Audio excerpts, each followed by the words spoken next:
Let me know when it's okay for me to Welcome. slice. Well, You want to take that from the top? yeah, yeah, that's fine. Who needs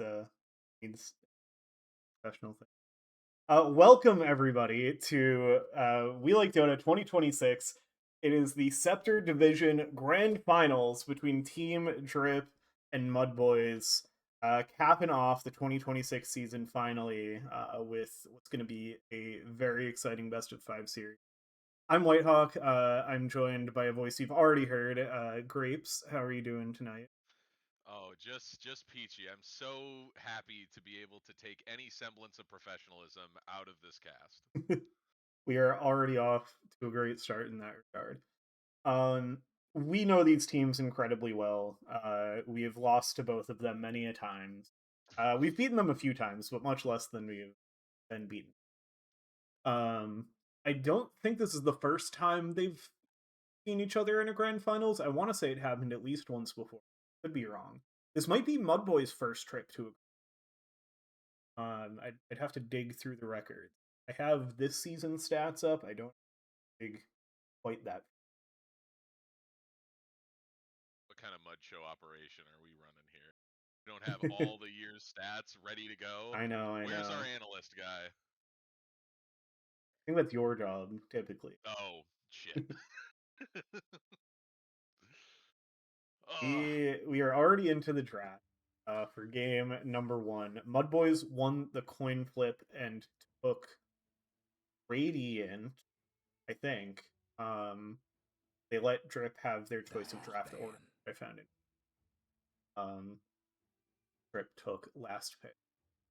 Um, 10 yes, seconds to go. bans starting out. Clockwork, I'm not surprised. I felt for sure 5 Clockwork was seconds. going to be the first ban of one of these two teams.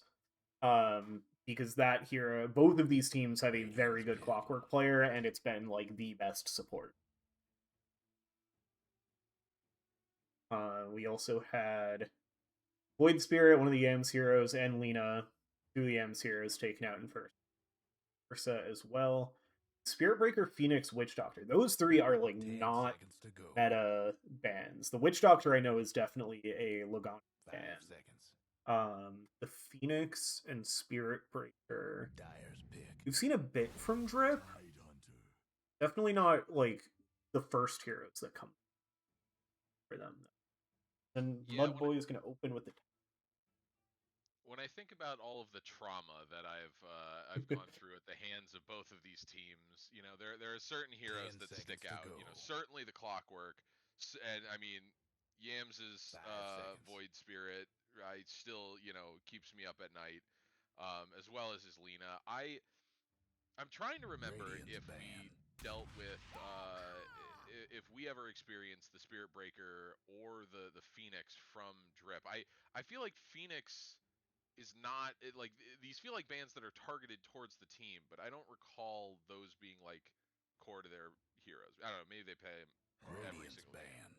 ban. Looking at this season, Drip has won 4 out of 5 games with none of them were against us, which is I guess why we don't. Um, that's been a pretty successful. I mean, Team Drip coming through the top of the bracket, they've had a very Dyer's good ban. season, obviously. Um, so no surprise that they've won most of their games on heroes.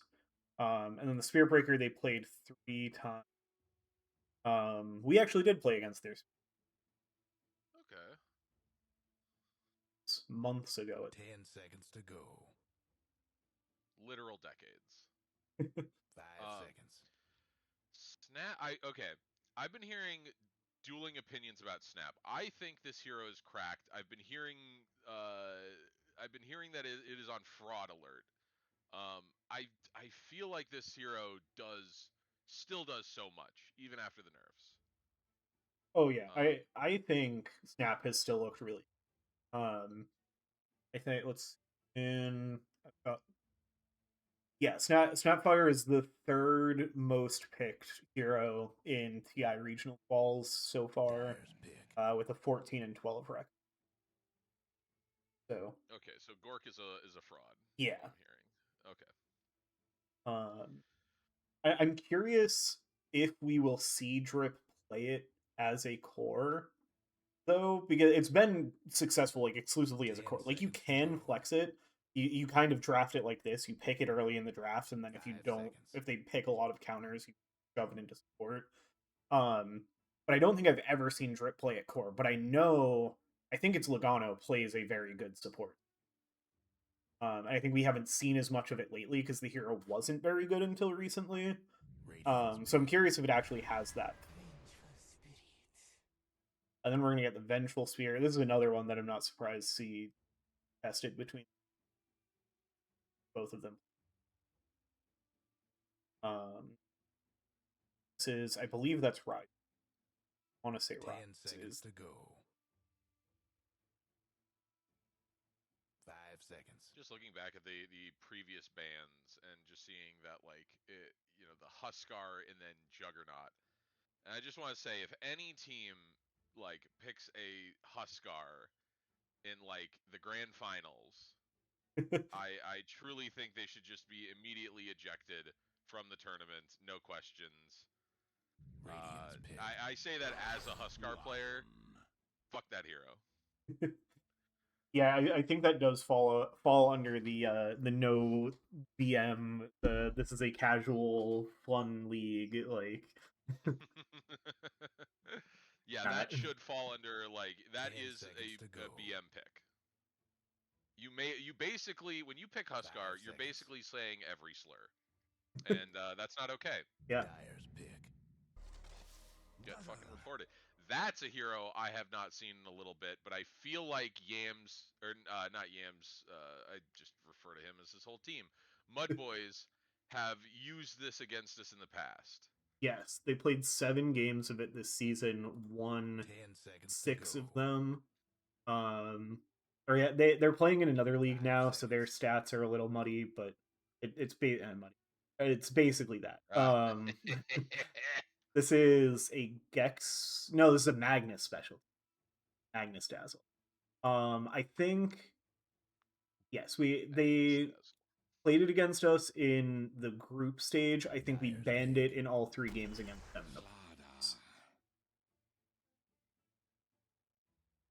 Slardar is that the tracks. response. So there's a 5 out of these 6 heroes are armor reduction, which is kind of insane. Yeah. This is a lot seconds of to physical go. damage. I feel like this lion is like it's gonna be 5 hard for this seconds. Dazzle to get his grave off in time, just because when you put like even just Slardar ult on somebody with this much like right click, your that reaction time is gonna have to be crazy. Yeah, This is physical burst. yeah. I like this Slardar into Dazzle a lot. Radiant's pick. We're gonna see the Shadow Fiend or the Life Stealer. I I know Drip like a Shadow Fiend. Like I see Slardar Venge. This is classic Shadow Fiend. But I mean, even a life stealer like this, there's a lot of synergy. 10 You have seconds to you go. have a jump hero like when Slardar gets blink. You 5 have seconds. like pinning this life stealer down is going to be so difficult. Like they've got good tools, they've got Tidal, they've got Lion, but they have so many like avenues to like get heroes in and out with between cookies, swap, and just like the wall of meat that is Slardar. yeah, I feel like they're what they'll want is something like a backliner. Somebody just stand there, do heavy right click damage, like a Shadow Fiend. yeah. I believe. Oh, Master Salty or no, not Master Salty. Um, Ape definitely plays a mid Shadow Fiend. I could absolutely see them go. I mean, I think that's a this pretty does. well-rounded lineup. There's still the possibility the Radiant's snap goes pick. mid, but I feel pretty confident. Support. More right click. Oh my god, Yeah, this is yeah. We look at how much armor reduction that we have, and then we see them pick. Both sides pick a Deso building carry. I yep. am seeing the vision. 10 seconds to go. I like this. I like this. Just who like their 5 hero, seconds. they've got the save support, they've got the control support, they've got the Dyer's initiate ban. stunner, and I mean right now I feel like Radiant's ban. if I were, there probably I don't think Yams has done Clinks. Does Yams play Clinks? No, this is definitely a Ziggy G carry claim. Okay. Dyer's ban. So do they go like the lifestealer equivalent, or something that's like a more melee, uh, face tank carry from the mid? Um, they could go their Mars. Because they are a little squishy. Yeah, 10 yeah, seconds I to definitely go. would want Yams on something frontline. You could you could 5 play as Ember seconds. Spirit. I think would be fine. Like it's obviously not a traditional tank, but I think that's tanky enough. I don't know if I like it into Slardar Lifestealer though. I feel like there's too much lockdown for an Ember. Do what he wants. Radiant's pick. They're gonna ban that Y- anyway. I 100% agree. I think it does still work well in the draft, and it's one of Yam's yeah, best heroes. for sure. I'm trying to think. The Mars feels a little redundant with the Tidehunter, but I could definitely see Well, it. the problem, I guess 10 maybe seconds to go. the clean, like I feel like they need something that deals damage. Like I 5 yes, they have seconds. Clinks, but that is a tanky lineup from Drip. Mm-hmm. My dog is spazzing out. Um, I feel like it's got to be something that can just dump damage, because you don't really have like a free kill. Like a lion is kind of a free kill. If you get the jump on him, he dies. Oh But like Venge and Snap are not always the easiest supports to kill. And you kind of, even if you were to get an Ember, you kind of want something that, like, okay, I know if I rotate to this lane, I am going to walk away with a kill. But I'm curious, what from the pool? I could what? see I could see a storm, because they don't Dyer's have pick. like. Oh, Oh, they take the there he Shadow is. Fiend. Yeah, of course. Like, how could we forget that that's also an option for Yams out of. I I'm not a huge. I feel like that does leave them very gankable. Like mm-hmm. they're two of their 10 three seconds to go. cores. Like Clinks does have an escape, but it is just 5 running seconds. away in Viz.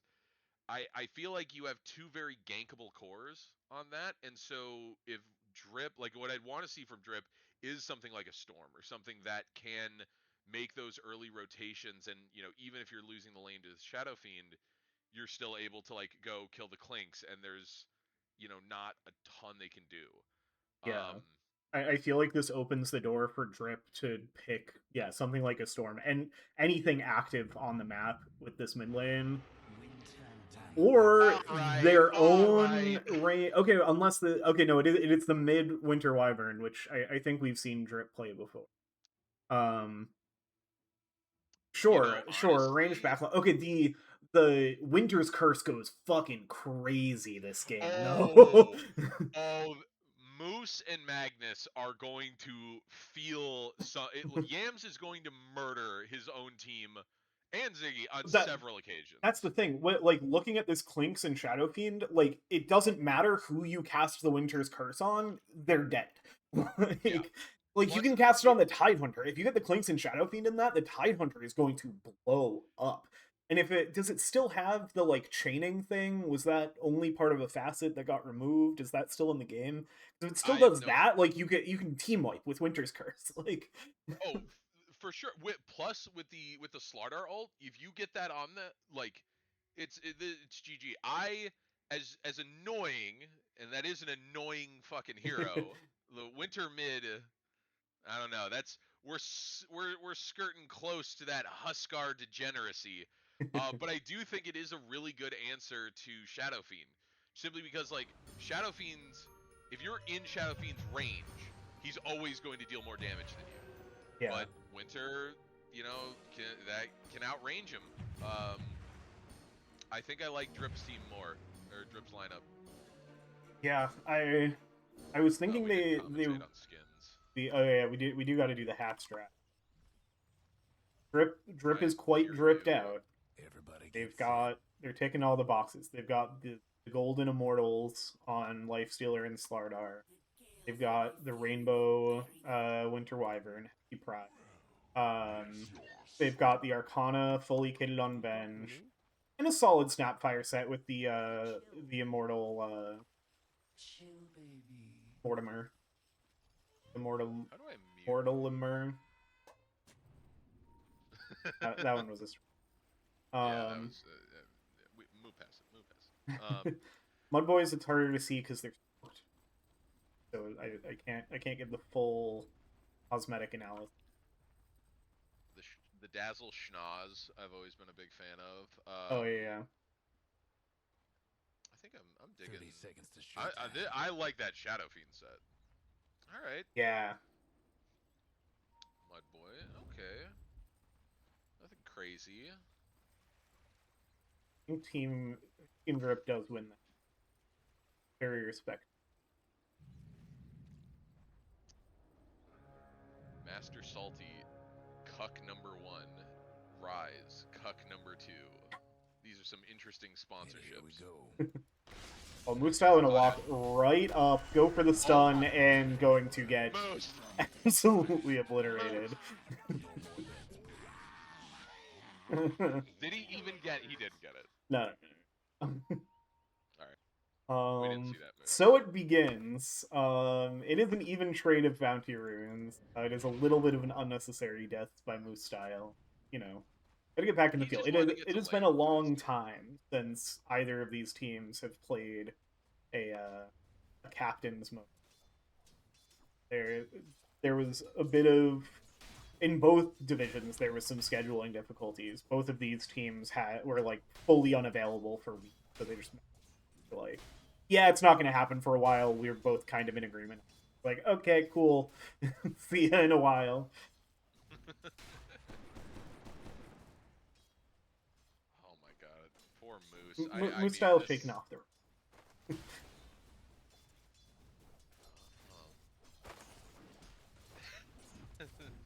the Logano going the Orb of Blight just because knowing exactly how he wants to play this lane. Just armor reduction, Lil Shredder, so much harass for this. How much armor? 2 armor Lion. Yep. Get these game data open. It's a good start for the Yams. Couple waves.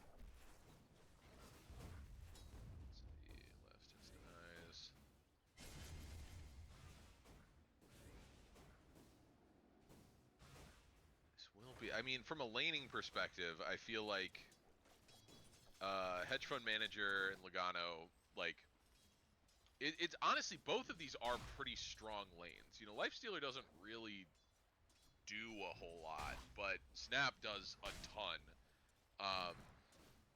And so it's just, I think it's just going to come down to the like individual spell usage and honestly lane control or wave control. Yeah. Yeah, I really like the combo of Snap Lifestealer because, like you said, Lifestealer doesn't do a lot. Snapfire does a lot.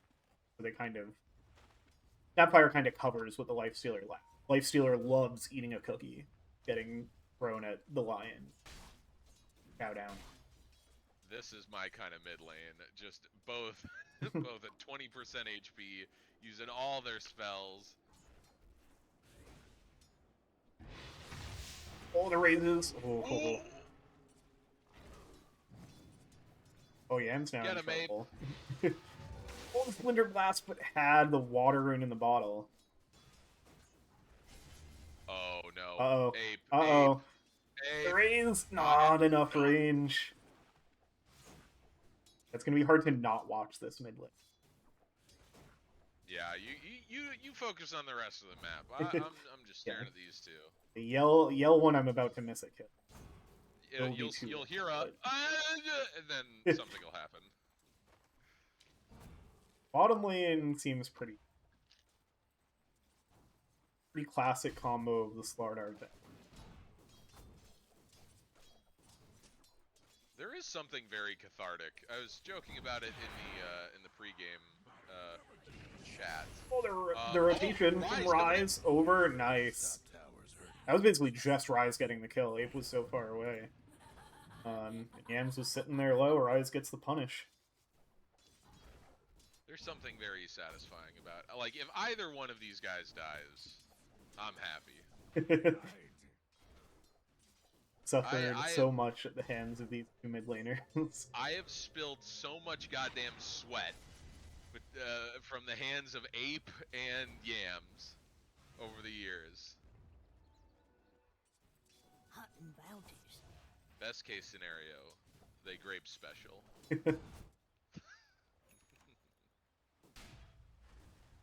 Yeah, for folks who don't know, which everybody except you, the grape special is when the mid laner essentially just trades 1-for-1, gets the kill, but that, or like usually it's dies and then the other person dies to their DOT that was on them from like a Viper or a Huskar. Something that Grapes is well known for. Up top, Logano getting brought a little low at the hands of Gek.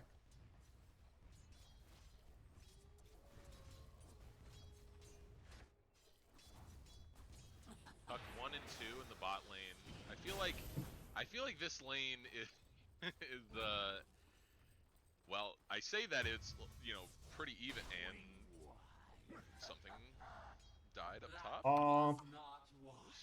Lion got, yeah, Cookie on the life stealer into just getting hit a bunch in the attack reduction from, was it little?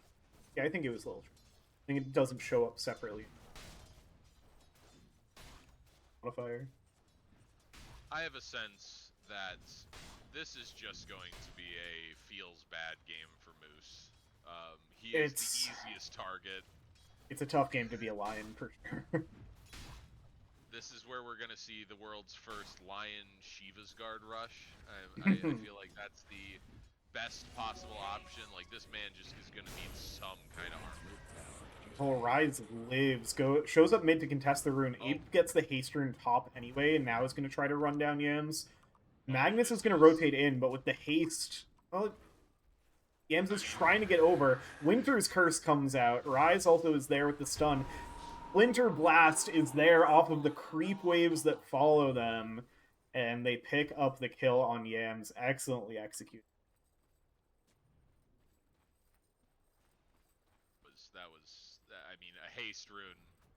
The SF, like, the Ape's just able to, like, get in there, harass him from way out of his range, and there's just nothing he can do. Like, that was tough. Top is Gex? Gex? Gex brings down Logano. Looks like it will be a trade. Moose Style, one more hit will do it. Oh, the stun! Moose Style's gonna live. Gex very low after diving under the tower for Logano, but like, you know, despite the kill difference, if you look at last hits, I think, like, Drip is still, like, ahead on gold, you know, not by much, you know, less than a K, but the last hits are telling a different story. Yeah, MUDBOYS ahead. It looks like top lane basically dead even. Lifestealer will probably pull ahead here with Tidehunter forced to TP home. But Clink's crushing the bottom lane. It's been quiet. There hasn't been any big kills or action down here, but Master Salty into the double ranged into with like half a ranged hero with the Venge. It's tough to stand there and get your lap. And then, yeah, Yam's far ahead. Radiant's mid tower's getting banged up. Moose, no! And there he goes. Rest in peace, Moose. Gone but not forgotten. Master Salty and Bot is playing with fire, like, and Rise may pay for his sins. Oh, Master Salty going in with the Lotus, gets the kill. And he survives AG, chasing forward more with the puddle, gets the kill. with the Slitherine Crush and just enough I'm health to sorry I live. doubted you. I'm sorry. There was that. Wow. Beautiful. So Master Salty has a deep hero pool, but Slardar is definitely up there.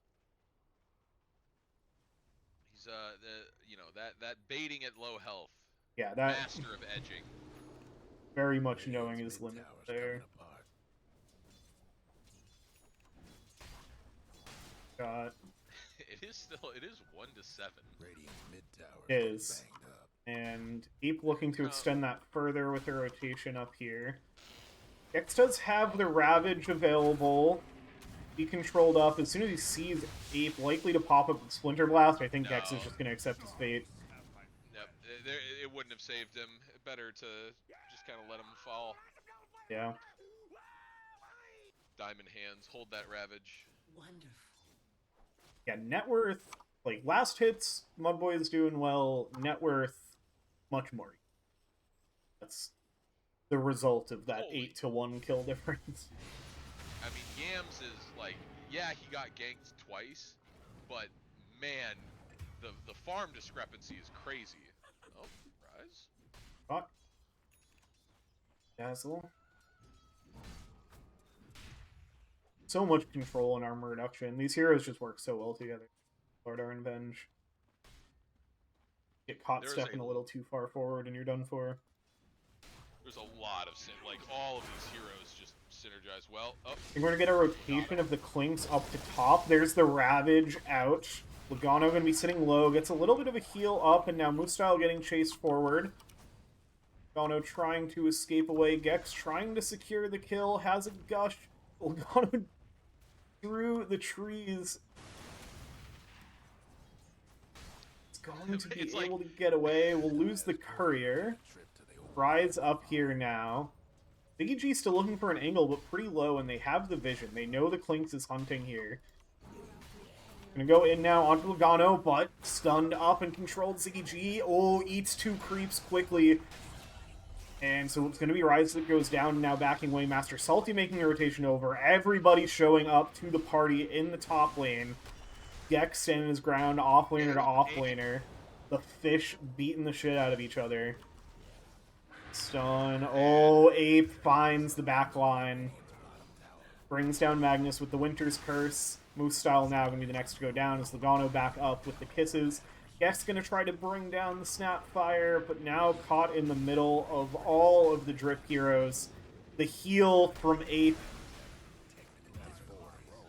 1 point in the Cold Embrace, even out of your mid laner.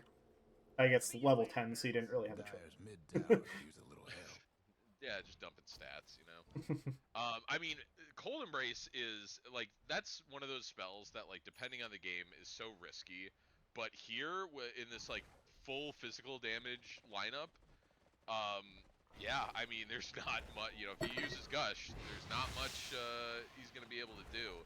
Yeah. Kill him. He just finished out the Witchblade, so this annoying hero is gonna be even more obnoxious. Yeah, that was something I didn't think about. Like we got so excited about the Winter's Curse. The Cold Embrace is just free this game. But so is that Finger of Death as they find Ape still sitting on low health farming some jungle. Moose finally getting some retribution. First of hopefully many backs from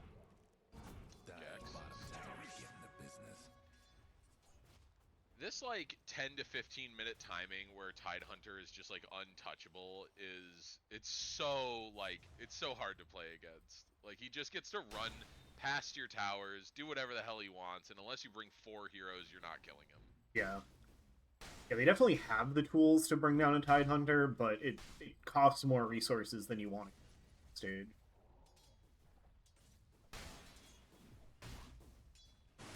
Yams has resigned himself to just jungle until he gets his Kaya-Yasha. Ravage gonna come out for Gex. They want to try to bring down Master Salty. Stunned up under the tower now, though. Boone has the wand. Swap back. Gex in some trouble. Ape showing up as well. The Shallow Grave perfectly timed from Magnus. Would try to get the teleport off. But no, the stun is there to finish off the kill. BG is showing up here now, though. Winter's Curse doesn't actually catch anybody to Magnus, so now the chase is going to be on the other way. I don't know if they're going to be able to find anything else here. Yam's showing up now as well. Master Salty's still low. More right clicks could do it. Yam's chasing under tower. Dangerous with the haze on him. Meanwhile, Ziggy G gonna steal the shrine as Moose Style goes down. Like Yams does manage to escape. Yeah, Mortimer's Kiss is already used. That would have been the... I'd expect to see. Logano, plenty of health, but half the level of Yams, so not gonna continue pursuing that. Yeah, if he had ults, there goes Yams. But the Invis. Oh, I mean, we gotta see the Invis Requiem here. Oh yeah, he's already got the Yashikaya. Yams is hunting. Oh no, oh, right. There he goes. Yep. Only getting Rise for that. Yeah, might have been able to like wait for Logano to step up more, but probably just taking what he got as soon as something. Yeah, no, it's good to not get too greedy with it, especially like you don't want to risk yourself. He is, the top net worth hero. Yeah.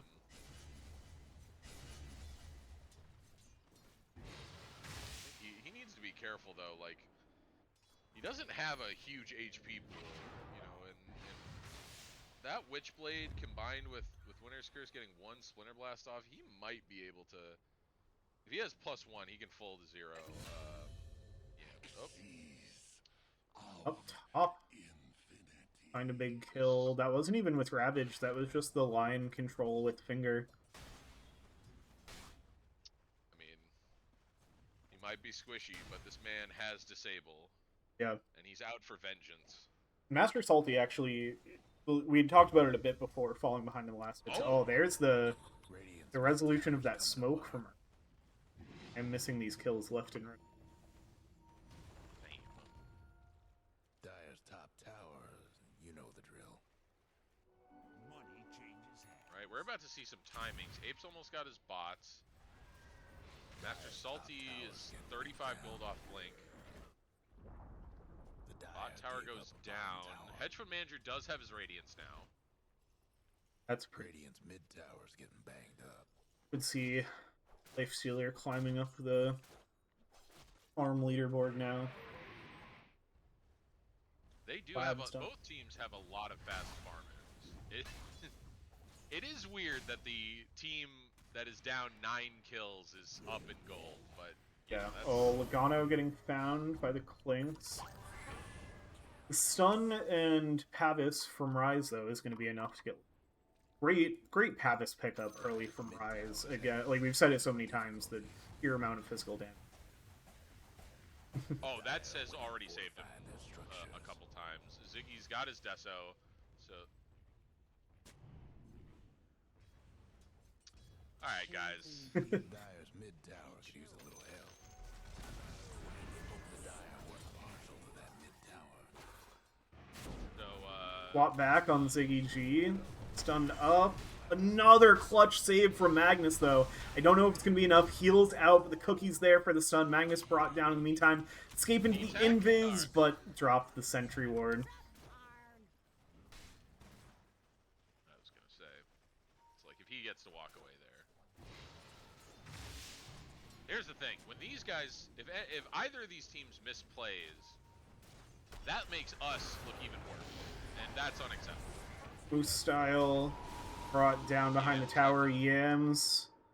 Popping the Requiem to get a little bit of space to back away. He got his Gex. Wanting to defend the tower, but with Moose Style already dead. Gex is all there as well. Oh, Ziggy G, you did not want to TP into that one. That was some...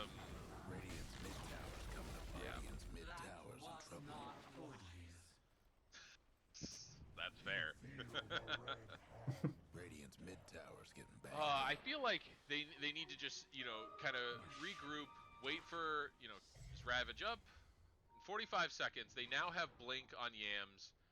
I think they being Mud Boys, just hit some timings that they want to work around. Yeah. Yeah, they've got the blink, so I think once Ravage is up, that's gonna be their big rally here. Again, they're right there in the net worth. They're not far behind as the.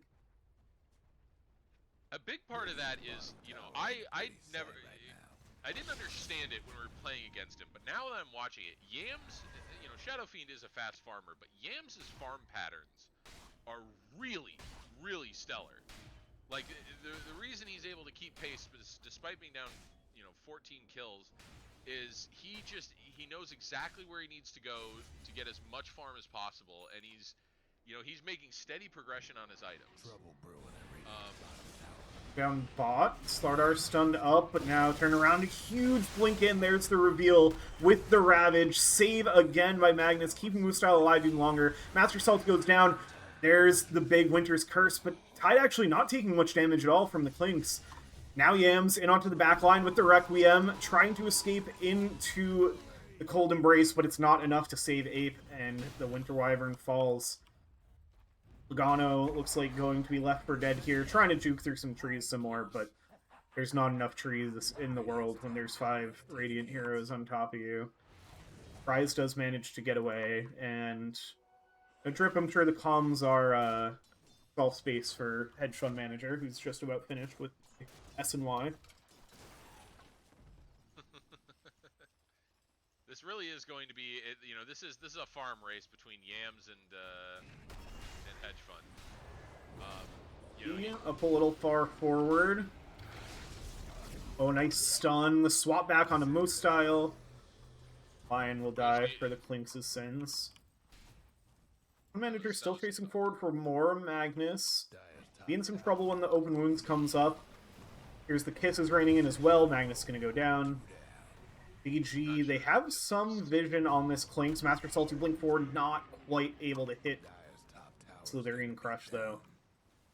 BG will finish off the bot tower and turn their attention towards the Tormentor.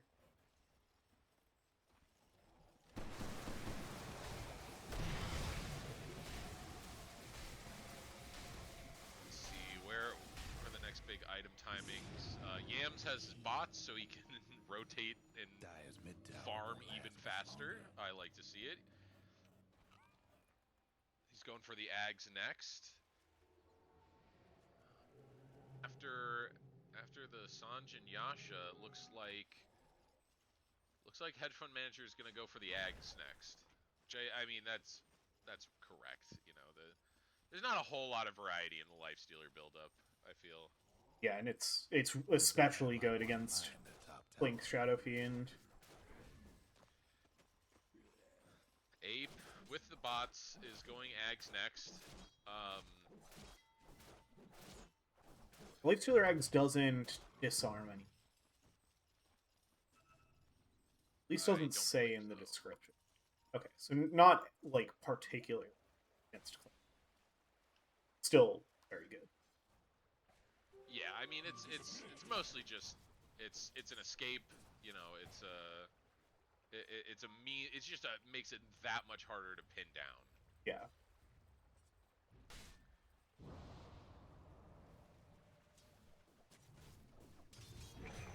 X gonna jump in. Master Salty gets the blink off, which actually just fully disjoints the projectile of Dead in the Water, which is something I've never seen before.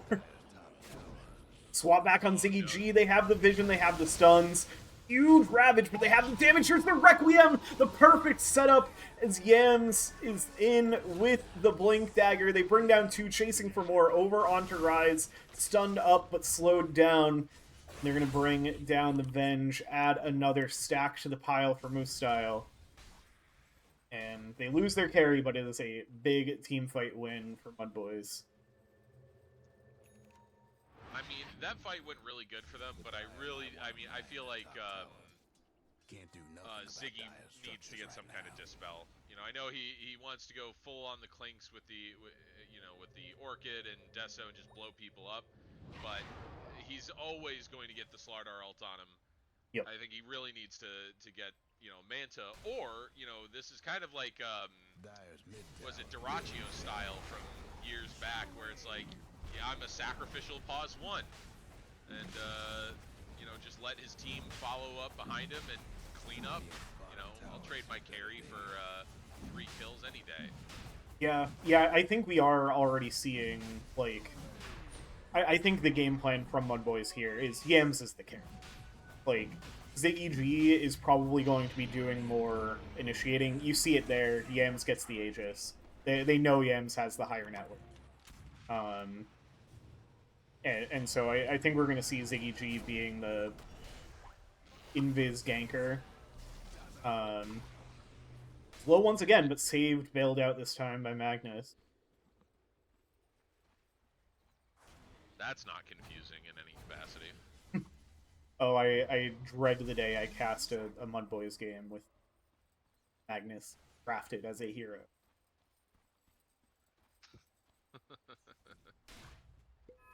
A soldier's fortune.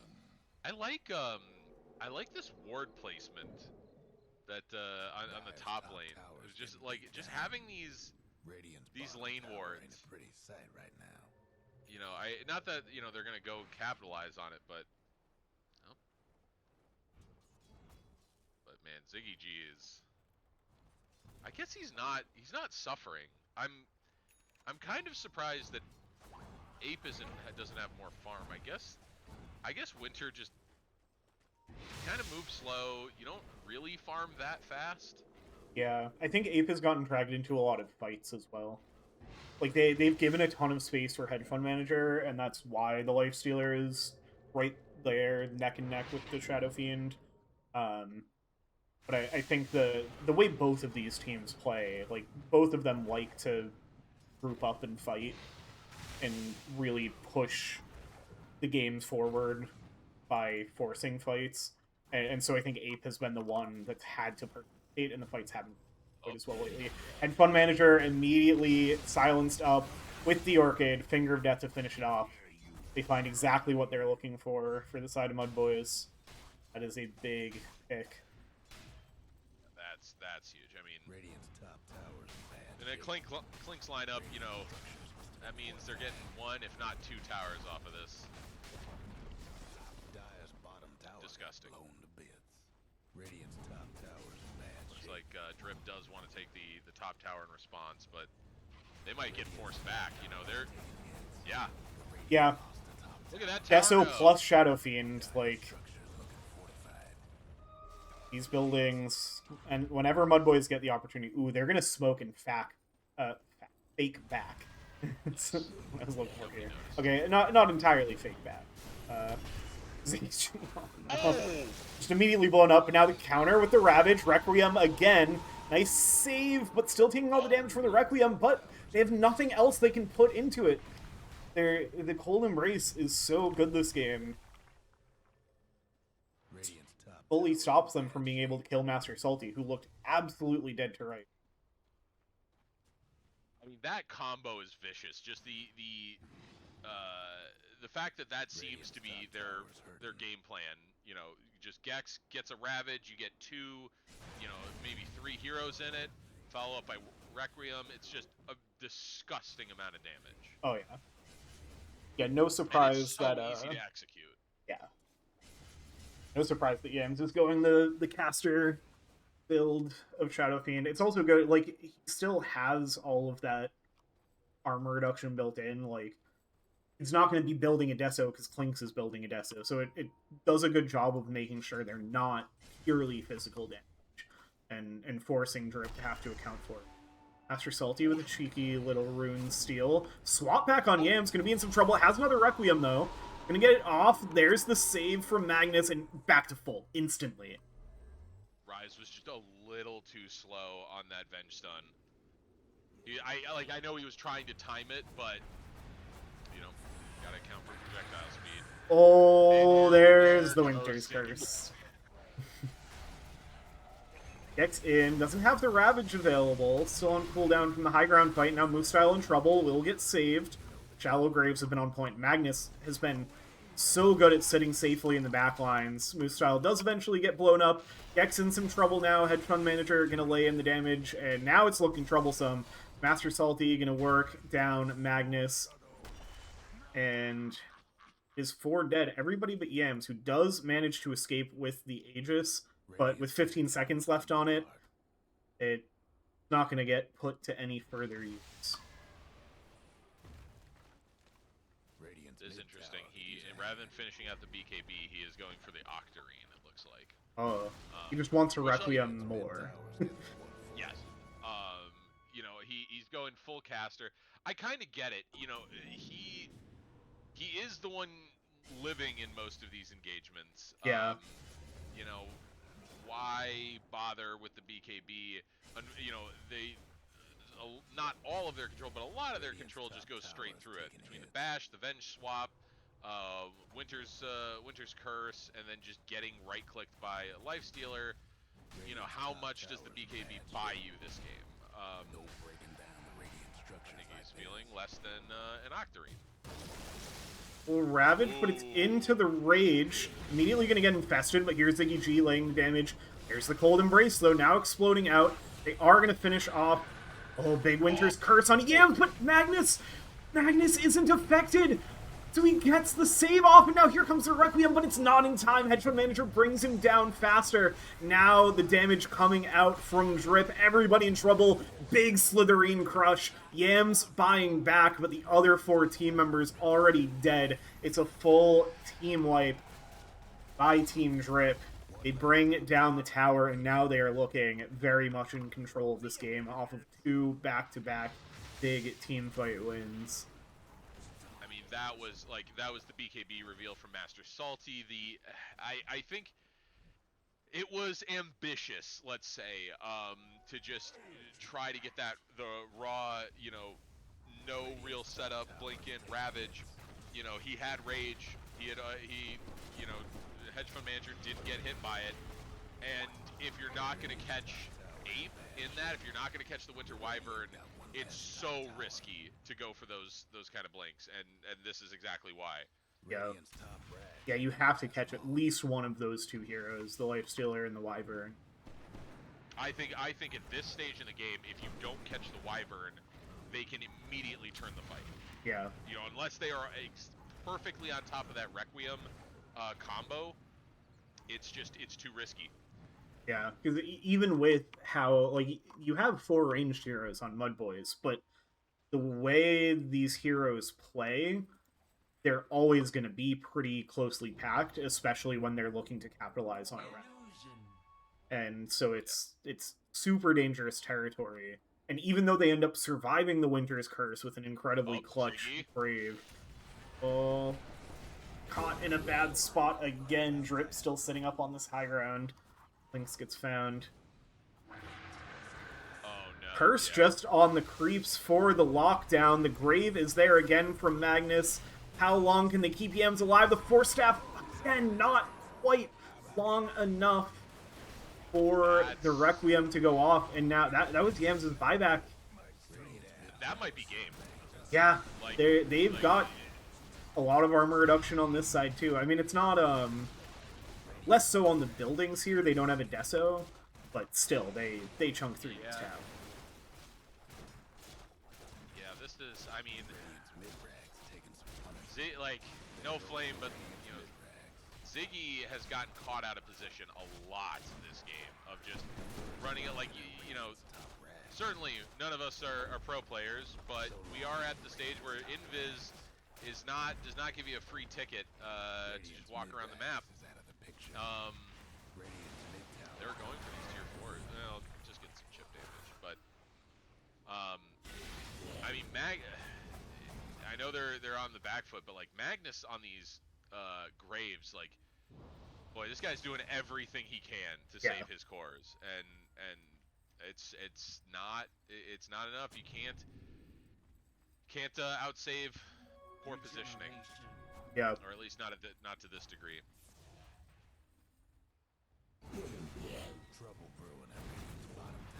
Yeah, I think the vision has been so good from the drip supports that that's been the biggest struggle for Radiant's bottom ZG. It's tower like seen better days. I said, these guys haven't played in the league in quite a Radiant while, lost one of them bottom and so towers. it's like you're not used to this level of warding. You're used to pub wars that are not this coordinated. Let everybody having a good time.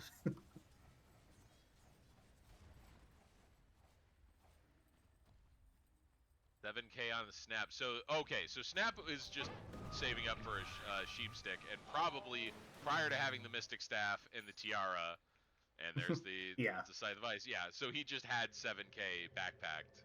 Good job. Nice, nice. That's always fun as a support when you just get a massive influx of gold and you're just like, wait a minute, I can just buy a late game item. Yeah. PSA to all support players out there, if you just find yourself with like 300 or 400 gold or 3 or 4,000 gold, just get the sheep stick. It's better than any item you think you're going to buy.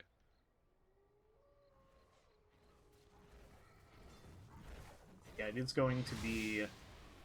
It's just going to make the fights that much harder for MUDBOYS, where they like we've seen how they can execute this really cool combo, but if any one little thing disrupts it, if they don't catch just the right heroes at just the right time, it doesn't go to plan and it falls apart. And so now the Hex is one more thing to contest with of like, now you kind of have to get Logano in the Ravage, or else Yams is going to get interrupted. Although now should have the BKB on its way out.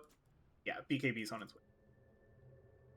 Yams is going to always have to pre-BKB to get these initial rounds.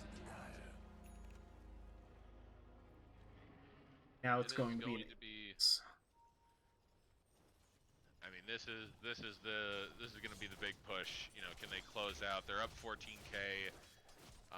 Hedge fund manager 6K ahead of anyone behind him. Oh, Yams probably shit himself a little bit.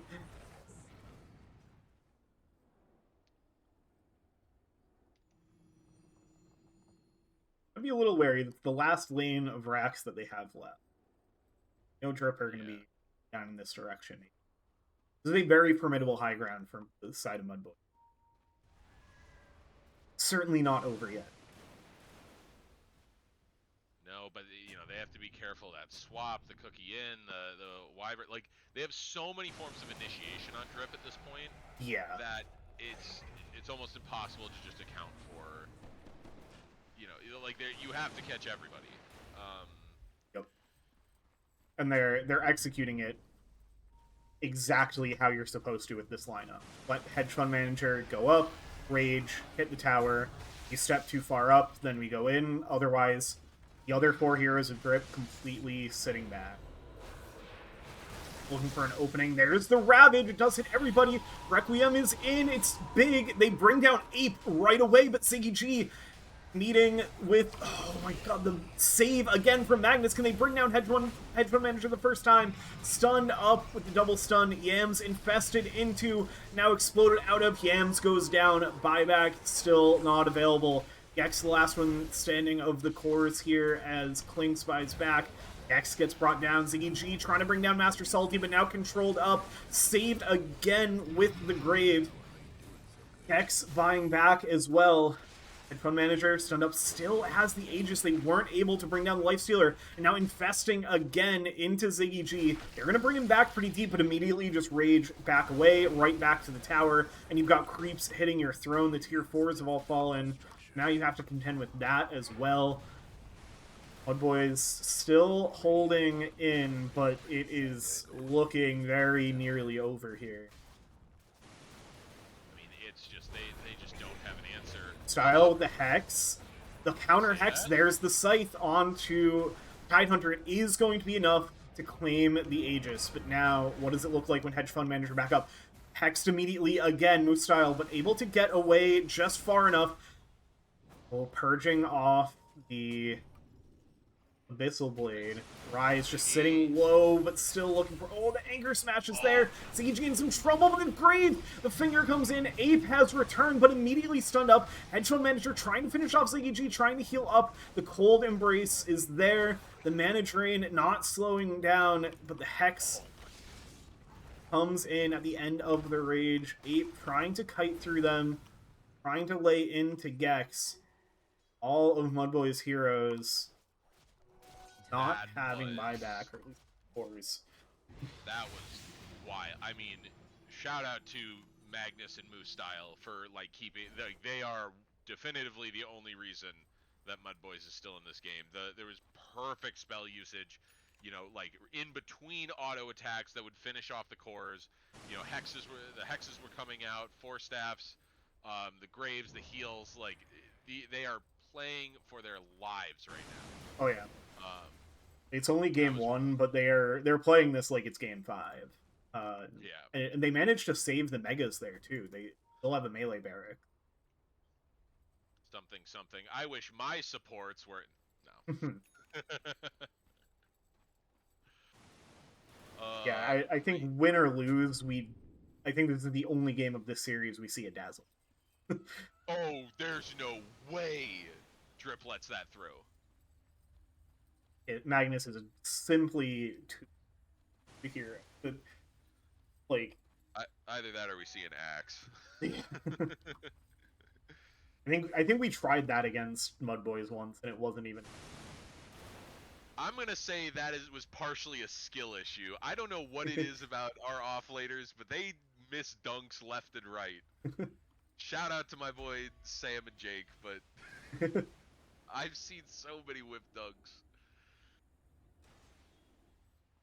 Oh.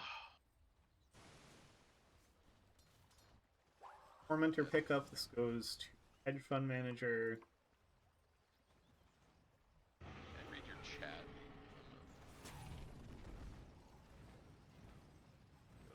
Yeah, you can see all the Drip fans popping off in the chat. Alright, trying to finish off the megas. Same strategy as before. No Aegis this time, but no, they're low on buybacks. Yams does have his buyback available. Hedge Fund Manager picking up the BKB. He's here to fucking win. Oh, yeah.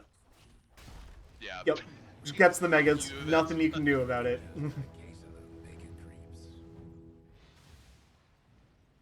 Two heroes smoked for Mudboys. So hard to play for them now.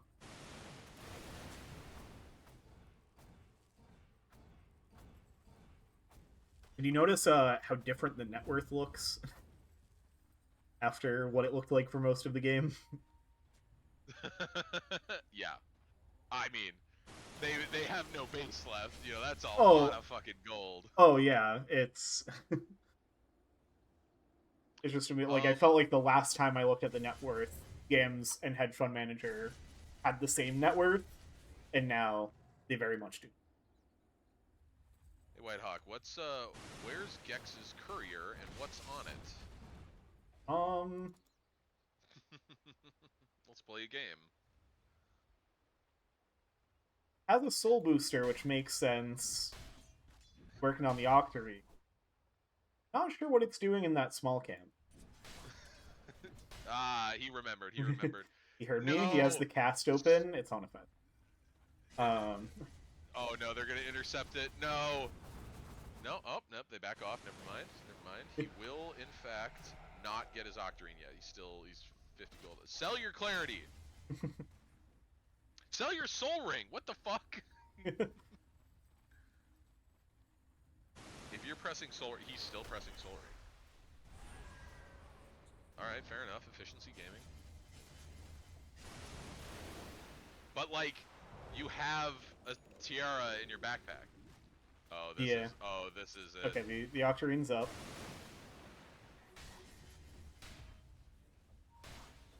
And they hold once more. Well, Drip just like fully in their base, but nobody engaging. I mean, It's just like, we're gonna sit here and watch you clear these megas. Okay, there. Biggie G gonna go for it on Master Salty. Decent chunk, brings him down to like half.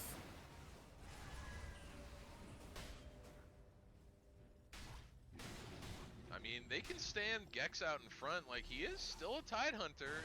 He's Yeah. still, like... That's a big melon. It is forever the threat of the Ravage. It's now Yams. A little caught. Gonna get the... Can be forced out. The Ravage onto the supports. CG there. Can they finish off the... No, they can't finish off the Snapfire. Moose Style gets obliterated, but has the buyback available. Now Gex in some trouble in the backlines. Save again from Magnus onto Yams, but it's... Oh, it is! Oh, it was enough, and then it wasn't. Now the supports are dead. Magnus will have a buyback. Rampage for Hedge Fund Manager. The cold embrace outside the fountain. The mega creeps arriving. Magnus infested in. Couldn't secure the double rampage, but... No, the Man. creeps spare them. And Team Drip take game 1. And, you know, similar to the start of the game, where we were like, the kill score doesn't tell the whole story. Like, this game, it's been one-sided for a while, but it still felt pretty close. I mean... Let's see what Gaben thinks. Gaben said the game was over once they got 2 sets of racks, which, like, fair. It kind of was by that point. They just didn't have the damage. Like, the reality was is like they needed so much like to get through the hedge fund manager, and ultimately like I kind of called it towards the beginning. You know, Drip's team just being that much tankier and just having that much more to get through. You know, you have Ziggy G with like the sustained damage from a Clinks, but like once Yams drops all of his abilities, like yeah, he still right clicks, but not enough to really like get through people. I mean, Gex, you went Ags, they had an amount of damage, but their tankiness outscaled the what they could output. Yeah. Still a good showing from both of them. I mean, shout out to Moose Style and Magnus with Yeah. playing out of their goddamn minds on supports. Yeah, Magnus definitely support MVP for that game. Just absolutely insane grave after grave. Like, so many times that I was like, that guy's dead. Oh, nope, he's graved. That guy's dead. Nope. Like, Yep, and the stun usage from Lion, I will say no flame, but Ziggy G, invisibility is not invincibility. There was a lot of times where he just kind of walked up and got caught because he just assumed that they wouldn't have vision or they wouldn't have detect, even when they had vision of the enemy team. You know, just can't play that callously. You gotta respect what Drip is willing to do with vision and whatnot. yeah. Yeah, I think we'll see one of the other Ziggy G classics in the game. Um it's the kind of game where it's like, yeah, just pivot. We've got a whole best of 5 to work with. We know what worked, what didn't. Um Talked a lot about the Magnus not making it through. Something that I didn't really notice happening until I look at the scoreboard now. 20-1 for the Lifestealer for Hedge Fund Manager is insane. I mean, he Like, had a clean game. yeah. He was just like, it's like, all right, guys, I'm gonna sit in the jungle and farm until I know that they can't beat me. I will show up when it's you know, a good fight, and then right back to farming. Um,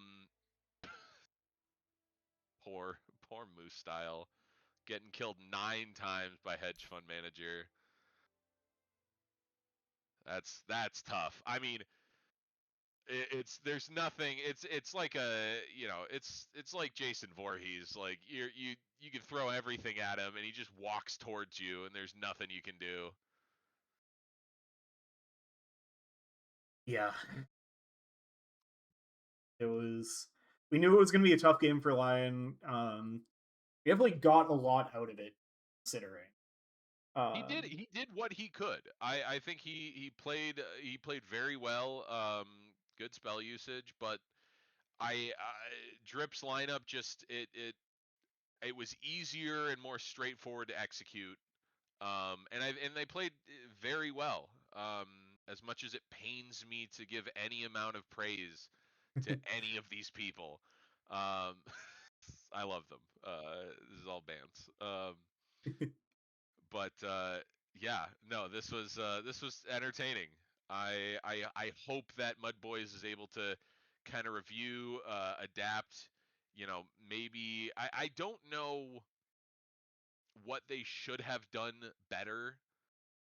I think this was kind of draft dependent, other than the aforementioned, like, a couple misplays, but we're all none of us are going to be playing at like that incredible level. Like, mistakes are going to happen.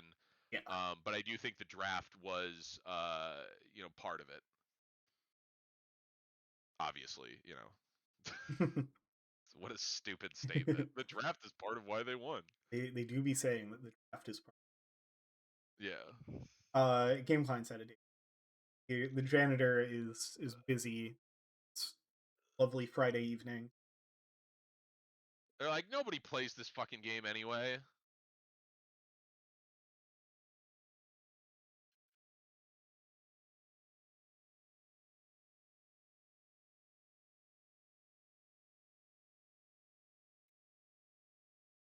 Dude, what is with all these drip simps?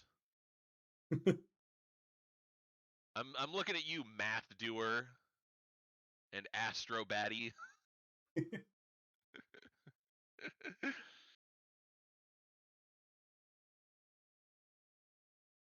Oh, well, now he's being positive.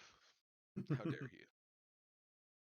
All right, I need to call wife. I will be back in like 5 minutes. Sounds good. Back soon. Number 2.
All right, we are back for game number 2 of the We Like Dota League 2026 Scepter Division Grand Finals between Team Drip and MUDBOYS.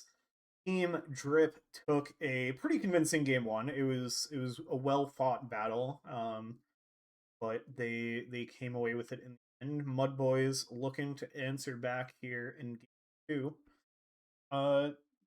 We chatted about that game a lot already, groups. But what are you feeling is like the big thing you're looking? I just want some more big meaty men. I think I just love those like brawler style lineups. Everyone's a strength hero. Everyone's got a blink dagger. I think that's kind of how Drip ran it. Just a lot of meat on that front line. And I think it's not really Mud Boys' style, but I think they need to kind of meet them where they're at. No Dazzle ban That out is of the first three. surprising. We really thought that was going to be a guaranteed, gone. Yeah. But they are respecting, they respect the Yams, Void, and Lena, and I get why. Yeah. I think those bans make a lot of sense. The Clockwork ban makes a lot of sense.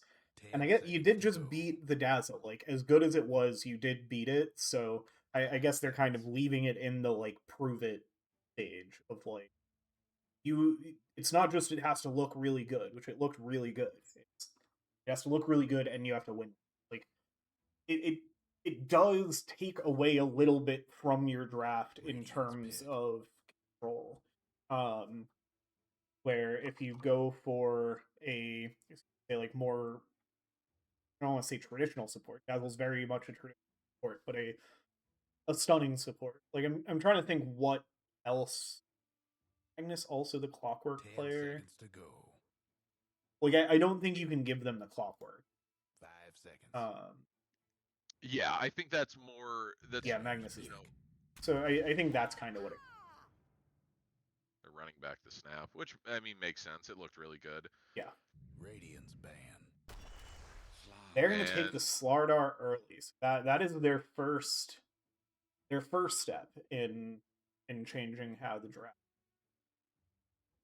That's a meaty man. That's what I'm here for. I'm telling you, meaty men is the strat. 10 seconds to go. 5 seconds. Now, what I think I really would like to see Magnus play Dazzle again. I just want them to pick and draft their team and play style a little bit better around it. I truly think having that as a save, with how well he played. God, this is just gonna be the Magnus glazing session. But like, I looked at that, I watched him play, and I was like, God damn it, why, A, why can't I get more Dazzles on my team, and B, when I do get them, why can't they be this guy? 5 Yeah. seconds. Dyer's ban. Getting the Viper out, good. I think these are the exact same bans we. I get it.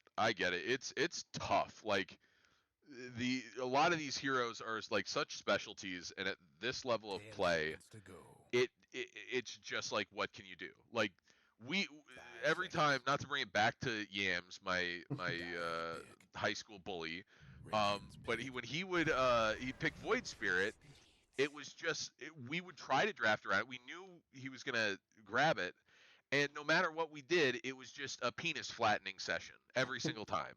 Yeah. He fucking steamrolled our shit. I like MUDBOYS picking the Venge. It really seems like, I mean, those two heroes, Slardar and Venge, just such a good combination. There's so much stun, so much damage, so much control. Yeah, they were like, "Hey, that's a nice offlane you got there. Don't mind if I do." Stealing the secret formula. See, did they? I think it was the same thing they did to us. Was I think we beat them with the Vengeful Spirit. Ooh. Dude, no, we did. They beat us with a Vengeful Spirit, so then we stole it, and then they banned it. Is how that went in our series. So similar story. Dude, Underlord is 10 seconds to go. new Master oh, Selkie here. that is like, 5 dude, if you seconds. can't pick Slaughter, you pick Underlord. I, first of all, another one for the big meaty men. But also, Underlord is like, it's it's a hero that like sometimes it feels like he's not doing anything. Like it's just, oh, you don't have really hard CC, I don't care anymore. Like against like a life stealer or something, he feels like shit. Dyer's But pick. when this guy gets to put in circles, what did I fucking say? What did I say? Yep. They're going the meaty men. Um, this is beautiful. I do have to step Very away solid. for like 5 minutes, so Okay. I will leave you to this draft. 10 I will seconds return to go. shortly. Sounds good. Sad that Grapes has to leave, right as I was 5 about to seconds. point out that Team Trip is made up of 3 strength heroes currently, which when we are drafting and we see 3 strength heroes, we pick Grapes. I don't know that MUDBOYS plays it. I don't think Yams plays it. Or Yams could. But they kind of already have their offlane Dyer's pick. plotted in. They are just going to entirely steal the Team Drip draft, except for the Snapfire, which was already taken. I can't blame them. It was a good draft. I'm curious what they slot in place of the Snapfire. 10 seconds to go. Do they play Ringmaster? That's the first hero. Maybe it's just 5 because I seconds. play those 2 heroes, but that's the first. I don't think they play. I think they always just.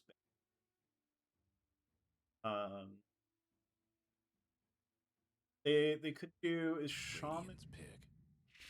Dark Willow. That makes sense. That is one of their more played supports.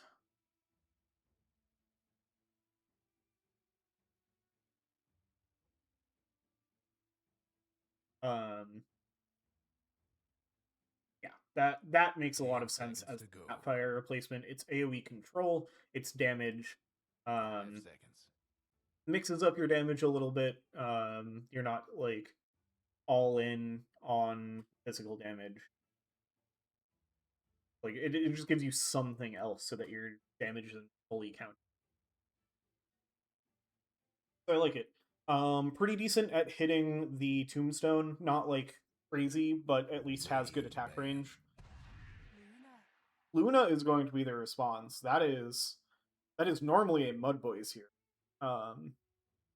but is certainly something that Team Trip plays a fair bit of as well. They've got 4 games on it this season. Haven't lost with it yet this season. 10 seconds to Dyer's go. Ban. So very much a solid one. And very similar to last game, we are left with just the mid hero.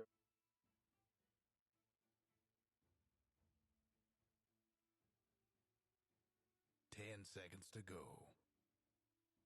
Radiant's ban.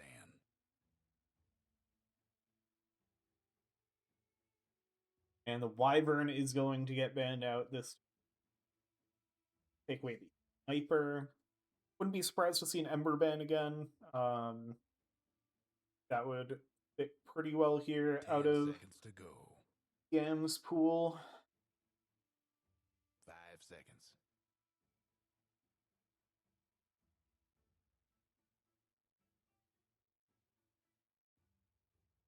Could potentially see them. I know I was looking back at when MUDBOYS and Drip played each other group stage, and they played a Yams Racer, and that actually was with a Zig. So I could see them going that route.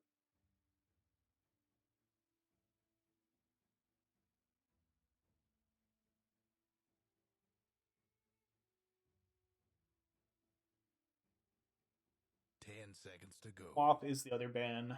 That makes sense. Classic mid. 5 seconds. That yeah is quite good at. I'm trying to think what else. Like the Life Stealer is really good into the triple strength. That drip. I like the Life Stealer pick a lot. So maybe you're not too worried. I feel like you still need a pretty solid source of damage from Yams. Um, Again, like I kind of lean towards Ember. That guy puts out a good amount of damage. Could go like a Puck. Honestly, either side could go a Puck. I know 8 plays a Puck. And I don't think we've seen it as much. Seen it at all this season yet. 10 Imagine it's seconds been to banned go. quite a few times. The Invoker ban makes, 5 although not a seconds. crazy amount of AoE control, so you're not as worried about like the Cataclysm combos. Not that they're necessarily playing for that, but what you could definitely go for a more backline hero here. Like Luna, for being a ranged hero, is pretty much always right up in the fray. Underlord and Undying make for a really nice wall of tanks, and there's not a crazy amount of dive. It's kind of just the Slardar, a little bit with the Venge, um, in terms of backline jump. Like they could take a Shadow Fiend mid. I don't think that's what they want. Um, Sniper, Lina, Wyvern are all banned out. I don't know what other field backline mid there is that you'd want. So they go for the Storm Spirit. They get some dive of their own. Somebody to really charge. Doesn't doesn't seem like a bad Storm Spirit game. Doesn't seem like an amazing Storm Spirit game. And there's the Ember Spirit from Yams. That's what I figured they were looking for. Um, so it will be. This is a super classic matchup of the Spirit Bros in the mid lane. That is a. I like the space Snapfire. I have less draft thoughts without somebody to yap to, so I can get right into the Hats draft. Lifestealer and Slardar look very similar. You've got the Arcana with some extra Moose style layer takes on it. it. Yeah, No, yeah, Moose that's styles. I I'll be honest. I think Mudboys win. Oh, Logano's Undying. I don't know. I think I still got to give it to Mudboys on this yeah. one. The Luna is good, but it's a little too like all over the place with the particle. And Yeah, it's too shiny. the Ape Storm Spirit is lacking too. Like the green hat's great, but then the armor is very lackluster. Okay, but here's the thing: the Luna, it's actually we're looking at the wrong head. The cat, that's a pretty good, whatever the fuck that is. Is it a Yeah. helmet? Is it a bowl sitting on top of its head, glowing? Who could say? I am digging both of these drafts. I feel like Mudboys is a little bit more traditional. But I feel like at the same time, Drips, there's not like, I don't see any big gaps. They've got catch, they're durable. Um, there's going to be a lot of annoying roots on the ground in this game. Yeah. The Dark Willow Everybody gets versus set. the Underlord. Like the Dark Willow being there for Mudboys makes me a little bit worried. Like I don't love the Storm Spirit because of like it doesn't look like a free Storm Spirit. I mean, the amount of like instant control of the Venge Slardar, and then just like the annoying things you have to navigate in a fight. Folks are going to break on both sides. Mudboys are going to go up the high ground Oh, anyway. they're They're going right into the Fire Blast. shit on the And ground, and Yams is oh, gonna go down. Sorry, the Fire Storm. The Fire Blast is. So much for The diplomacy. Blood Grenade is gonna be a little trouble for Moostyle, who's now in the second Firestorm. 30 Logano seconds to showtime. is going to get the vision for Rise to get Shatter Blast. Deal with a god. That is a tough start for Mudboy. My fury will bury them. you know, they all died so early. There's not really a huge impact to the lanes. There's no impact to lanes Yeah, other than the gold diff. we'll see how the runes play out too, though, because The game is I think on. Drip are gonna get 3 off of this. Yeah, Yeah. I'm looking forward to the mid matchup. I hope I Oh, yeah. love to see the Spirit Bros go at it. One thing you said though that I so regarding the Storm Spirit and how good that's going to be this game, they don't actually have really that much instant disable. Um, it is going to be kind of a like they have most of that disable is very purgeable. It's all roots, and the hard stuns are dodgeable, other than Slardar Bash. But like Venge Missile can be dodged. You can even dodge the tick down stun from Dark Willow. I think as soon as Ape gets a dispel, they can't really like keep him pinned down unless they are really good at chaining it. That's true. I still don't think it's a free game just because there's like the heroes that they do have ways of getting away, and so there's not like just free kill somewhere. But I think they're gonna have a hard time keeping him disabled unless they itemize, somebody gets an orchid early or something. Yeah. Which, like, Yams can, but I don't think he will. No, I don't see Yams Unless picking he up. just does it because it's the Storm Spirit mid matchup. So he's like, I have to go. I think even then Yams is I think Yams would want to play his own game more so than like I think it would be a hindrance if he were to go the Orchid as opposed to just optimizing for his play. I don't think Storm is enough of like a threat. I would do it if Yams was the Storm, but that's because of a skill issue. And I think Ape and Yams are more evenly matched. That makes sense.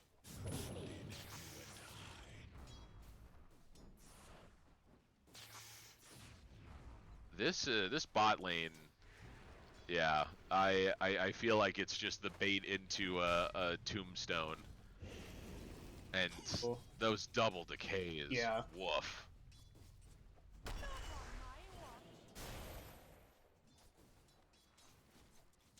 Yeah, this is, like, not the easiest Undying lane. It's not... I love playing an Undying lane where I can just constantly run and not do it. Oh, mid Yams is Bing? edgy. Oh, this is the I love watching these. This is my kind of lane. Well, Abe Yeah, has you plenty of dive that bottle tower. charges, though. Yeah. Meanwhile, Abe does take a couple towers. Oh, Yeah, meanwhile, bot we had mono. Magnus going down. Down bot. Seriously. 3 of the 4 heroes.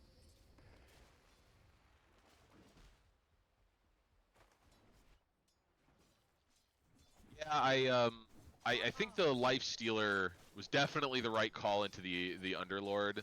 I think I even mentioned that like that, other than a life stealer, underlord is really disruptive. Yeah, being able to just rage up and run through the pit. That helps. And then, obviously, the, like, percentage-based damage. Oh, for sure. It's well, I mean, you're able to hold him there, but it's gonna be really hard to keep Master him locked Salty down. trying to navigate the roots, but the trees get in the way. Oh, gets caught in one more bramble, has the wand charges. Oh, the slow from the snap into the cookie for the stun. Ziggy G just needs like 2 more hits on Master Salty. Cuts down the tree to try to stop the jukes. Magnus, has I think that was a fairy fire to heal up. Oh, Rise has Scatterblast. He can get the kill. I guess not. Bot though, Yep. Gex goes down, and Meantime, so will Tombstone used, I imagine. Yeah. And there goes the other We'll one. bring down both. So, Drip, knowing what the answer to their off lane from last game was, apparently. This Yeah. Undying Luna lane. Yeah, that's the Undying is just it's vicious. Like, you know, now maybe that he's out of mana, they'll be able to do something, but really sets Hedge Fund Manager up. Like, getting an early good lane on a Luna, that acceleration is crazy. So I'm hoping he'll be able to capitalize on that. He might even, you know, leave lane a little bit to go farm camps. Maybe get some stacking from his support if he so chooses or wants to be helpful. But honestly, I think Logano's better served just staying in the lane and bullying the shit out of this fish. Yep. We'll try to continue to do so. A nice pair of stuns will mitigate the damage.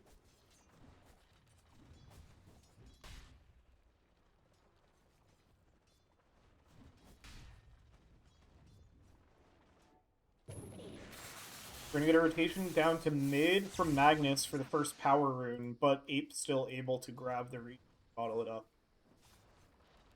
Storm in a pretty tough. happy place. He's like a wave and a half ahead on last hit's ends. He also had the earlier 6. Yes. Yam's got 6 as well, so, you know, he also has the free, you know, regen up option. Yeah. Oh. He's gonna look for something here. The regen is there from 8, but as long as he can keep dealing the damage, it's not gonna regen him much. Running through, Oh, big Yams TP's is out. coming out. Yams. Oh, the Vortex finishes off with the Flame Guard, but will trade himself. It's the Grape Special. If My man. You heard us reference it in game 1, now you know what one looks like. This one a bit of a Grape Special plus from Yams, I would say. Getting the double support TPs, just to still get the trade. Like, that is... It's the most pretty good favorable. value.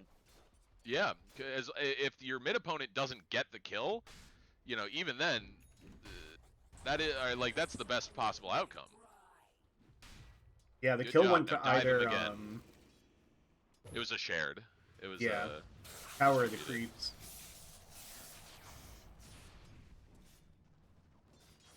Put the Yams into a much better spot. Up a level. That was risky. Oh yeah. But he's willing to go balls to the walls. And he knew exactly how it was gonna look. He's played both of those heroes so much. Donna running down Moose style. Oh wow, that I didn't think the Hedge Fund Manager is going Ape off. going in on Gex. Oh, Yams is gonna get a damage amp rune. Ape, you don't want this. You don't have the mana for this. Gonna try to bring down Gex, but no. Gex is gonna be able to escape away. Just don't get too close to a decay. Let Yams finish off. Ape gonna be able to get a little bit of a zip in here, but just down to the low ground. Has one more bottle charge to work with. It's gonna get cancelled. He's gonna get rooted up, and Yams finishes the kill. Hedge Fund Manager trying to come over to give some help, but Rise stopping the Luna chances of getting involved. Up top, MUDBOYS are gonna find the Underlord. Little sequence from them across the map. This bot lane is just unplayable at this point. Hedge Oh, Fund yeah. Manager's so far ahead. That is why Drip are still holding the slight early lead. How one-sided. Dire's bottom tower's getting the business. And, I mean, I'm honestly surprised we're not seeing the mids do a little bit more rotation. I guess both of them just kind of at that stage where they're trying to get to their gank item. You know, I think once he gets the Spirit Vessel, Yams will wander away, and then Ape, Storm can kind of rotate whenever. Oh, Jeez, under the tier 2, they bring down Moose style again. this acceleration is going to be ridiculous. Gex still looking for level 6. I don't know if I'd even go back to that lane. No, I mean, And should be able to get away with killing this Tombstone. Logano might just deny it. He's gonna... That's... oh, no, Oh, Gex, that's... don't get baited. He's it's also so got tilting. ult. So tilting when that happens to you. You're like, at least I'll get this little bit of gold to help me out. Nope.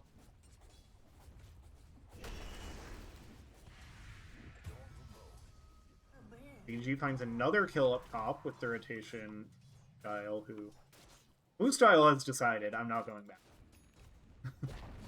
It's about where I'd be at this point. Save that bottom tower. I respect Gex Nope. trying to get to level 6 with the solo XP. That will help a decent. A tough spot for the stun slug. This is, I will say, you know, hedge fund manager is popping off and getting a lot of farm, but Ziggy's working up there. He is still right behind him. Yeah, 3-0 on the Lifestealer, so very much enjoying it. Yams And is that's- right there. They read that gate rotation like a book, and now Yams is going to look for more. Hedge fund manager not sitting on a lot of mana. Has the Mask of Madness. Oh, he this is a knows, tricky he spot. knows. Yep. Knows exactly where that Luna's going to be farming. He doesn't have And enough mana. nope, can't get off any spells here. Master Salty not going to be able to TP in fast enough with the Fiend's Gate. Pagano will come through as well.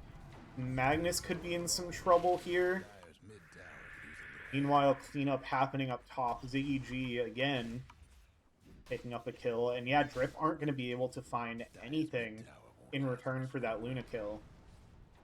I mean, that was great rotation. This is now just back to being neck and neck. Yep. Radiant's top tower. Yeah, this is what you have to worry about when you go up against MUDBOYS. Like, Yams making big rotations, Radiant structure Ziggy G just like quietly having a very solid start to the game. Honestly, quietly is mostly on my part. I've been watching other at most. Ape is going to zip in with the Vortex, and the Kiss is already raining down. He's going to find the kill on Moose Style, but Ziggy G plenty of time to escape, so I don't think MUDBOYS really mind that at all. Radiant's mid tower could One of use those kills that you say, yep, that's going to happen. They bring heroes up here. Dire's They top brought 2 tower. cores. Like, Drip do a good job of immediately after that kill happening, Hedge Fund Manager and Ape split up. They don't just, like, both sit in this lane and fair farm. Dire might want to mine their top tower. Yeah, it does look to be a bit of a challenge. They're now running both of the ones at each other. Hedge fund manager's trying to get some of this tower damage. The Dire Yeah, Boy. both supports behind him, so Ziggy G can't really do anything to test it. Radiant's mid tower. Lagana wants to force the issue here. Got the Tombstone. They don't have Kisses, but they have Cookie. Yams Now here comes Yams. Yams does not want them taking this tower. Try to Cookie out. Does get the stuns. Very nicely placed Brambles. Hedge Fund Manager is going to pop the ult. They've got the nice root as Master Salty comes in. Ziggy G is going to get down. That's a big kill going the way of Master Salty. Magnus looking to escape. Here comes the zip from Ape. The Dire Pops might wanna the mine Dark their Willow as well. Trouble brewing at Radiant's So, bottom tower. with the help of that Fiend's Gate, Team Drip bring more heroes and find themselves a nice fight. One last top tower. Not how I thought that was going to go, but yeah, if they just bring everybody. Yeah, it was Mid tower. I feel like one of those fights where like you recalibrate your brain to remember that you have to take into account the Fiend's Gate. Because like that looked very good for MUDBOYS when Yams showed up, and then it turned out they didn't have the numbers because Master Salty could be there as well. Nice swap out from Moose Style. See if they can turn this around with Ziggy G and Gex showing up. Stun out, and ooh, that Underlord is not tanky when he's got the corrosive haze on him. Radiant's bottom tower seen better days. Biggie G does have the Sacred Relic up. So he's not far off his Radiance. You know, a little bit of a slower timing than Radiant's bottom I think what tower Hedge Fund ain't got ready last side by last side. game, but still respectable. There goes Radiant's bottom Yeah. tower. Yams dodging the decay. Look at G.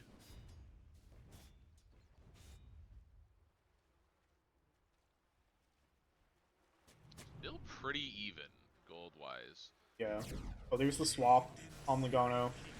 And it should just be undying kill for Yams. Not your best effort. Nice positioning from the MUDBOYS supports.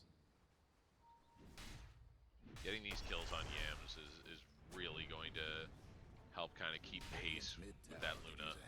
Yeah.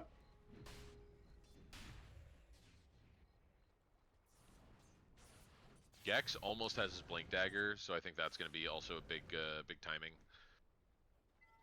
Forts are scouting out.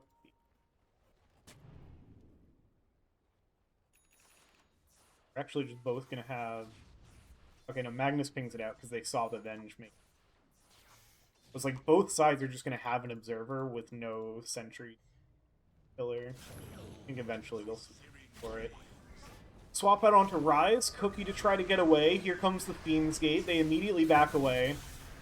Tombstone dropped as well, but it's pretty far in the back lines. Moostyle is almost certainly going to go down. Yeah, there's the beam from Hedge Fund Manager. Now Ape looking for more. They're going to pick up both supports on the side of Drip in response for losing the Snapfire. And they're going to immediately turn that into a tower as well with the supports down. Yams will offer some Slate Chains in response. Is going to get rooted here. Doesn't have a lot of mana left to work with either. Up by Lucent Beam, but a nice Remnant away. Rooted again, but now Ape in a little bit of trouble. Has a Shield Rune, but that is falling down fast. Kiss is raining in. Biggie G now the one in trouble. Vortex back and brought down. Master Salty kind of looking for more. Surprised to see Yams not try to put more damage into Master Salty as he stepped up there. I think just cutting the losses. Now a swap on Hedge Fund Manager under tower. MUDBOYS still looking for something here. There's the blink reveal, but it doesn't find much. Now Hedge Fund Manager able to turn with the Eclipse and blow up 2 immediately. That is trouble for MUDBOYS. This was just a really tough sequence of events. That initial fight kicked off, and they were still waiting on the Radiance for the Lifestealer and the Slardar's Blink. They just couldn't commit more heroes. And then when they finally did get their items, it was a little too late. They came in, and it just wasn't enough. I think if they just kind of chilled, backed off fully, didn't try to go for any engagements until those items were up, could have gone a little bit better. But now they have them. Yeah, definitely looking for... Like, now you're in this weird spot where you said you have those item timings, but you feel weak. You lost, like, 2 half-team fights, kind of. One very drawn-out one. They are going to smoke, though, so they are still looking to make something happen off timing. Fortunately, the Luna is on the opposite side of the map, so they're going to be looking at Master Salty is the target, who, again, with the Corrosive Haze, they do have the damage, and it means there's no Fiend's Gate. Logano's going to TP in, has the Tombstone available. They're going to try to control up the Undying, and they are able to bring him down before he gets the Tombstone down.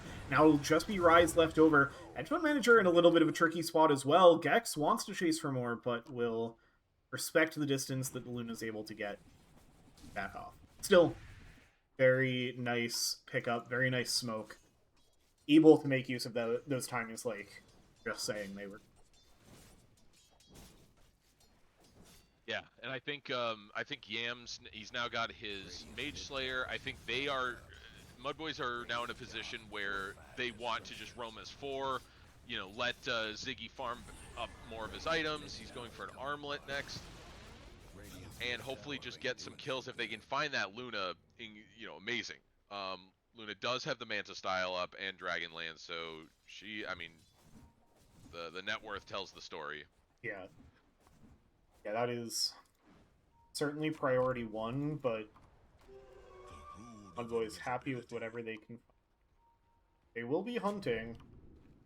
Rip definitely aware that something's going on here, but Yams is gonna see Ape sneaking around to the back line. See so many heroes there. Oh, they have the vision. They drop down the pit. Now Cookie back. The fear! Oh, that's a huge fear. As Ape died with full mana. Oh my goodness. Oh, but the head. Oh, Hedge Fund Manager's Eclipse again, just blowing up all of MUDBOYS. Biggie G arriving late to the party, seeing if they can get anything in response, but now it's a 2v4. Nobody stepped up too far. Oh yeah, Logano chasing to help him. Far forward. They will get the Undying. Let's have the instant respawn. I think they just back off. They got what they could. Yams is still, these fights aren't going amazingly for MUDBOYS, but Yams is staying alive in all of them. You know, the head judge manager, they're competing with a Luna farming, but you're always going to kind of be behind a net worth. It's a little bit of the alchemist problem. So it is a little misleading that there's a 3K difference, but you've still got, you know, Yams is, you know, almost 2K ahead of Ape. So, you know, we're down to a 1K net, gold difference between these two teams. Yeah. Yeah, these last few fights have definitely helped them keep it close. And yeah, Ziggy G in, again, a very comfortable place on the Lifestealer, the Radiance Armlet. Stupendous. Those both seem like kind of halfway items. I don't know if... I feel like you want something more functional after this, but maybe not. Maybe you just keep dumping into stats, and you just become unkillable. Yeah, has the SNY Ungovernable. queued up next. That's honestly, like, an Orchid on Ziggy G could be... like, that could be where you find that little bit of extra control you need for the Silencer, and, like, I mean, for the Storm Spirit, a silence for the Storm. Oh, that pit just misses. Master Salty's still gonna look to put some pressure into these supports. Now Gex gets the stun onto Ape. In some trouble, has full mana. If he can just get away with the fear, the cookie to get the distance, but Yams closes it with the remnants. And now Rise caught in the middle of all of it, and Master Salty, the last one standing. Huge fight for MUDBOYS. I mean... I thought they had just left. They backed off after the Tormentor, but they all are able to recollapse into it and punish Drip, who try to get the punish on the tail end of the Tormentor. Very well executed by MUDBOYS. This is, I mean, this is classic MUDBOYS. You just group up on Yams. You go for these ganks. I don't think Abe has the luxury of finishing that Sanj. He needs a dispel. Yeah.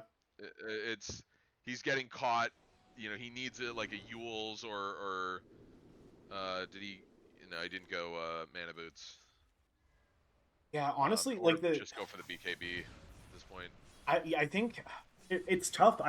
The Greaves might have been the best dispel option. Like, I feel like you don't really want to be Yule'sing yourself against like the type of control that MUDBOYS have. A BKB only does so much against the bash and the swap. Like it's I think that's probably the best option at this point, but like it's a little bit of an awkward game to find the right dispel for a Storm. I think the BKB is the correct item. You know, yes, there's the bash and the swap, but both of those are not a guaranteed land. So like the Slardar has to get close to you, and the swap, if the Slardar is not immediately on top of the disable, you just zip away. But he's just getting caught in these bad positions. Yep, he queued up the BKB. Yeah. Oh no. Oh, Logano. This is the trauma I'm familiar with. Him just diving solo without anybody, zips away. They find both of Drip supports in completely different parts of the map. This is really starting to look like MUDBOYS' game. And at first, you know, what a swing. You know, that laning phase definitely was Drip favored. Yeah. And then with the like fight that fell apart for MUDBOYS, where they like were dying under their tier 2 tower, it was like, oh boy, Drip are just gonna run away with this one. And then they were immediately able to turn it around. They went for that smoke as soon as they were all back up, and just haven't looked back from there. I really like this build on Yams. Like you're kind of this like tank that just feeds on supports. I might be getting a little greedy, stepping up, but I think he's just running interference now that they took Aegis. Yep. And zip out. Oh yeah, it's like I don't know what they can do. I mean, like he doesn't have a BKB, so if you ever get some kind of catch on Yams, they have enough chain CC, but do they have enough chain CC for him and Ziggy? Right. Oh, hedge fund manager. Gonna get off the Eclipse. Damage is ridiculous. Oh, they're all in the glaives, too. Oh, they were not anticipating the amount of damage on top of the BKB to be able to survive through everything else. That was crazy. But now, they had the Aegis, so they chase forward. It's only Slardar down. Ape zipping through. They're going to try to bring down Logano. Another big fear from Magnus. Going to be what they need. Oh, and directly into the Brambles. Means they bring down Ape as well. Ziggy G with an ultra kill. Nearly seeing both carries on either side get Lifestealer rampages. Wow, that looked so good, you know, with that initial just Glaives bounce, kill the Slardar, and take the Aegis off, but they just didn't have enough gas for Yams as well. And Magnus these fears have been crazy. Yeah. Like, these have been 3 and 4 man, 2 and 3 man fears, but getting so much value out of it. It feels like the Storm is always getting caught by them. This BKB can't come soon enough. Yeah, that feels like it's going to be the big turning point for MUDBOYS, because we just saw that, like, the Luna BKB did a lot. I mean, it essentially killed 2 heroes, because one of them had the Aegis. But, like, you need more than just the Luna's BKB. You need really all 3 of your cores to be able to participate in these fights the same ways. Gex is going to get found by Ryzen Master Salty, Ape dipping over as well. Finish it off. I mean, that's really good. Get some kills on your Storm. Like, once he has BKB, I feel he has so much more impact. I question using your entire mana pool to get there, but, you know, you do you. Would you hold still? I'm playing on Steam Deck. Good voice lines. Yeah. I always forget to voice line. I need to be more hostile and rude in games. That's what's missing. Yeah. I need to incorporate more BM. Very important part of the formula in this casual flame free. I will say, like, is tipping, you know, I know I'm on with one of the admins, so I'm gonna make a proposal that, like, is tipping really that much more disrespectful than chat wheel? Yes. Like, tipping used to not be banned, and then it explicitly had to be, because it was like people were getting too tilted by the tip. I think it's just much more targeted, and it's so focused around calling attention to somebody making a bad play, that it's like when used like that, it's just so targeted and mean. Sometimes voice lines can be too, and I think voice lines can sometimes cross a line. These teams, we often see, yeah, it definitely varies person to person. We try to be, you know, respectful of everybody. Tips should, you know, fuel you to be like, all right, I'm gonna show these assholes.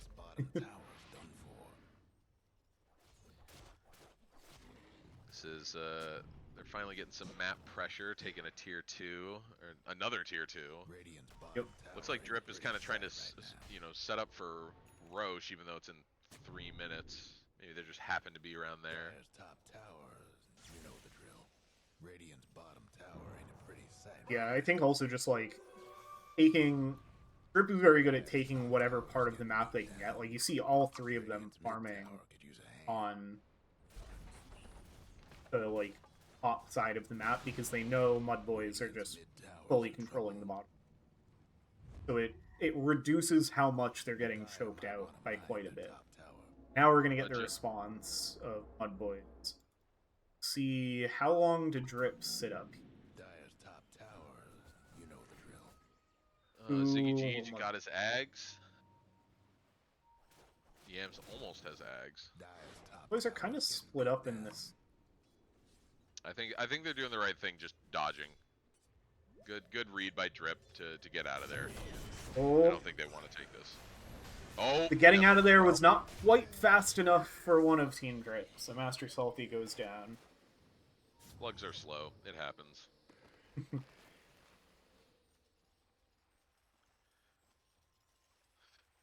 Hedge fund manager is getting pretty big. I think a lot of these engagements have just been, positioning dominant. But we've seen that hedge fund manager has the DPS, and he's got his butterfly. He's not close to satanic, but that's next on the list. And once he has that, they can kind of look to group around that. Yeah. He Although that is. being said, Yams just got the Ags, and it's going to be a matter of, is Yams going to kill Drip's backline before hedge fund manager can kill MUDBOYS? Yeah.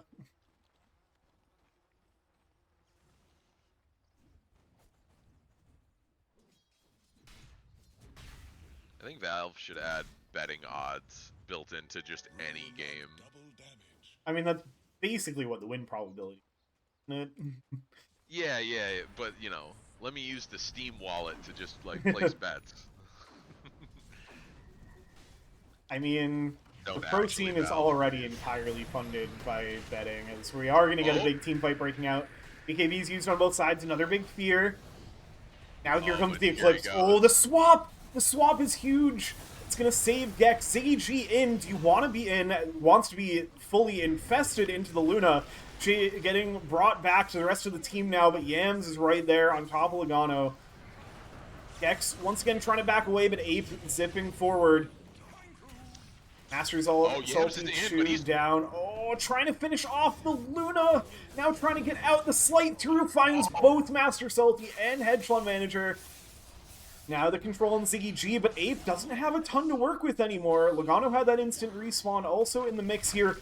Oh, what an infest. Forgetting how short that cooldown gets. They're chasing for more. It's a double kill for Ziggy G. It is a full team wipe. Only the Lifestealer and the Ember Spirit left standing as MUDBOYS take that one to the house in an absolutely chaotic team fight. Oh, that was tough. That was where if you just had somebody with some form of disruption, I do think somebody needed to go in Orchid. Like, Yams does not get to do what he just did, or is forced to build at least a dispel item, but he already has the BKB now, so it wouldn't have even mattered. Well, it would have mattered there, but now it won't. Maybe he doesn't get all that money, for... True. Holy shit, I wasn't even looking at top. Ziggy G just, ate that fucking barracks. Yep. They need Luna to be able to contest this, so MUDBOYS know they do what they want in the enemy base, even down as many heroes as they were. Taking full advantage. And now Roche is back up. And they're going to go right into it.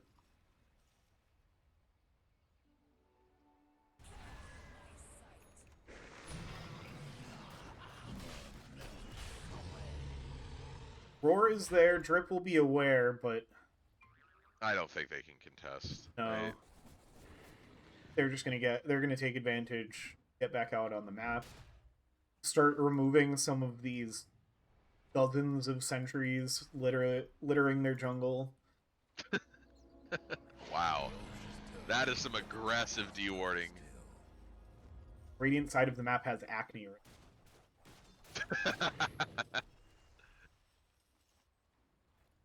Ape, I mean, he's got the BKB, but I was just watching Gex just kind of bully him.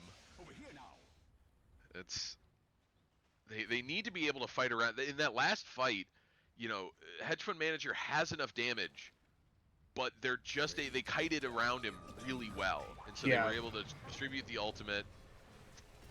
if they're fighting up the high ground, I think Drip is in a better position.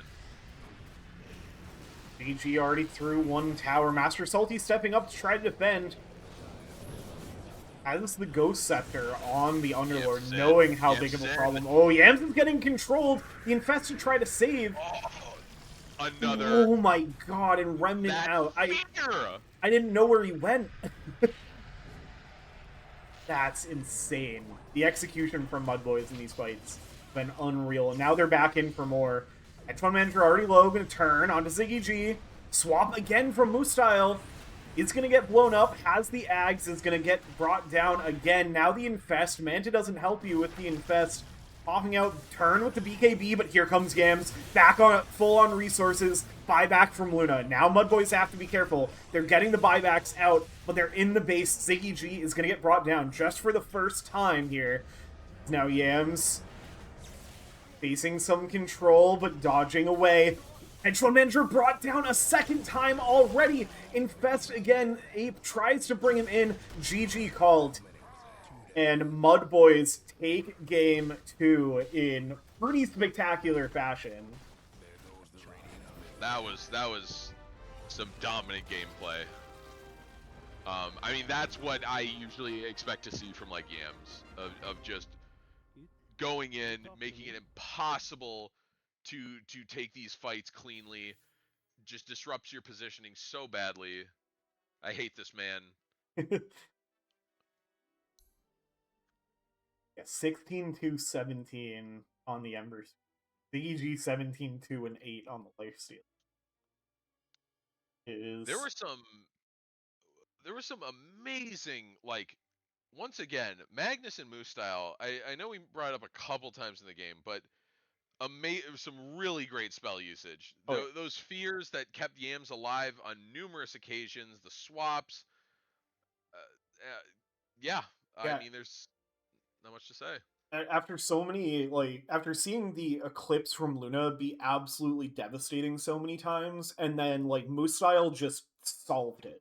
Of, like, let a core eat half of the Eclipse, then swap out, eat the other half, probably die in the process, but who cares? Like, you just. Moose Style was, like, fully wasting the Eclipse by timing the swaps perfectly. Like, not just like, oh no, my core is in trouble, I need to swap them out immediately. Like, having that extra lingering time of like burning through more of the Eclipse. And maybe it was just luck of positioning, but the way it happened multiple times, it looked like it was flawless execution. I will say on we're talking about the supports from MUDBOYS, but on Drip's side, this was definitely the classic Undying looks like and feels like a monster in lane, and then just Yeah. like after a while, it really didn't feel like he was bringing anything. Part of it was he just had no farm, um, but that was it. Really felt like after a while there wasn't much Logano or Rise could do. Uh, they just I kind of think what they were missing is like a save support. Um, Yeah. but even then, it was almost they were the ones getting dove. Yams was the one finding that back line, getting those kills. They're tanky, but they're not that tanky. When you got Spirit Vessel, Mage Slayer, and you're an Ember, Yeah. it's tough. Yeah. Like Yams did such a good job, like forcing the fights to be chaotic. I was thinking multiple times in that game of like, I can open up the fight recap and see what spells were cast, but I already know everybody cast all of their spells as many times as they. Like, that doesn't tell me anything. Like, everybody died in the fight, so I know the way the net worth changed. What I need is like a graphic of the mini map that shows me the path that all of the heroes followed during the fight. Like, that is what would give me the fight recap, because so many of these fights were determined by like how everybody was moving, which like is naturally going to be part of an Ember Spirit versus Storm Spirit kind of game. But like, where the swaps happen, where were the supports positioned, when did the Slardar blink in, when, like, where did the infest take the lifestealer? Just like all of the movement and how that was like what really shaped the fights was like where did they happen, where did they go, how did the teams get split up. It was chaos watching it, and I wanted a way to like see some succinct thing. Like I would just have to watch it back like 3 times and like zoom out as far as I can to try to see the whole team because there was so much happening. One of the stats I'm looking at right now is the debuff duration, and it's clearly like there's more hard CC on MUDBOYS, but if you look at the numbers, the amount of time that MUDBOYS where it's able to pump out disables, 48 seconds of fear, 94 seconds of bramble maze, 117 seconds of searing chains. Gex had 122 seconds from Slitherine Crush. There's nothing even close on Drip's side in terms of disable, other than like Underlord Pit, but like that's kind of a gimme. Yeah.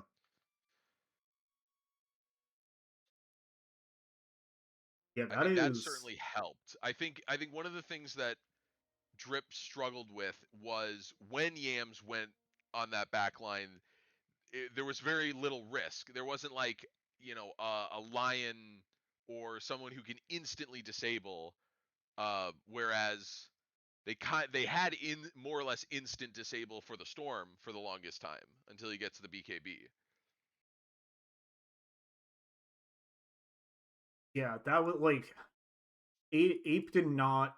Ape wanted to be playing the game that Yams was playing, did not get the chance.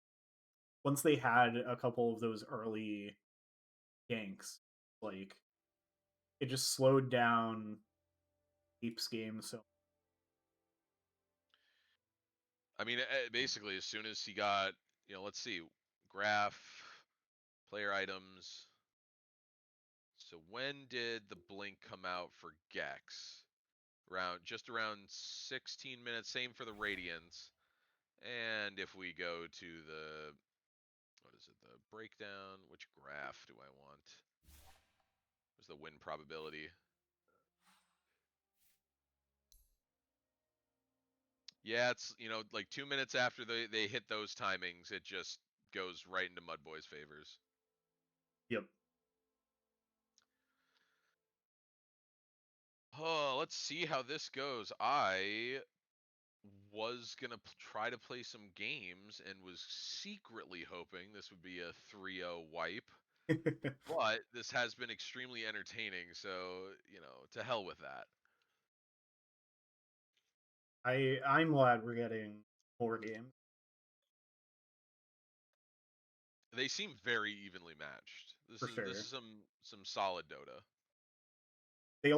They didn't face each other in the bracket at all, um, which is interesting because Mudboys got knocked down from the upper bracket by putting the RNRD2L, and then beat putting the RNRD2L in the lower bracket final to get back to the grand final. And then Drip beat RD2L in the upper bracket final. So Who the hell they haven't organized seen these each other brackets? since the. It's easier for me to follow because I have it up on the screen. Can't see that.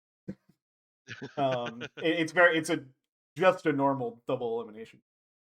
But yeah, that is to say they haven't seen each other since the group stage, which also means they haven't seen each other in this meta before this series, which I think makes it all the more interesting. We've yapped so much we already have another. Huh? 10 seconds to go. Same bands so far. 5 seconds. Stable is boring. Let him out. Let him out of the cage. Let him pick Void Spirit. Just pick Lion and Shadow Shaman. Easy. I wouldn't want to play either Fires Lion or breathe. Shadow Shaman into Yam's Void Spirit. That just means you don't have fast enough hands. Exactly. 10 seconds Oh. to go. Just do cocaine about it. 5 seconds. I haven't. I feel like Dyer's banned. I've never seen Huskar come out from drip before, because my keyboard is still intact. So I'm just They curious. This must have been something they pulled out, right? they played it 5 twice this season. Once against Mud. So it is something MUDBOYS specifically has played with. They also MUDBOYS did beat a drip Huskar last season. Obviously, very different game of Dota 2 then, but 10 seconds to go. Okay, they're 5 done with the fish. yeah, the They're like, Slardar is the new ban here. Dyer's pick. Which is this? Okay, now MUDBOYS take the Vengeful Spirit. Or I guess take it again. They had it last game as well, but they take it even earlier. Which I think Drip would have taken it. I think this is the first time Drip have had overall 10 last seconds to pick go. in the series. 5 seconds. I think this is the first time they've had 4 ban. Radiant's ban. But I can answer this. Ooh, we're gonna get the Logano Lich. that is. I mean, these are just such dominant supports. 10 seconds to go. 5 seconds. Buff doesn't.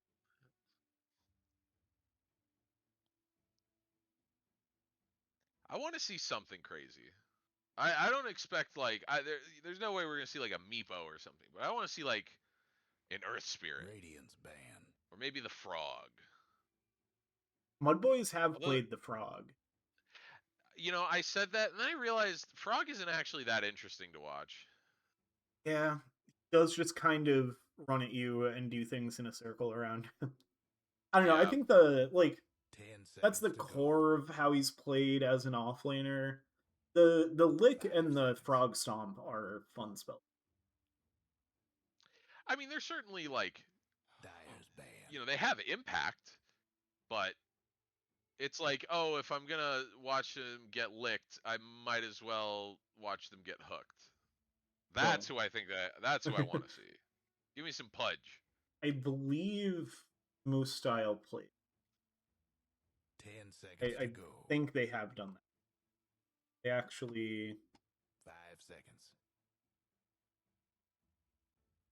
Oh, they actually played Pudge in a different last night. So, very much on the table. Dyer's pick. Okay. Although I'd like it to see might. it.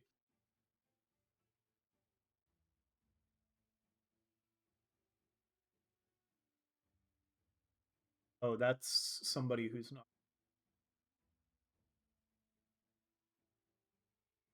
10 seconds to go. Gex played it off. Okay, so it still 5 could come. seconds. I was thinking it might be. Radiant's pick. Oh my god. Another fucking life stealer. Well, Lifestealer has not lost a game.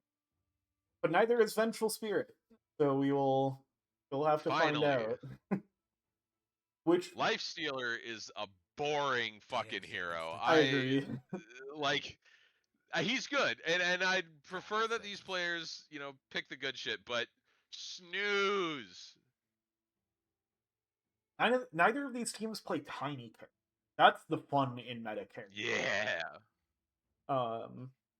Yeah. Give me some tiny. Give me some Terrorblade or something like. It was like what the first in meta carry that came to mind for me is Drow, which that's very much on par in with Lifestealer.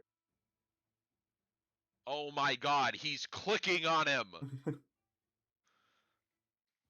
Radiant's pick. Yeah, tiny carry is. I'm sorry Ooh, that's a Okay. fun hero. That's a new hero for the series. That I feel like that does decently against a life. 10 seconds to go. I mean, having an 5 escape where seconds. he can't hit you is pretty big. Like Yeah. I would say, yeah, I think Ringmaster is a strong support against the Lifestealer. You know, if you can't, I guess they didn't ban the Dazzle, but like he kind of does a similar function plus with actual disable. Yeah. I like Ringmaster here. It I think is he is a good support. it is hard to land your disables on Lifestealer as Ringmaster, or I guess the the better way to say that would be it's easy to dodge Ringmasters. Like you see them Yes. coming and you push R, or not R, you push Rage, which you should bind to R because it starts with playing Lifestealer, so you Mm, shouldn't have to think that hard about it. I concur. This logic tracks. I I'm curious, like, all right, they ban. I mean, it makes sense why they banned the Ursa. Do you go something like, I don't know, what counters Lifestealer? All right, carry on. Is something fucky? It pause because someone so they just unpause. I didn't even notice that the Dire timer wasn't need. moving. It did feel like we were sitting there for a while, but Yeah, ooh, the Viper has been getting banned by that um is what I would consider kind of a counter to Lifestealer. Yeah, you can purge off his Q, but you can't purge off that ult. So 10 you can seconds to still go. is not the free runaway coward button. 5 yeah. seconds.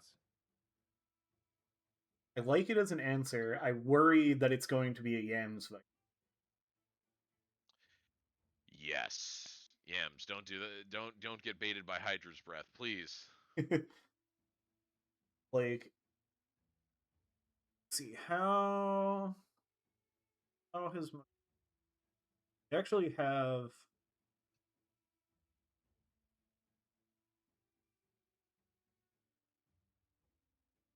the only game they played of it this season was the one against us. I mean, I think it's perfectly like do you run it as an off lane here?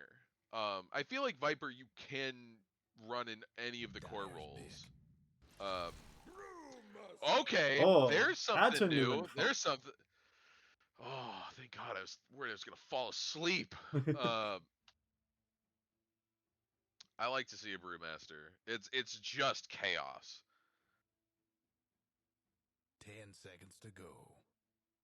I think MUDBOYS needs to 5 I think seconds. MUDBOYS right now is in a harder drafting position because like what they've kind of a weird team.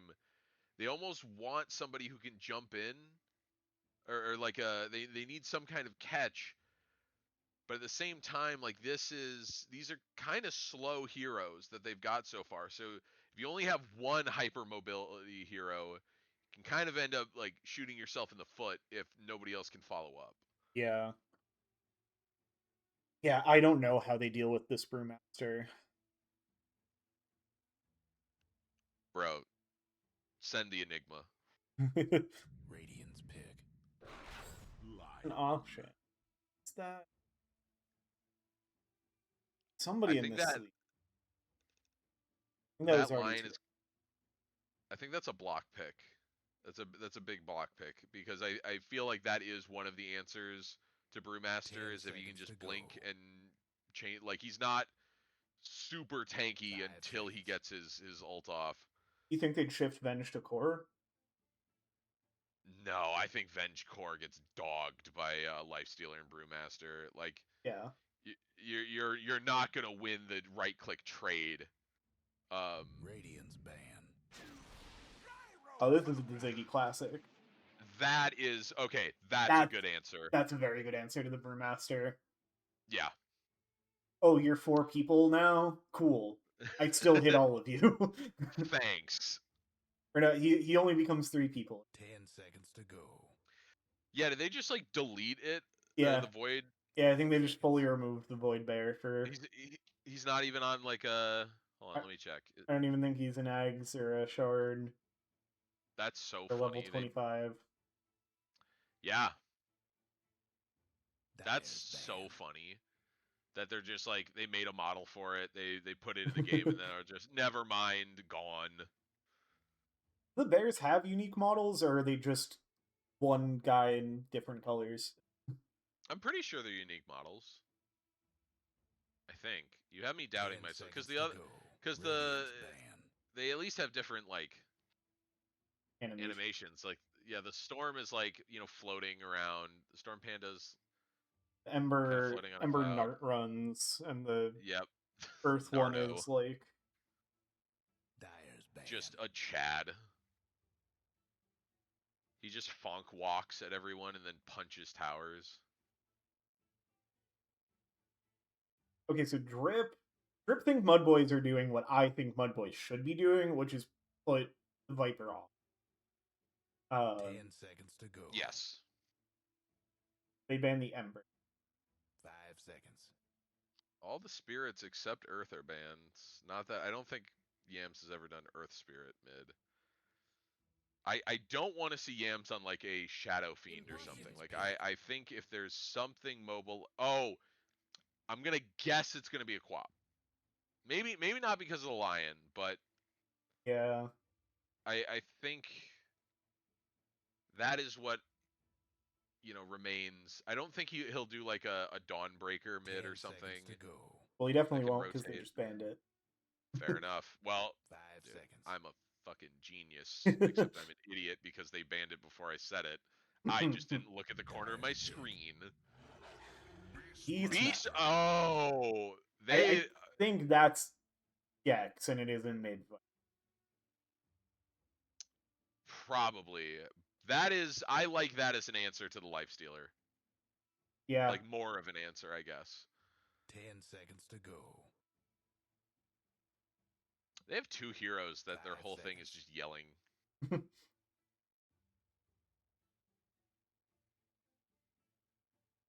Alright, what did Drip want for their mid lane? I feel like Mudboys.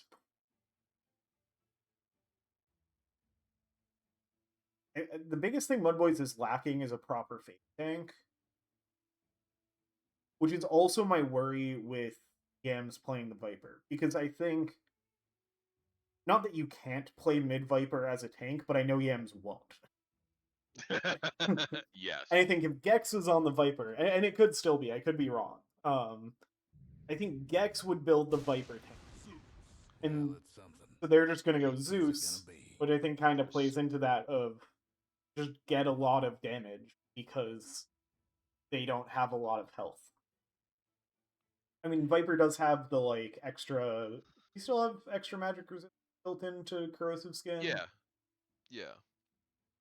So that helps a bit, but I think we finally have a draft from Drip here that is more magic damage than physical damage. I think so. I like this. I like that we're not just kind of getting the same games over and over again.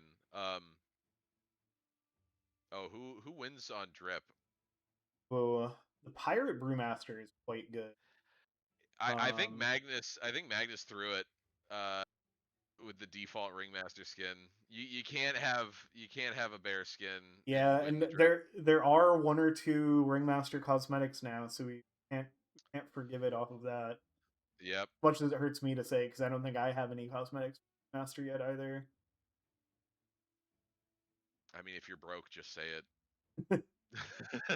They just didn't put enough other sets in whatever treasure the Ringmaster Scarecrow was in. Liked. I want more people to adopt the my ugly set mentality. I want to start seeing some vile and disgusting low poly sets.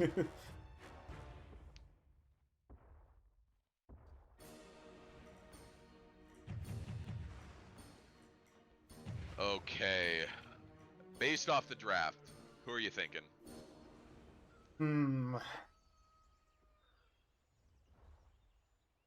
The I feel like the matchup that stands out the most to me is the gyro versus the. I feel like that makes me like that feels like the brewmaster might be fully gated, and I feel like that's an important hero That's the spirit. for Drip's draft for like causing the chaos. As once again they're gonna run into each other right off the gate. Ravage from Rise with the Earth Spike is make sure Master Salty gets out of there fine. So we'll just go their separate. Yeah, Cuck it's number 2, putting all 4 of them in the cuck chair. 30 seconds to go. I think MUDBOYS. I like stuns, and I mean they have a ton on Drip, but I like it when your cores have more of it. yeah. Like we've got stuns on both the carry and the offlaner. And here we go. Yeah, you only have real control. Gex? Gex wanted that rune. Gex got that rune. Gex Gex paid died for for that rune. Don't know if it was worth it. I feel like all 3 games somebody has like died in a, let's say, silly fashion for a rune. MUDBOYS have given up first blood in avoidable ways in all 3 games. Well, at least it wasn't Moose. Okay, so immediately off the bat, I'm seeing. I think Ape might have thought he was laning against a beast. Oh, Because he does just instantly, it does not look like it's fun to be Zeus into Viper. it's the. What I'll say is that the one thing that Zeus does is like Yams does get to like assert dominance, but Ape is still going to be able to like secure last hits in a way that, let's be honest, a lot of heroes can't do. Although it's gonna be hard if Yams is able to maintain like equilibrium, which it looks like he's not that focused on if he's gonna like clear this wave. Yeah, I think Ape like has the tools. It's not the worst. It's not outright suffering, but it's not fun. Yeah. But then again, nothing is fun into Viper. Yeah, here come the hypes. I mean, what do you do when you're Ape? Like, He's just standing. Yeah, just arc lightning the creep that you can. Look longingly at the creep. That's all you can do. Dix did get revenge while we were yapping about mid. Brought down Logano. Top. Okay. Down bot. Quiet start. Completely different bot matchup than we've had the first. Finally. Yeah, no Venge Slardar. There's still a Venge on the other side. All right, Rise. I saw that. This man fat-fingered teleport for a quarter of a second to the lane he's already in. Oopsie. These things happen. Logano reeling in Moose up top.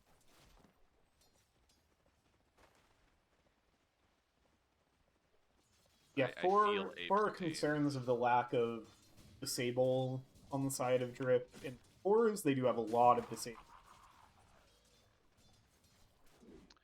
Yes. And there's not a core on MUDBOYS that's going to incredibly punish a Lion Lich support duo. There's not a Night Stalker. There's not an Ember. Right. It is. I do think the challenge will be getting on that back line. Yeah. They don't. They kind of have two heroes that just you have one blink, stunner, but then you have swap, but then on your other two cores they're not able to move around the fight as much. Now Gyro doesn't care; he just hits everything. Yeah, that's where the Lion and Lich are gonna have to be careful. Is like, don't just get flacked. Like, pay attention to when flak is active. Pay attention to how you're positioned. Gex up top. Oh. Oh. But Well. Yams in the mid lane brings down 8. Oh yeah, I mean this is suffering. I've played this matchup several times. It is not fun. Like I said, it was a little bit of cope, that you can secure last hits, because that is just one of the benefits of Arc Lightning. You at least aren't that under threat if he starts diving tower, but still doesn't feel good. And Yams knows how to apply that pressure really well.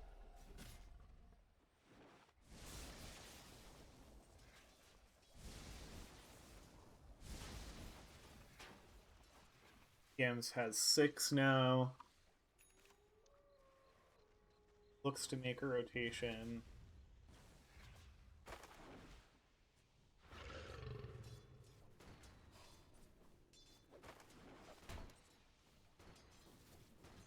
Bot's still pretty quiet. Oh my god, the axes, Logano! Oh.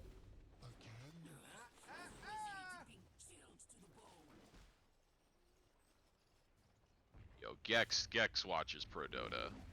Getting the double Sage's mask. Hell yeah.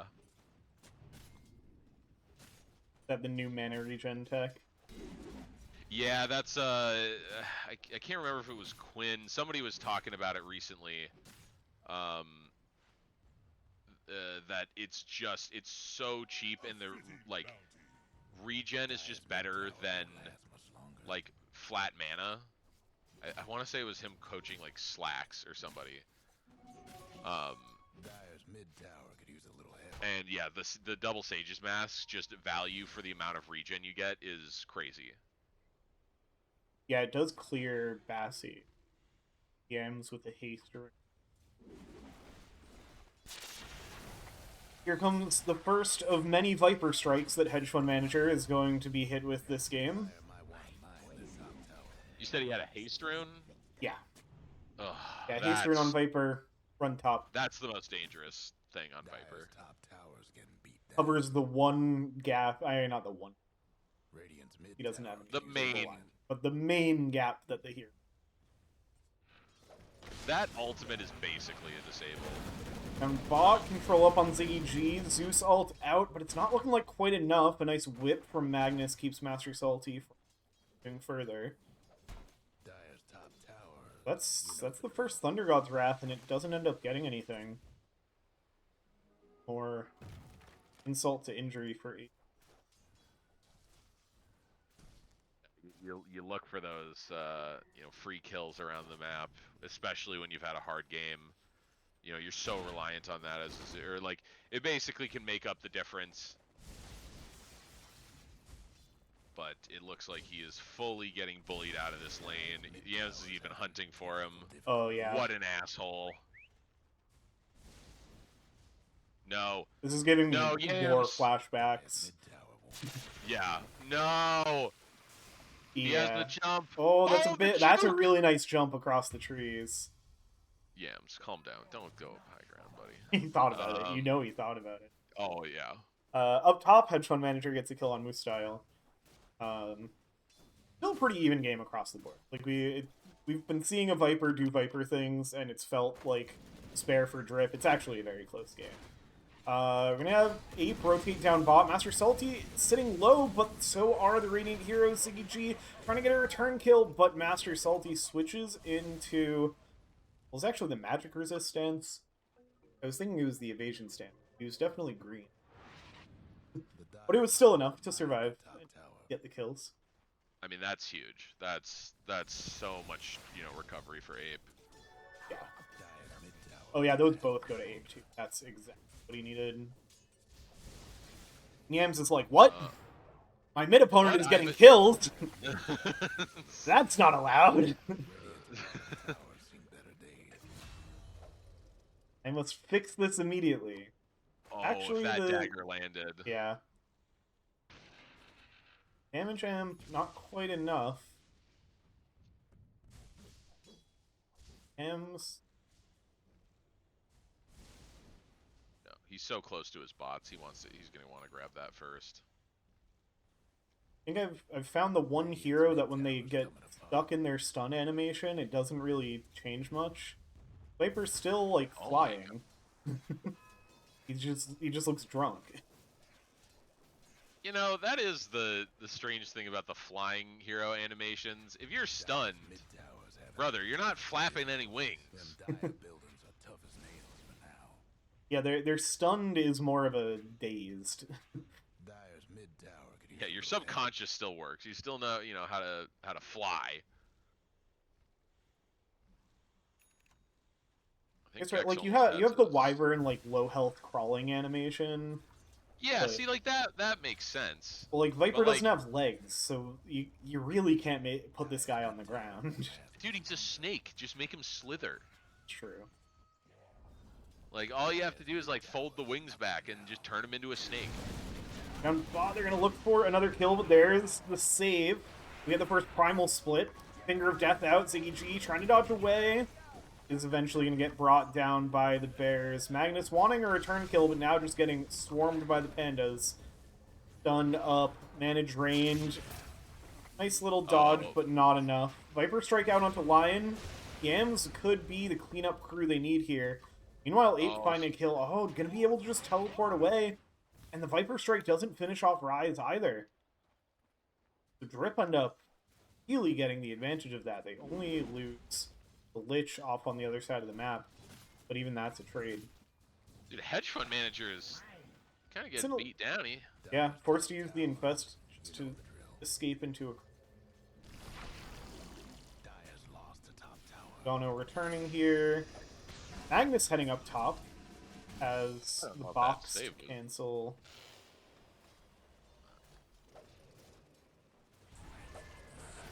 Style joining as well. Has the swap available if they want to use that. There it is. Actually, after. Oh, nice This- control. The Chain Frost. Oh, goes to the creep wave. Can they keep splitting out with style? No, one more bounce. Oh, that's so unlucky. Still, obviously, a very good trade for the side of MUDBOYS, though. And that wasn't enough. Yams finds another solo kill on his mid opponent. Radiant's mid-tower could use a hand. This is, I mean, he's got his bots now. You know, he kind of just run everyone down. Got his box, but it's Dragonlance in the queue. Please, Yams, please. Think we're looking at another first item Hydra's Breath. I mean, first item, Hurricane Pike is not grief. Yeah, I can hope. I think the difference here... Oh, actually, heard us talking about it again. MUDBOYS really do have the stream open. Again, don't know how they're doing it, because it's on a 5-minute delay. But switches to... Is that a Mage Slayer? Yes, that is Mage Slayer. Yep. Alright. I like that more. Especially I do into like the it Zeus. more. I don't like that they've clearly bugged No? one of our rooms. Dire's mid-towers have it. I think. Okay. Oh, he couldn't get Can they the get a ult off. return kill, though? They can with the Finger of Death. That is a trade Griff is exceedingly happy with.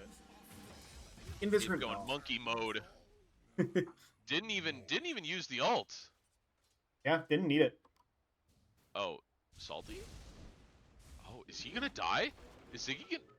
Oh. Not gonna happen this time. A little different TPing away from Beastmaster Vengeful Spirit than it. Yeah.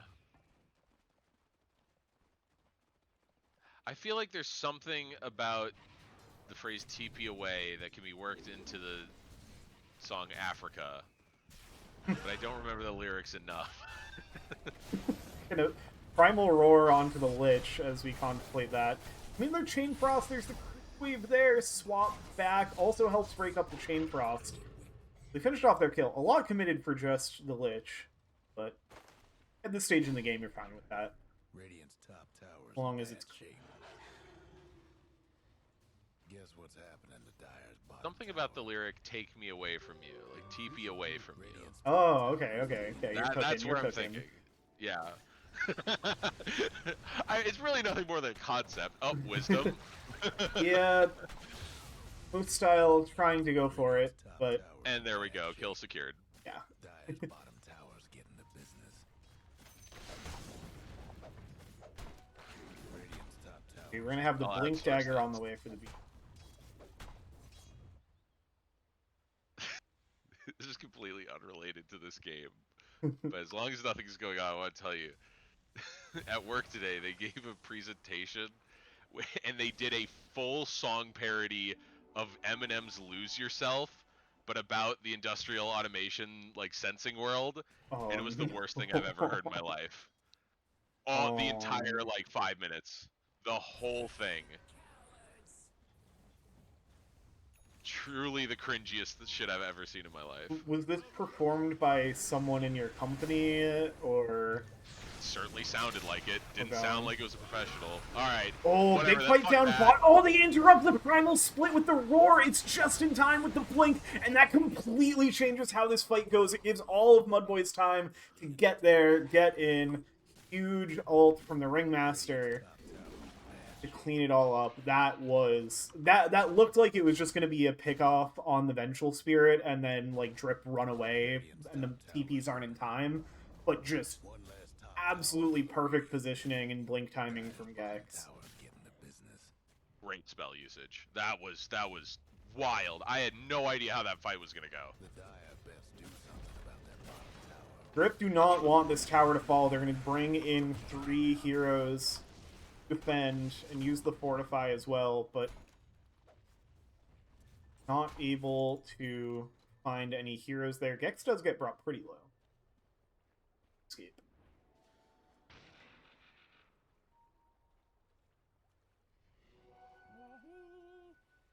Hey, Dyer's mid tower could use a little help. if they're stepping off the gas a little bit, everyone wants to chill out, get some farm. Ziggy G's got his mini crit stick. Hedge fund manager has his radiance. I think he had even a better timing than game one. Yeah, He's even getting just brought down twice has been pretty left alone. Like, Drip do this very well of, like, I mean, just making space in general, but, like, being able to take decent fights with 4 heroes. And now with that Radiance, gonna look to get involved. Ziggy G falling low into the box. Hedge Fund Manager chasing, gets the wounds onto him, and that'll be enough. But now Hedge Fund Manager in some trouble. Tornado up from Master Salty to control Yams, keep him off of the Life Stealer. Now pulled back on Yams. Hedge Fund Manager popping back out full health. Yams does not lose sight of his mid opponent and all of that, and will at least get that kill on his way down. Magnus likely to fall here as well. Gets on the unicycle though, crashes into a tree, but still trying to get away. The Blood Grenade finishes it. Moose Style and Gex though, they see Hedge Fund Manager. Roar already used, Rage out, it's so close. Swap up in 3, but Logano is there, pull back. Now blink forward, but Hex, Rise ready and waiting to defend the carry. And somehow Hedge Fund Manager lives, and now Gex in a bit of trouble. Moose Style as well, but Ziggy G showing back up. Swap onto Logano, gonna finish off the Lich. Master Salty and Rise now running in the middle. Gex stunned up, Finger of Death out onto the Beastmaster. Now they're gonna turn towards Ziggy G. Oh The my fight just God. keeps going back and forth. Turn back around onto Master Salty as Yams respawns and comes back in. Rise sitting low, Viper Strike out onto the Zeus. Rise blinking back across for the Hex. Ape gonna go down to Yams again. Master Salty, Yams gonna turn around, get some damage out. Hedge Fund Manager back in at full health, brings down Yams, turns over to Moose Style. Rise will pick up the kill there. And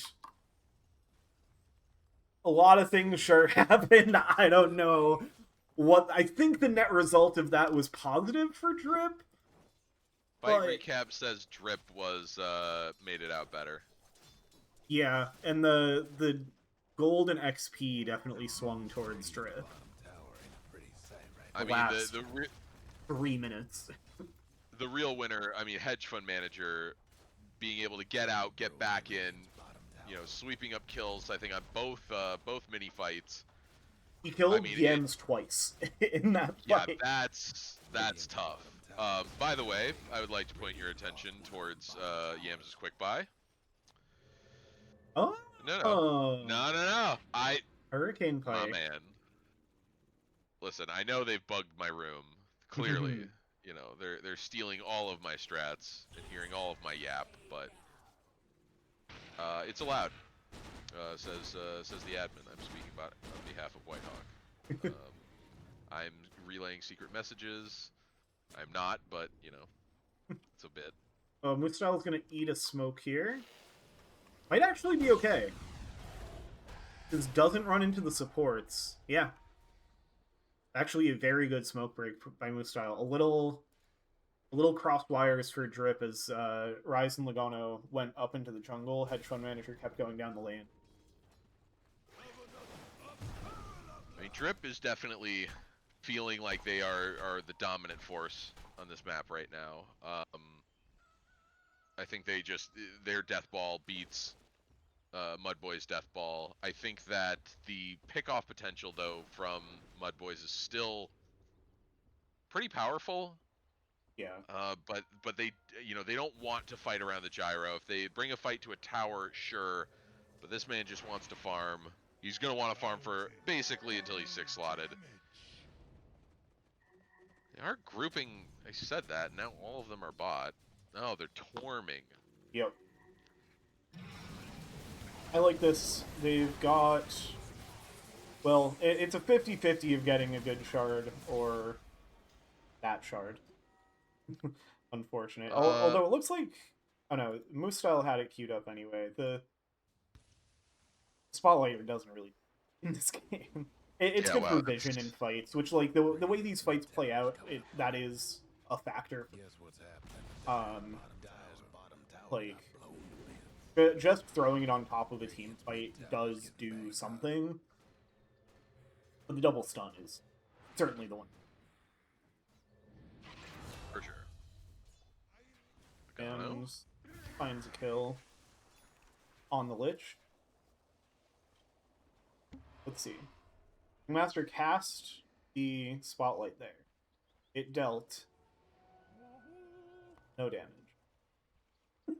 Does it deal any damage? It thought It only 2 illusions. only It only drains health from illusions. Okay. That's so dumb. You can't even use it as a blink cancel. Nope. I Weak. should know that. I've just, like, never cared to further into that card. I mean, yeah, if you're not fighting. Oh, do they know? They Yep. find Master Salty. Roar and Viper Strike into Ringmaster ult. There was not even close to a chance to cast a Primal Split in there. Actually, kind of perfect timing from the, like, chaining the Primal Roar into the Wheel of Wonder. Yeah, certainly good spell usage. Ziggy's got his Ags now. I think it's on its way. You know, this felt like it was kind of Drip favored, but I think the timings right now just align for MUDBOYS a little bit better. Helm of the Overlord is now up on Gex. Yep. Stellar Crest on Moose Style. I mean, that being said, Williams is going to get found. Controlled up by a Rise. Ooh, nice forced after the high ground. The Hurricane Pike coming in clutch.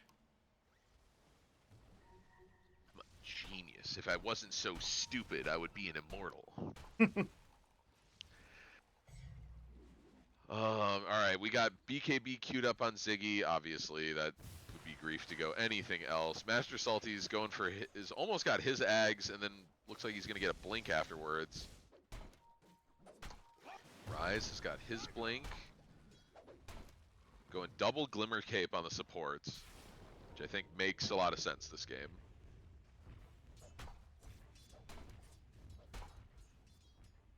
I think right now it's just I think MUDBOYS want to just shove down towers. Honestly, the double Glimmer Cape is one thing that makes the Ringmaster Spotlight a little more meaningful. Does it give Yeah, it gives Crusade? True Sight. Radiant's mid-tower Where does it say that? Enemies in the light have a chance to miss their attacks and are And are revealed if revealed. invisible. So I guess it doesn't even give That's vision. It's more like dust. Anyway, they're gonna find the Beastmaster with the stun once again. They have the damage. This time they don't.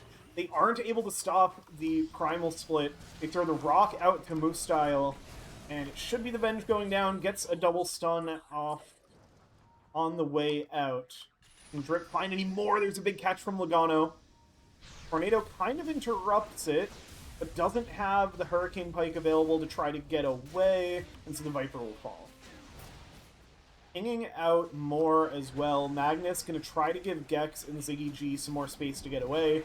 Throws down the Spotlight that I mostly call out just because we've already been talking about it so much. It did literally nothing there. still. And Yeah, I wonder like that the wording on it, you know, is this a case of they just didn't use the term True Sight, and that's what it does, or is this just Valve being Valve?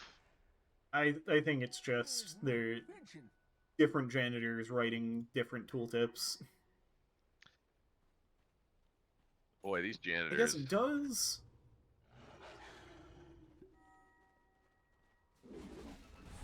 You know, maybe it is that there's a difference that True Sight specifically refers to what Sentries and Gem have, which is the ability to see not just invisible units but also wards. And Dust and Spotlight do not reveal wards, and so that's why they don't say True Sight.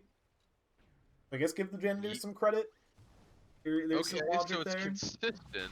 Yeah. Okay. No, that's fair. And everybody knows that like that would be the one example of Dota tooltips and other like visual indicators being inconsistent. There's certainly no other examples we could point to. No, never. That janitor, you know, really he cares. MUDBOYS are gonna sneak a Roche here. That absolutely could have been a fight, and I think Drip just didn't see it coming.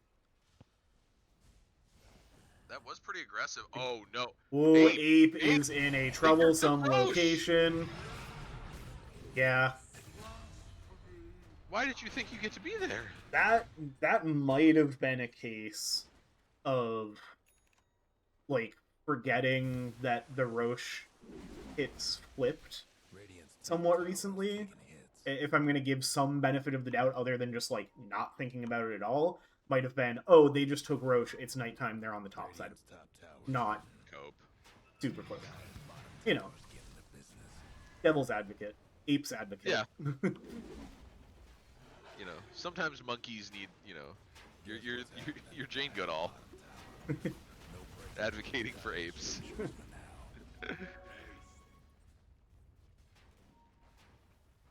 Do people even know who Jane Goodall is anymore? I mostly do because I like recently saw a meme about her, which was that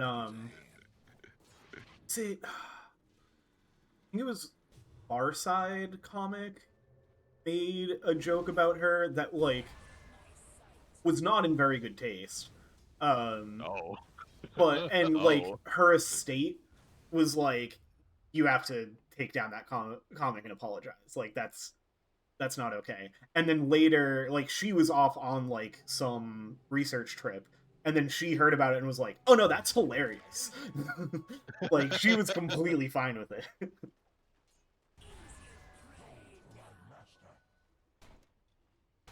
Yams is kind of chilling. Yams is pretending to be an illusion. Okay, now they're gonna push forward. Wow, what a spell. Fucking Spotlight. Now I'm trying to remember, like, does it It must give regular vision. Doesn't say it does. I think it gives regular. After Salty jumping right in, going to use the Primal Split immediately. I don't think his Oh, team was expecting this. no, and the Ringmaster ult immediately splits up the fight and prevents the team from joining in. BKB from Ziggy G now. Control, they blow up Moose style. Gex in onto Ape. Oh, a huge pile up of drip heroes in these trees. Thundergod's Wrath comes out. Gex is going to fall. It's still a pretty even fight so far. Yam's hunting for more. Let's look for Ape up the high ground. Oh, the dagger's going to find him. Jump right back into Yams. Master Salty's here. Now going to get hit by the Viper Strike, but here comes Hedge Fund Manager. Turn on to Yams. Now over to Magnus. Ziggy G making her way back in, but it's going to be a little dangerous. Taking tons of damage from Hedge Fund Manager and burning down Infested, and it's going to be a full team wipe. There's going to be the Aegis respawn from Yams, but I think he's just going to die again. Nice slide down to the low ground, TP away. Yeah, they have no way to stop it. Oh, that was kind of tough. It was 5-3, so definitely another team fight won by Drip, but another very close one. Yeah, there was a decent amount of back and forth. I really, it feels like Gyro just does not deal enough damage without it being a full Daedalus. You know, he was just standing there clicking, and he didn't really do anything to Hedge Fund and the Panda. They have, and that's before, like, Master Salty has the Assault Kuros queued up. That is going to make it, like, they're going to be scaling pretty even in terms of damage and damage mitigation. And actually, Ziggy G going for the Satanic before the Daedal. You know, I get it as a means to survive, because they also took their sweet time killing him. Yeah. And having another Dispel is good. I just worry that they don't really have anything to kill Lifestealer right now. Yeah.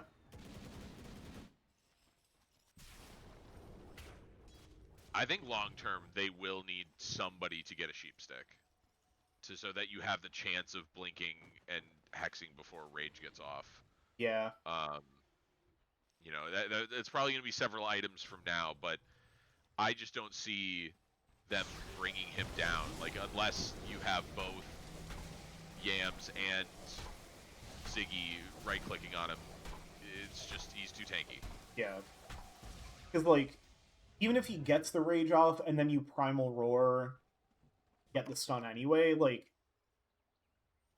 you're not going to have the damage if he's in Rage. Right.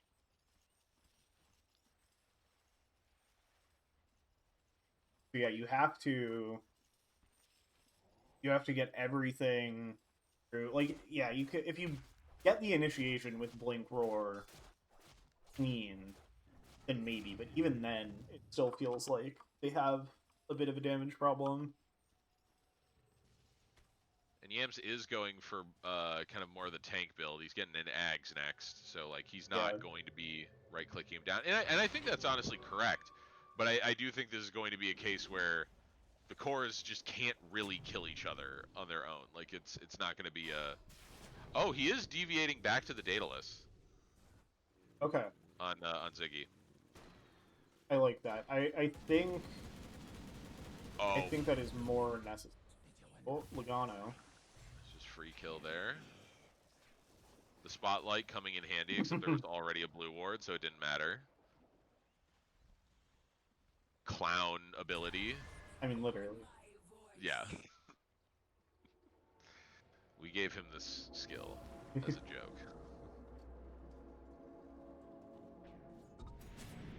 Where's the clown car ability? That's what his ag should be. Well, he's got the unicycle. Yeah, but he needs to pile everyone into it. Oh, so like you can. It's like Tusk Snowball. Yeah, like Tusk Snowball. It should be an like instead of the Aghanim Scepter being Escape Act, like gets 2 charges and throws the dagger. It's Escape Act turns from a box in a car that Unlimited range, and you can fit any amount of heroes inside of it. yeah, Enemies and allies. casted on one hero. Oh, Yams has found a friend. Yeah. Yams. I Oh, think Yams you has should found a maybe. few friends. Oh no. Yams Yams, has they aren't found your death. friend. Just say no. Yams was taken from us. Gone but not forgotten. Ziggy G finishes out his Daedalus. He's now going back for the Satanic. I mean, this is just... He's eventually going to... I think now they don't have a damage problem. Yeah. I think he gets Satanic, he gets Butterfly, and then Rapier. Gyro shows that he is the later game carry. The dire best do something. Henchman Mancher is queued up Silver Edge and then Lincolns. Okay, the Lincolns make sense. I don't quite understand the Silver Edge, but sure. Who are they trying? I guess it's to break the Viper. Oh, Yeah. Moose style. Oh, Moose style. Found by Master Salty and an Nimbus. Swap to Oh, delay he's the buying. inevitable. Yeah. Oh, there was no follow up. He's just making space. Does have the Ags. Only kind of dead.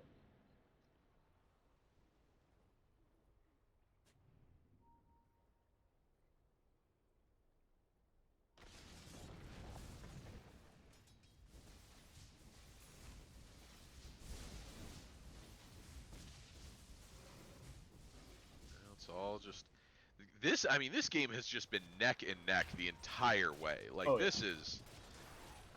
Our biggest God. net worth lead was 5K. That was Wow. almost 10 minutes ago. As Moose Style's Illusion. Oh no, they're gonna be so mean. Oh, they're not gonna kill it. Oh, they're gonna wait for him to respawn. No. No. Oh, and Magnus goes down too, trying to help out. I mean, that's pain. That is cruel. That you should be able to, like, I get it's part of the downside, like part of the balance of the ability is that like you have to be careful with it. You should be able to toggle whether or not you take its spot, or you should be able to just like kill it and like kill it before you respawn so that you don't respawn there. There should be a suicide mechanic to this hero. I agree. Give me back first release techies. Or just old Bloodstone. And then build it into Venge's kit. No, I think it's fair. If you get to have 2 lives, you have to be careful with that second one. Yeah. I think it would be, because otherwise there's no incentive to not just wait until last possible second to toggle. True. Oh no. Oh no. Ziggy. Oh, Ziggy G, you cannot get caught. That's illegal. What are you doing there? He's so close to a Satanic. This is like it's still, it hasn't been a huge shift in the net worth lead, but those yeah, those chains of pickoffs, like that like, is going nothing. Troublesome. Yeah, exactly. It's like Grip have just been moving around the map and essentially finding free. I mean, like the amount of value they got, they get the warding done. They are now able to pressure onto the map. Like that was some rough positioning from Ziggy. Radiant's mid tower's coming apart. Yams does finish his Ags. Radiant's mid So he's got the nosedive.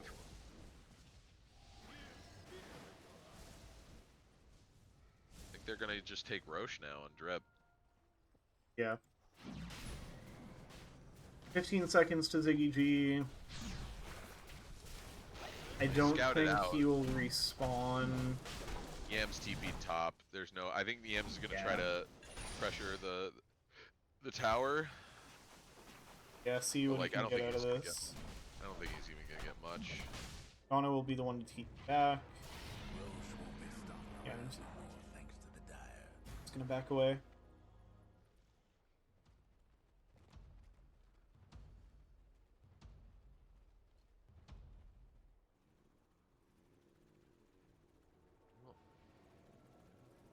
I think they're all just kind of waiting for the next items. This is gonna be a fucking 80-minute game. All right? Does anyone have the bobble? Bobble check. No. No. No. Cringe. No. Yes. 8. Yes, dude. He's doing it. He's going for the build. He's getting the rapier. Oh, he has it queued up. That he. Yeah. Oh. I mean, that's He's the gonna thing. do it to him. If you get the bobble, not even if you get the bobble, but just like, it's like, why not? Like, if you're not dying in fights, why not just amp everything by 25 fucking percent?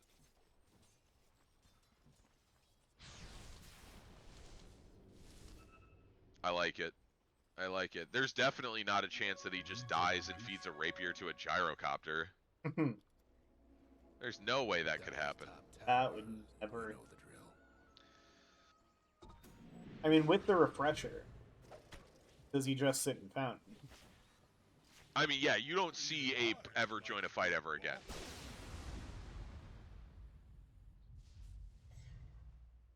Alting because he peed himself a little bit. It's like, am I about to die?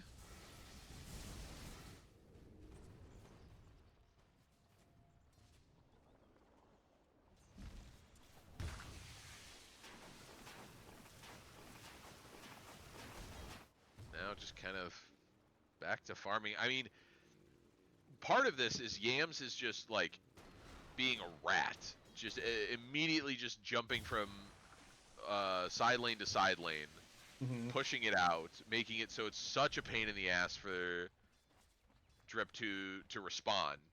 You know, they don't have somebody who can answer the bots TPing. Yeah, it's drastically slowing down their ability to snowball. Radiant's top tower's in bad shape. Lost the top tower. And then Gex is like sending his, you know, sending his creep. That bottom tower. Oh, Yams. All right, good show. But like, I mean, they did get a tier 2. Yeah, Well, they almost half health the tower. They Yeah. did half health the tower. almost exactly. now- Wow. And now he's gonna just do the same shit again. Yep. The problem is like you can't have a support answer him. You can't. Ape can't. Yeah. And you don't want a have hedge to fund bring- manager. Like, even if you bring just Master Salty, he kind of, if he's gonna kill him, he would have to commit Primal Swap. And I don't think that kills him. Yeah. Like you have to commit several heroes to do anything.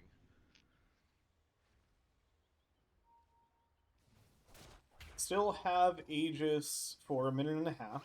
They're not together now. They're gonna try to kind of close in on the mid. MUDBOYS seem to have a pretty good read on it. Yams off to rat it once again.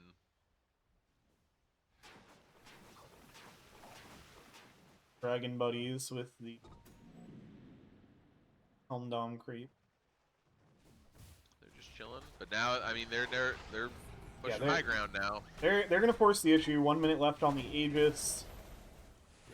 Stun goes out.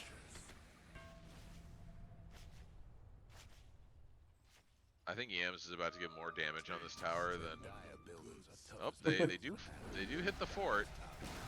They've got the there's the roar. Oh no, Ziggy didn't ZG in a BKB. tough spot.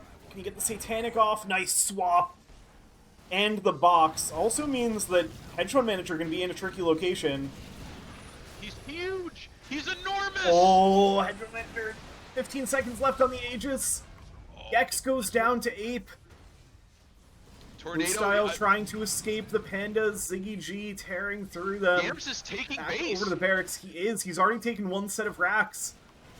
Basically a base race, and now they're gonna. Oh, the age just expired. He dies. He just dies straight up. And now Just they swap chase. back on Master Salty. He doesn't have Primal Split. He's just dead. Oh, Team Drip. They do bring down Yams, but it's at too steep a cost. They sent too many heroes home. It did cost a buyback, and they did take the range racks, but they lost a full set of racks. Yeah. They lost more of their base and I guess the same amount of heroes with the buyback. But they also put Ziggy G got a godlike streak off of Hedge Fund Manager. Like that, Yeah. he has Butterfly now if he wants it. And it took a lot for them to bring him down. I mean, the swap save was like, it felt a little bit delayed, but you know, he basically has, you know, 3 different ways to bail himself out of situations. Yep. 4 if you count. Oh, Roar. The Hex to counter. Beautiful Ringmaster ult, though. And it just pops and kills Ape. They do use 2 more buybacks, though. They're going to chase out Gex. This would be a dieback on the Beastmaster, and I think it will be. Controlled up through the BKB. Ziggy G will do the Nightfall, and Moostyle and Magnus falling there as well. So 4 end up dying. It is 2 big buybacks by Drip, but they are well used. And now they're going to base check MUDBOYS a little bit, because they know that Gex does not have buyback. So they're going to find out. I mean, Yams is going to respawn naturally. He was dead for that already.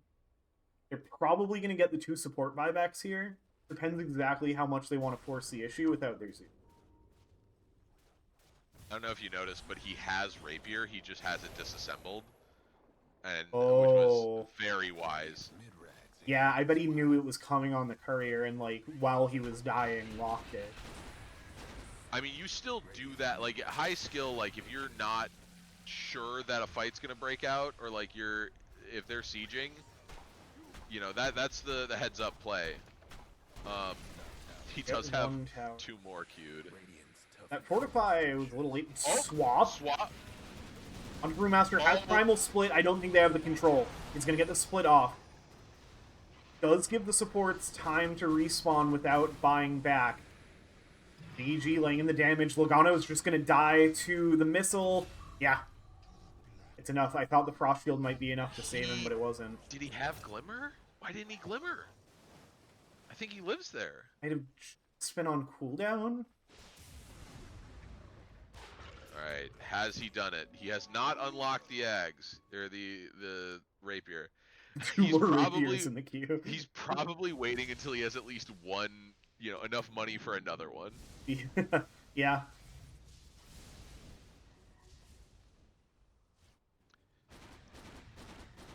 Alright, Ziggy G's got the Butterfly. I mean, he's you know, he's not full slotted. He can still eat the Ags and get rid of the boots, but he's getting there. Oh yeah. Right, his next item must also be a Divine Rage, right? Yeah, at this stage, I don't know. I think you still probably eat Ags, get Blink first, or... Well, I don't know. It depends on how aggressive... I think he could. And it would not be grief in any capacity. Maybe he's hoping to just peel one off of Apes' corpse. I'm curious how aware they are. I guess they must have clicked on it by now and know that he has one in the tank. Alright, they smoke. This smoke... Could have... That lightning... Don't know who else is...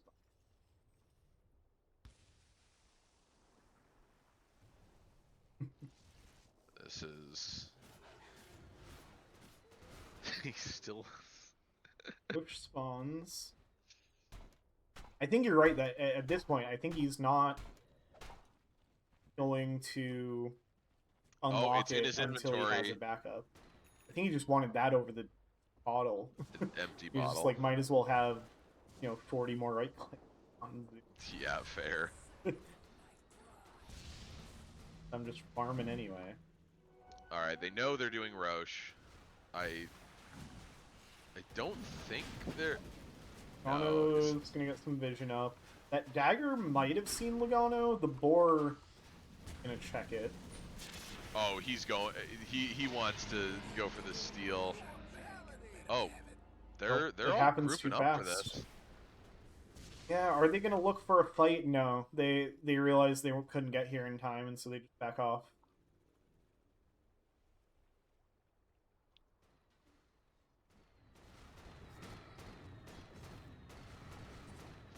The two obs in their base.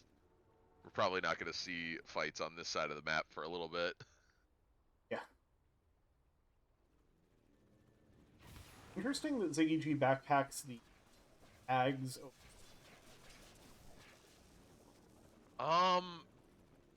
Yeah, well, I think while you're moving to the base, it makes sense. Once they And get swap to it the base, out. yeah, that's what you would traditionally do.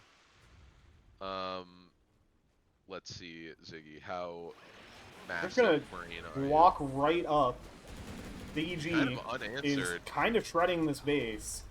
All They've right, he got hits the them Ag with the Shard. rapier. Oh, Rapier has been activated. Roar out onto the Lifestealer. Hex on the Gyro. Gyro's my falling God, low. Gyro's dead. He has the Logano Aegis, with but the the back Ravage? lines are in trouble. Logano in deep.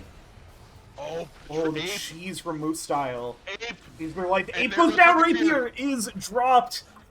Oh, so short-lived. It's not been picked up yet. We'll see what happens to that. Refresh, Primal Split, huge stun from Logano, dragging them back in. Swap out, saving Ziggy G.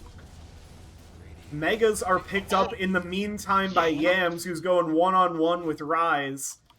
Moose Style gonna try to escape with the illusion, making space. Zeus got his rapier back. Nobody picked it up. Oh my God. And Yams now controlled. Yams is gonna die here.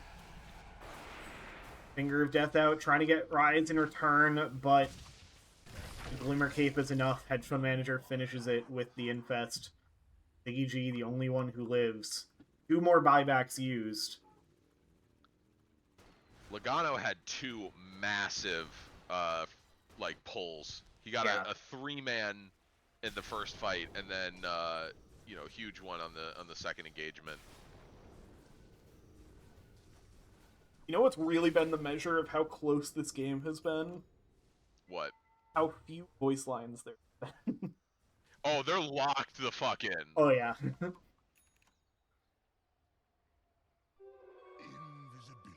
And I mean, you know, this is for all the non-existent marbles. Yeah. Lifestealer's new thing of, well, he's not even new, he's had it for years now, but just like the infinitely gaining HP. Yeah. Like this hero's fucking silly.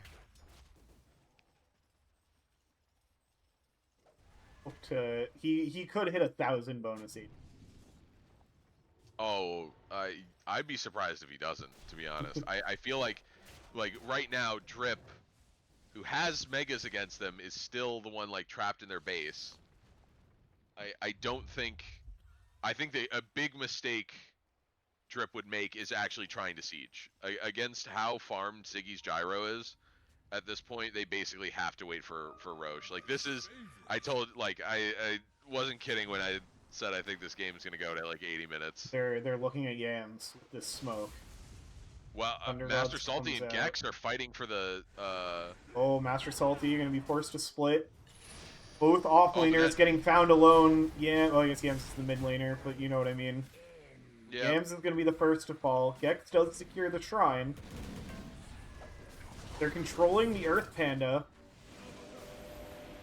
Doesn't quite have Refresher. 10 seconds on cooldown. Master Salty is gonna go down. How many times did he miss in a row? And that's a dieback. Oh shit. Yeah, that's like Yams has the buyback available. They can take a 5v4. I'm surprised Rip is willing to threaten high ground. Hedge fund manager did just get an MKB, so the butterfly on both of the cores is now negated. That's pretty big. Yeah. Ziggy, I know he's saving for buyback. He could eat his eggs, but there's really no point yet. Ape has his second rapier. Both in the inventory. This fucking monkey. That sounded way worse than I meant. Yeah. But he is, in fact, On an Juneteenth, ape. too. Oh no. But no, he's not just an ape. He's a great ape. There you go. I don't think that makes it better. All 8 people viewing this, one of which is me.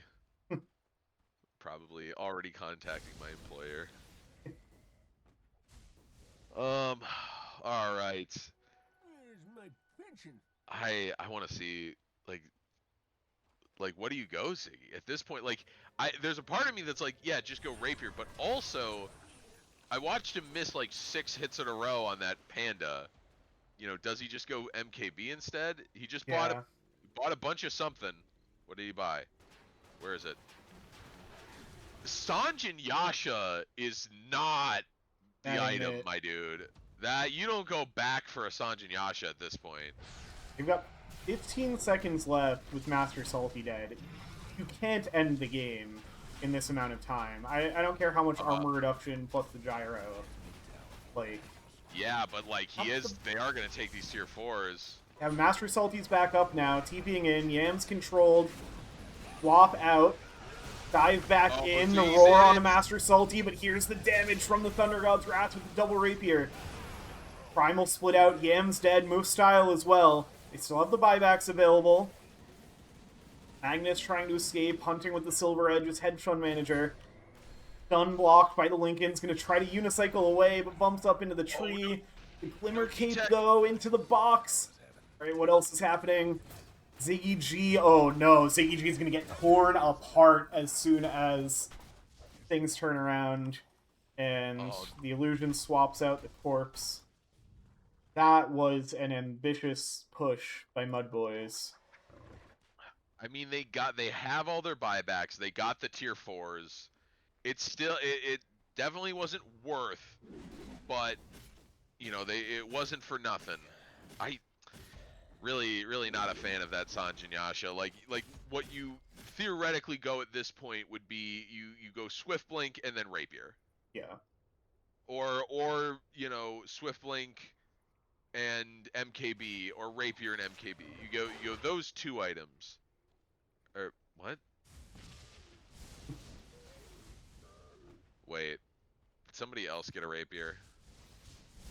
No, they're just talking about the amount of damage that they did. Yeah, did we have a breakdown of that? I missed it. Wait, can I see? Yeah, they pinged 911 damage to the Viper.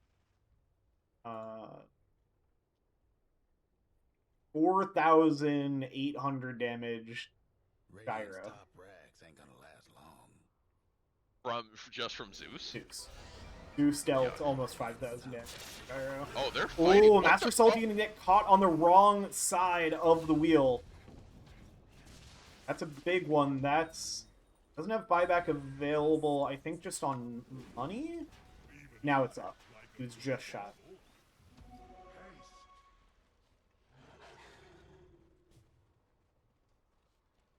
So where to next for MUDBOYS? Ringmaster is getting has a heart queued up. I'm not mad at it. Honestly, like if the biggest problem is like you just don't have the HP pool and you're just dying too much, maybe. But or maybe it's just a bit. Like in a vacuum, I agree. I think there are games where you just want more health. Against a Lifestealer? It's because of the Zeus. It's literally Yeah. it's so that he doesn't just get full to zeroed off, because his HP pool is low enough right now that if Zeus double ults and double Nimbuses on Magnus, I think he just dies. And I believe all of that shit hits through box. Yeah. Oh, it is 80% magic resistance, but still. Oh, interesting. They give Aegis to Yams this. Maybe for the tower damage? Kill on Master Salty gives them the Aegis. It's gonna be respawning before they can. Do any of them have a pipe? I feel like if not, that needs to be a get. Oh no, they do on Gex. Yam's gonna try to full send on the Ancient, but without a BKB. Oh, a massive Sinister Gaze from Logano pulls all of them in and removes the Aegis immediately. Ziggy G in trouble. They don't have the control for it. Oh, but now able to turn with the cheese. Stunned up again, dealing damage into the Lifestealer. The roar, it's there. Buybacks are out for the side of Drip. The Vengeful Spirit buying back as well. Yam's back in, sitting low though, already on the second life. As the buyback available, and Ziggy G gonna fall as well. Oh, this was not it. They could have cut their losses and gotten out. They only really lost the Aegis. But the buybacks from Drip just keep being too much and keep punishing MUDBOYS.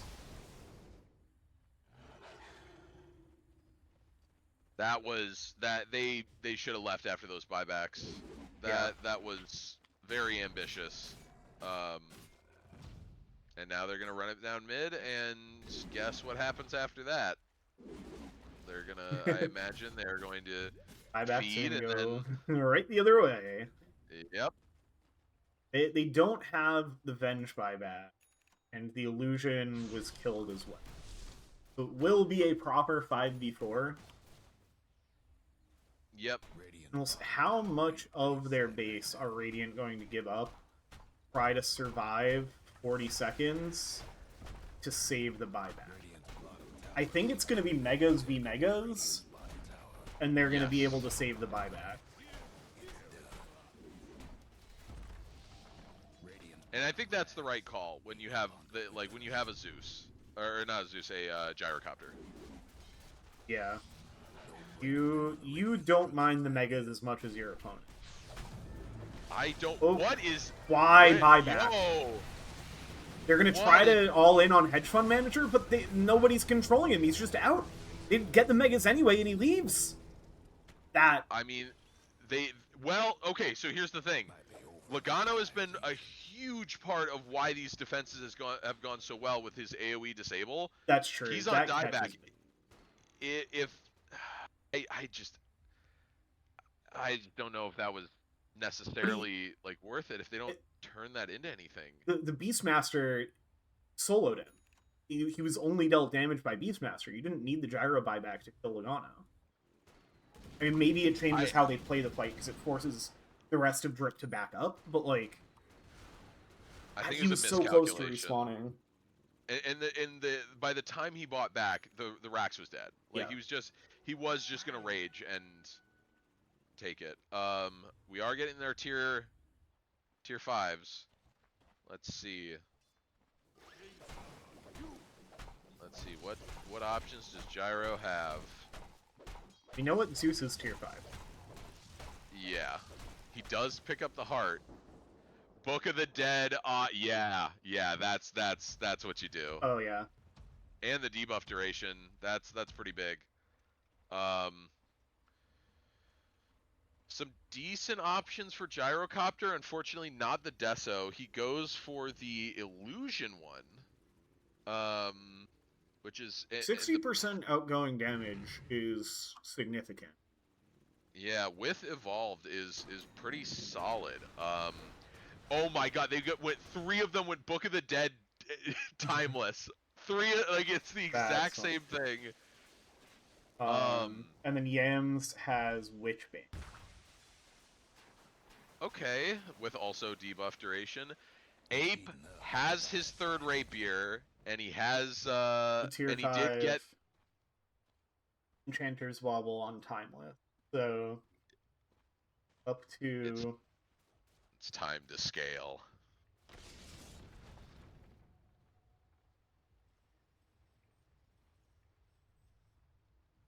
Divine he has Regalia. 103% spell. Ugh, ugh. Yuck. I think that heart was the right play on Magnus. I Yeah. genuinely don't think he's surviving without it. I mean, how much damage did that do? That did basically a quarter of his HP off one ult. And he has a heart. Vile, disgusting, criminal behavior.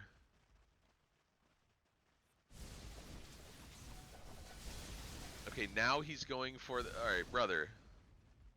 I know he's thinking to himself now, if he's queued up the Swift Blink, like, yeah, maybe a Sanjin Yasha wasn't really worth it.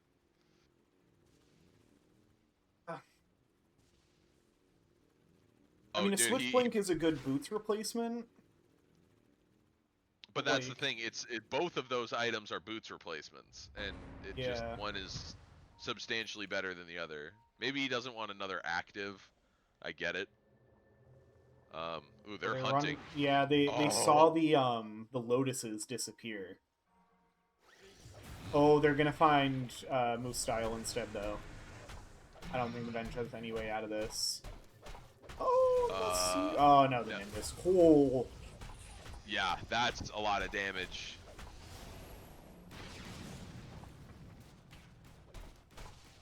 Oh, unfortunately, his buyback's still on cooldown. yep. 2 minutes. Nova or a minute and a half to respawn. 2 minutes buyback. They need to deward their base. This is so bad that they have full vision. Yeah, that's not. I'm actually like, I guess none of them have. They've used their Book of the Deads. Oh, that would have been worth the refresh into Nimbus, to be honest, to catch him. Oh, he does. Oh, he doesn't have it. Never mind.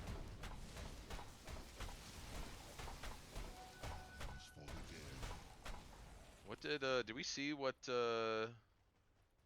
Drips picked for their tier 5s? Regalia evolved on Lifesteal. Oh, he went Harmonizer on Lion. I think that makes sense for a spell spammer, plus the debuff, Yeah. plus the spell amp. Not that Lion's dealing a whole lot of the damage right now, but like with actually not going for Ags yet. But like if you cast Earth Spike, Hex, Mana Drain, then that's 18% spell amp on finger. Pretty good. yeah. I mean, it doesn't really do that much in the big scheme of things at this point. Like, I mean, it's about 1,000 damage. Yeah. Meanwhile, Zeus just has passive 18% spell amp from the Enchanter's Oh, I mean, Bauble. The line also has Zeus's the 12%. Zeus's ult does a finger of death to every hero across the map at the same time. Yeah. Actually does a little bit more. Dude, I said this would be an 80-minute game, and it's certainly fucking looking like it. 2.5 minutes until items reset, which I think really only matters for Ape getting another level of Enchanter's Bauble. I do think Ziggy would go... Like, if he gets the Deso one... Yeah, that would be... I think you take that. I think you take... Honestly, maybe the Edgy is better, but I feel like at that point, you go the attack speed with the magic damage on top of it. I think that ends up increasing your DPS more. I mean, Agi is like, when you're an Agi hero, Agi is so powerful for damage. You know, 40 plus attack speed, 40 plus damage. plus like however much armor, but the attack speed one, it's 8 plus 80 damage plus 100 attack speed. Actually doesn't do anything else, right? It doesn't increase move speed anymore, does it? Attack speed and armor. Like, the armor isn't nothing. Yeah, but it's like it's a hat on a hat at this point. Like even without it, he still has butterfly and he's still level 30.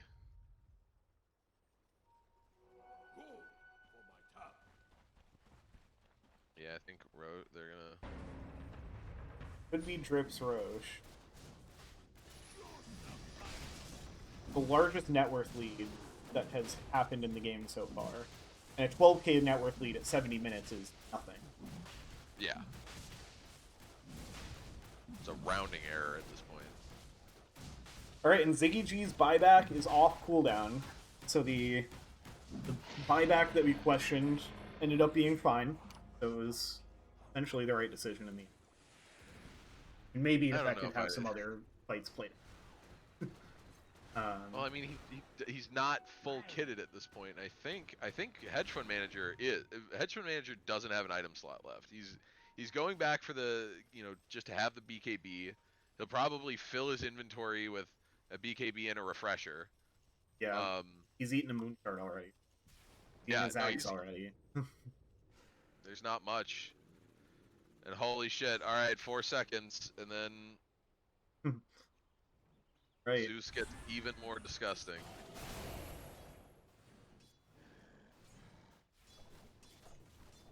Four seconds and however many creep camps. It takes to.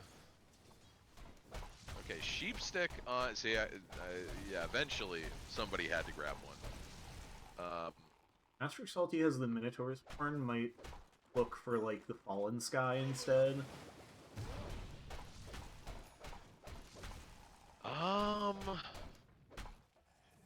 Yeah.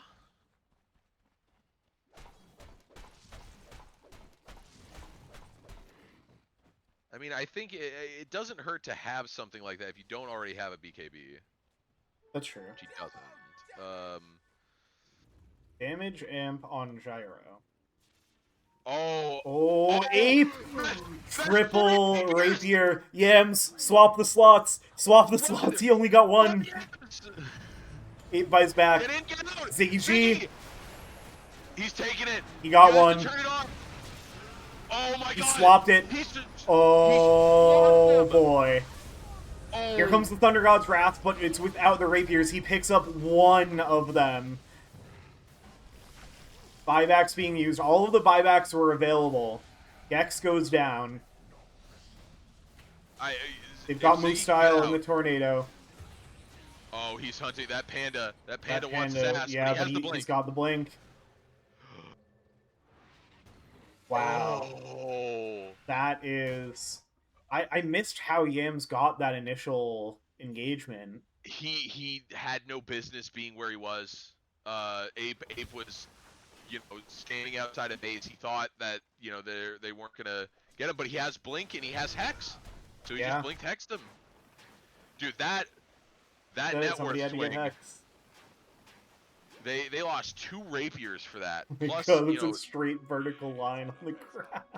Wait, yeah, hold on. Because it went from the biggest net worth lead that the Dire has had to the biggest net worth lead that the Radiant has. So it's just the entire length of the graph instantly. Ziggy, the decision was made for him. He has the Swift Blink and he has the Rapier. Yeah. He got there in the end. I feel like you just sell the S and Y and get the Moonshard, or you hang on to the S and Y in case you lose the Rapier, I guess. Yeah, that's Rip kind is of what going you do for high ground. They have no Aegis. They're down 2 Rapiers. Why is he not just flacking? Like, there were creeps close enough that I don't know, but this is tough. They have to after this. We gotta delay the series. There's no fucking way that they have to play potentially 2 more games after this. Yeah, I'm curious what they'll decide. I think part of why this was a Friday night is because on most nights, a few of Drip's guys have to get up early. They're going to jump forward on Hedge Fund Manager, but he has the Lincoln Sphere. Master Salty gets caught, though, by Gex. Has the buyback. Thunder God's Wrath out. Rise stuns up Yams. Oh, hit. Rise pops. Where he go? Oh, Where'd Dagger man go? almost connects. Lincoln's broken. Now they turn on to Master Salty, just bought back, but a big stun. On to 2. They bring down Yams. That's a rapier on the deck. I have no idea if anybody's going to be able to pick it up. Yams instant buyback. Ziggy G laying in the damage. Triple kill. Buyback. The Chain Frost, though. Triple kill for Logano. It blows them all up. The rapiers are back the other way now. Brewmaster has one. Oh, Benj going to get brought down once more. They still have buybacks on everybody but Yams. Ape has spent the buyback as well. All of Drip's buybacks are down. So it's basically even. God, that was... I mean, Logano putting in, like, work. Oh, Gex! You can't step that far forward. He just gets blown up. He's gone. They're forced to use their other buybacks, but now they're down 2 cores. BG gonna try to blow up the banner, but now getting controlled. Swap back. Oh, the Glimmer. Guild of Wonder goes out. They need to kill the banner. They will.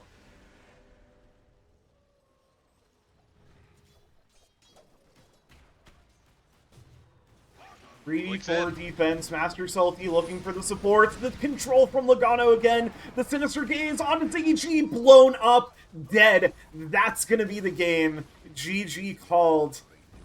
75 minutes later.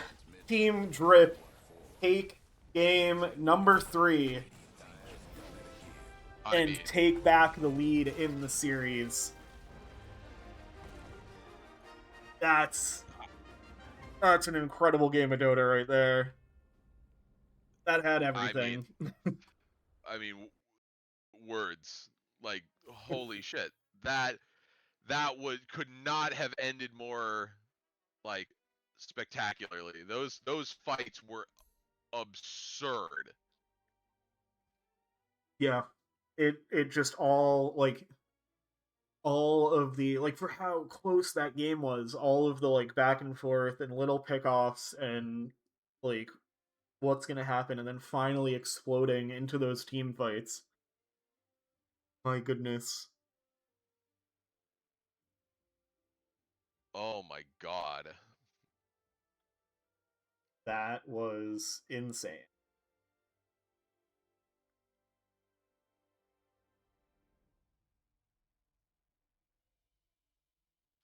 Curious if they intend to play more. I don't think I can cast another one. That's totally fair. Yeah, that's I mean, I like literally words fail me. That was such a good back and forth game. Like, that was a hard fought from both teams. Like, some really standout plays. Like, I think MVP in that game is Logano. Yeah. Had some crazy pulls, crazy chain frost. Like, Lich, it's a hero that doesn't matter how far the game goes. Like, you will always have the potential for impact. I'm blown away by how much damage that last chain frost did.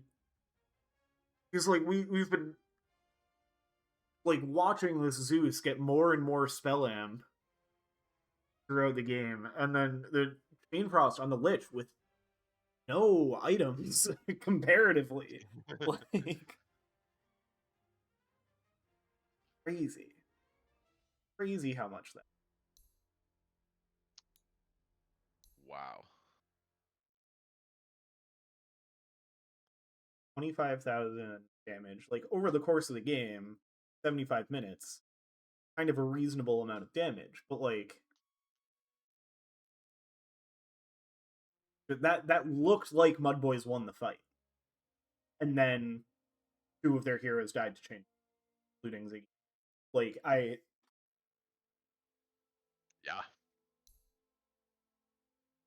That was crazy. Well played on both teams.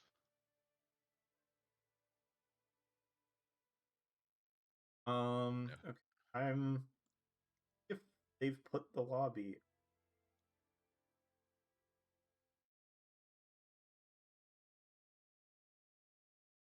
There sure is another lobby. Oh my god. They're doing it. I'm gonna step away. Again, no pressure to do it. There's a part of me that wants to see it through. But also but also I don't want to do that to myself. Yeah, that is. Um,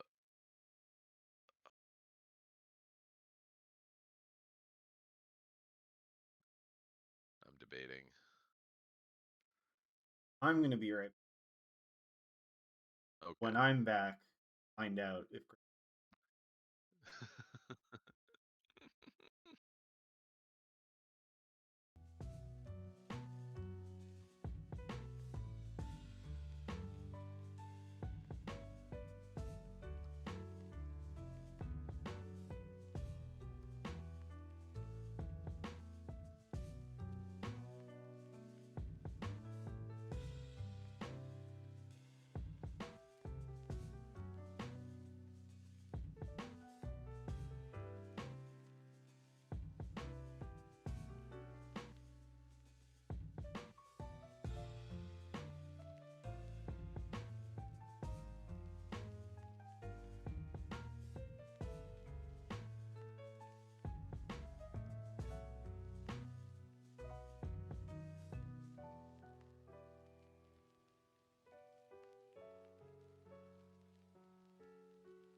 All right, I'm back. Gonna be flying solo for the rest of the stream. Creeps has understandably called it a night,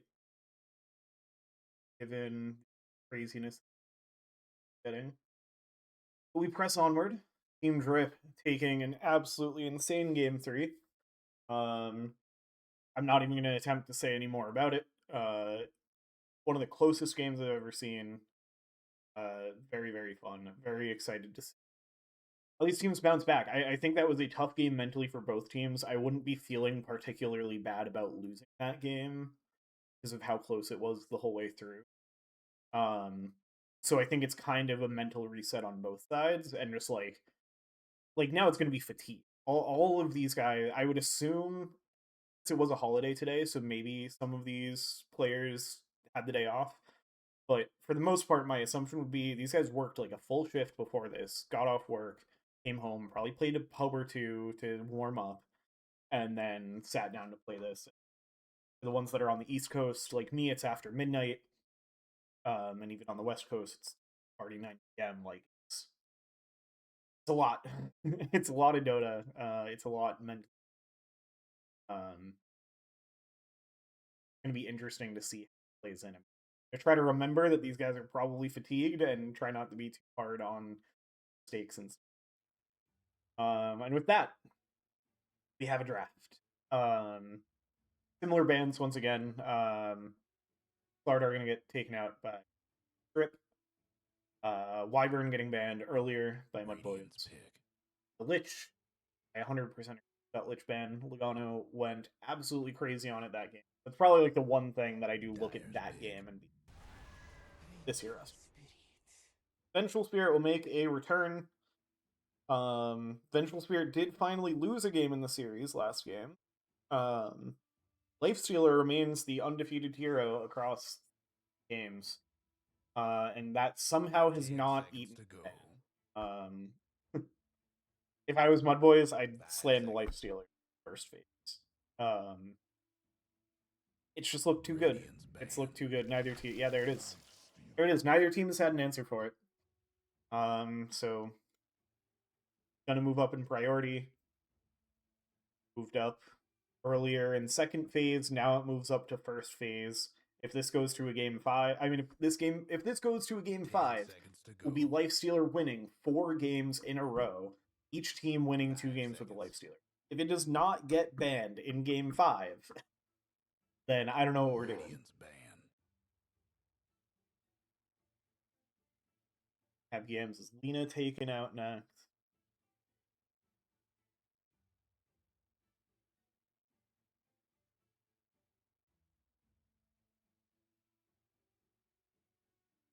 Poured myself a spicy beverage, help get through late night games. 5 seconds. I'm excited. I think with Drip up 2-1.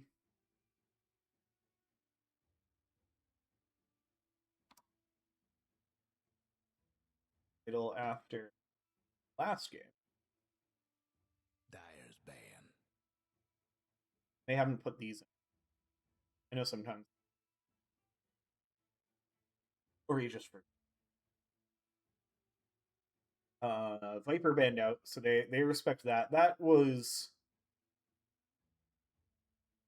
definitely a big problem in that game, and a big part of what made it hard for 5 seconds. feels unfair to say made it hard for Drip to close out the game, because neither team was really in a position to close out a game. It was pure back and forth. Brewmaster gonna get banned.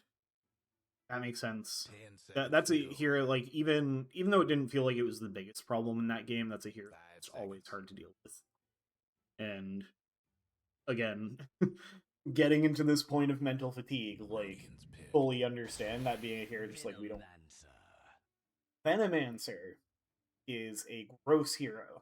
Not seen yet this series. Let me look at stats for MUDBOYS. 10 MUDBOYS seconds to have played the go. Venomancer twice, won with it both times. 5 One of seconds. them was in a different league. One of them was against RFL. But I think was their series. Yeah, it looks like this was to make it to the grand finals. Moose Style played it, looked really good with it. 6-8 and 26. Solid showing.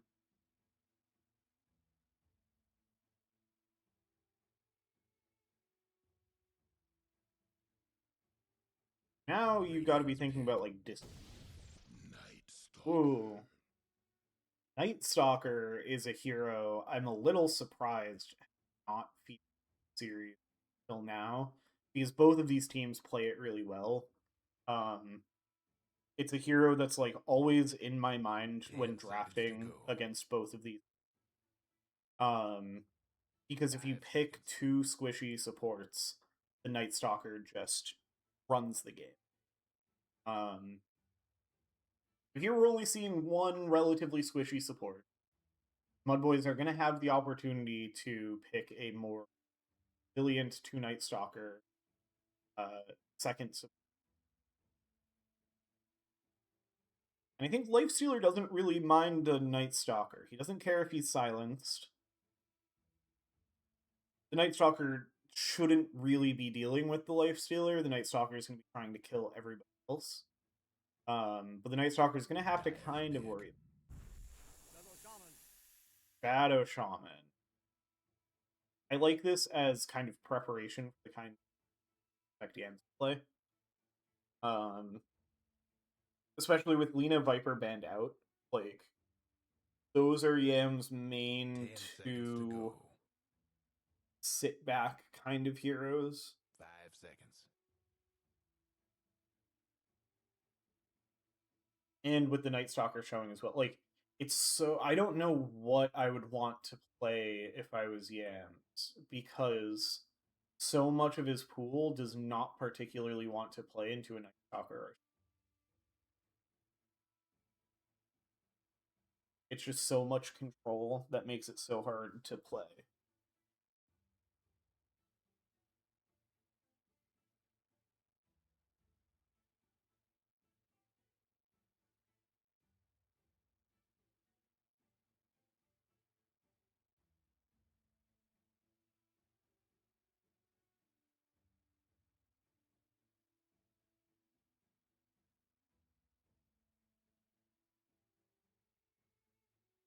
Both teams getting Dyer's pretty pit. far into their reserve. Lion. Just about halfway through. We're gonna go with Lion. That is what I would consider a rather squishy support. Does give you good cancel for 10 seconds Shadow to go. Shaman. Radiant's But I feel like pit. it's really hard for these two supports to deal with Night. You'll pick up a Dawnbreaker. It's got banned out in the last phase last game. That I like more in their draft. It's a really nice response to Shadow Shaman. You see getting gone on, you just jump in. 10 seconds to go. Lion is decent setup. I would prefer to see another 5 setup seconds. hero. I think will be whatever they take in the last phase. Got overall last as well, so Yams will get his pick of the lane matchup.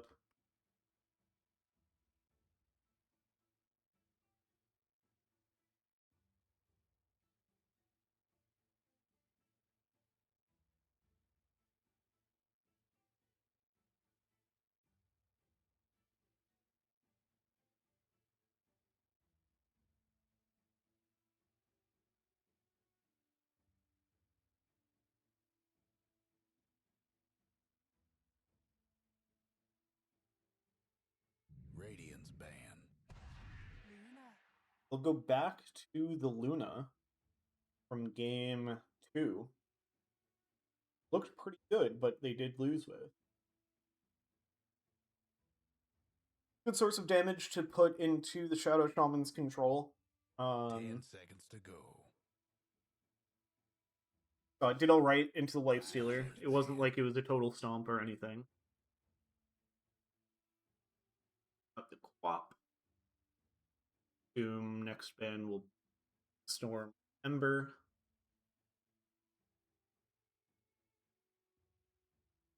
I could Radiant's see banned. MUDBOYS going for like the Yams Mars.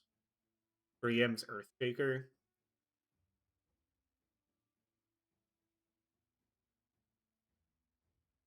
I kind of really like the Earthshaker idea for, even though like Night Stalker doesn't really care about the wall.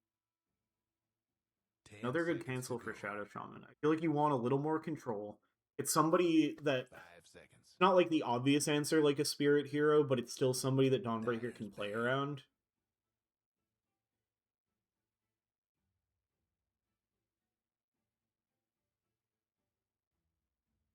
Keep Invoker getting banned out again.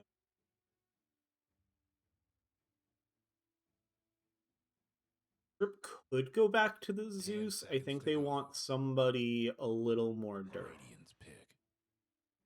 There's the Huskar ban. Almost forgot about that one. I think they want more of a frontliney or left. 10 seconds to go. Play a mid Razor. 5 seconds.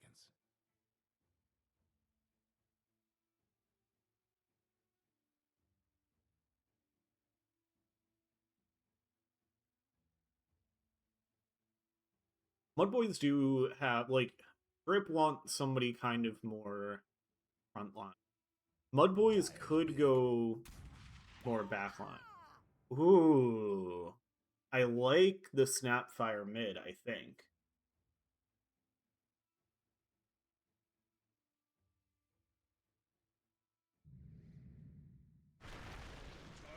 Tiny.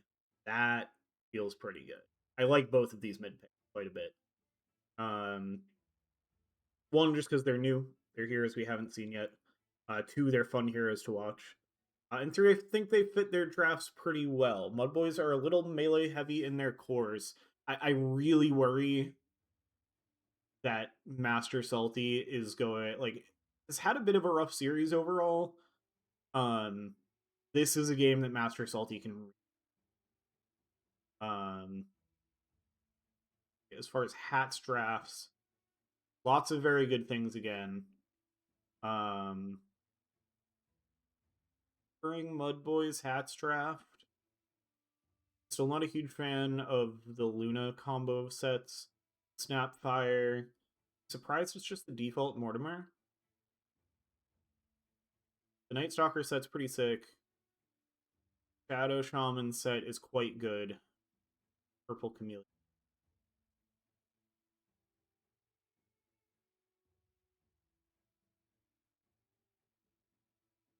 But I like the Lion set. I like the full Immortal Venno.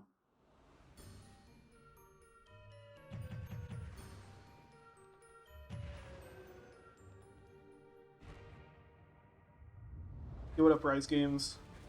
If that's Link's rating in after the Shard Grand Finals were also going on tonight. Played one or two games. Joining in, coming from that series, this one has been quite wild. Rip is up 2-1, one game away from being your WLDL 2026 Scepter Division champions. But these games have been super close. Game 3 was absolutely bonkers. That is the game to watch so far if you're only going to watch one. So very much could go either way. Can easily see this going to a fifth game.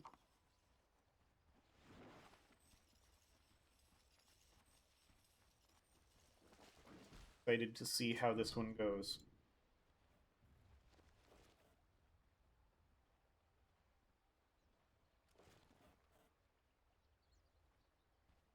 I think the Night Stalker into the Veno Lion is the main reason I prefer Drift's draft, not Drift's rap.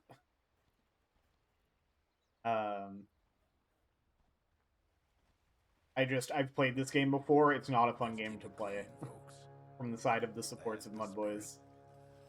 It's feeding time. And away we go. That voice line's probably going to get used quite a bit. Knowing these guys. Radiant on one side, dire on the other. We're still being on that. Let's see something spicy here.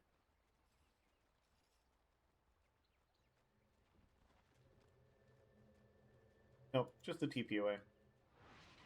Thought maybe they were gonna look to go for an unexpected gank.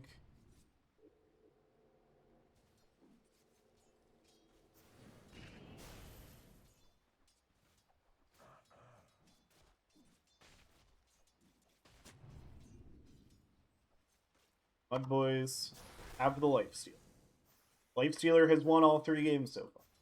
Saying this in the draft as well. Still on it too. Sports trading blows.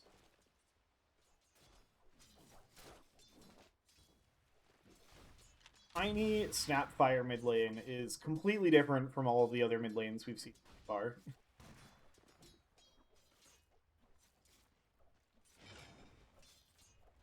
I think this, like, both of these heroes should be able to farm pretty well without, like, being too worried about each other. I think it's going to be probably the calmest and most even. But knowing these players, definitely still plenty of room for things to get crazy. Top is going to be chill until nighttime. You have some kill potential with Moose Style. They hit level 1. Go for more. Level 2. Okay. I'm going to try not to continuously apologize for the sleepiness hitting in.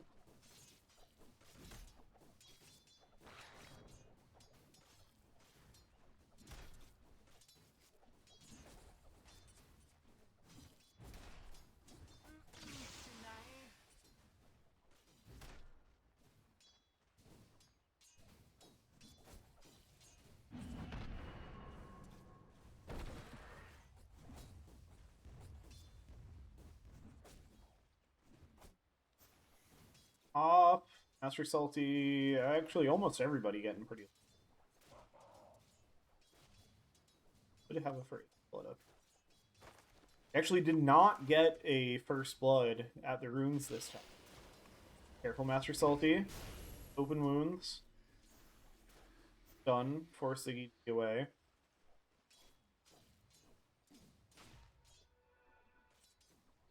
Water runes are going to get split. Magnus will secure the Lotus up top.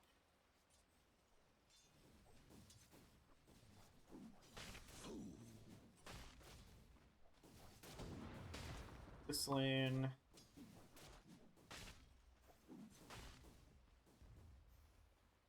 Get out of the laning stage and get some fighting going. Energy pick back.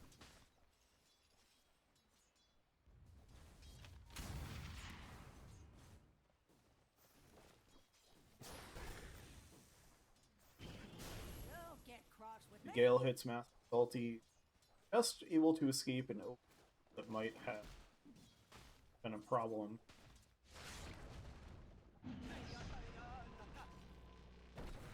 Logano going to reverse the channel over to Magnus, stop the mana drain.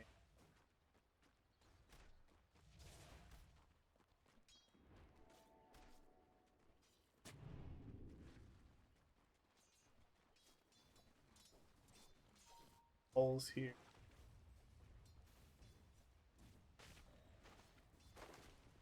Coming up on the first nighttime, water rune fights continue. Oh, beautiful cookie from Ape. Oh, that's going to be a kill. Bottle. Get the rune. 3. Not a kill.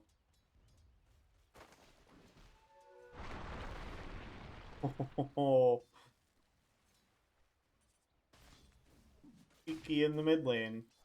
Radiant's That was so bottom close. tower That cookie ain't was pretty insane sad for me. right now.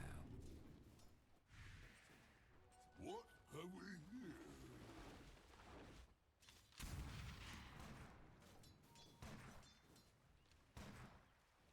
Let Snapfire pull ahead of it. Alright. Nighttime up top. MUDBOYS a little ahead. Master Salty trying to lay into Moose style, but taking quite a bit of damage back the other way. Still getting slowed up. The first blood is in the 1 lane I was not paying attention to. Had to happen. Fun Manager finishes off Magnus. Player playing Lion, not the hero Magnus.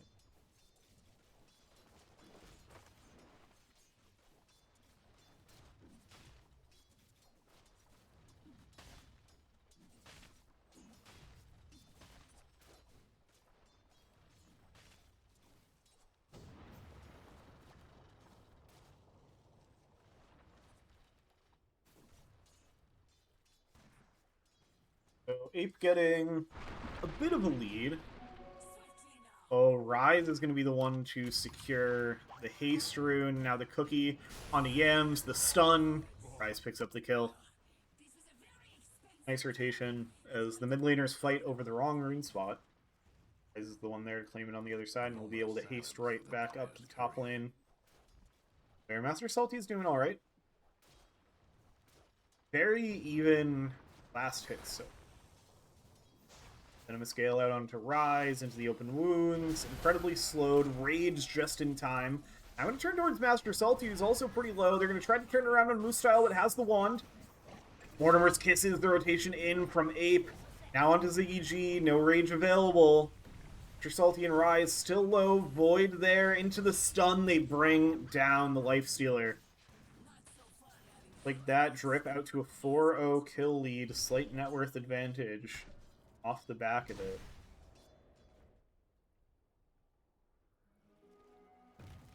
Magnus will secure the Wisdom Shrine.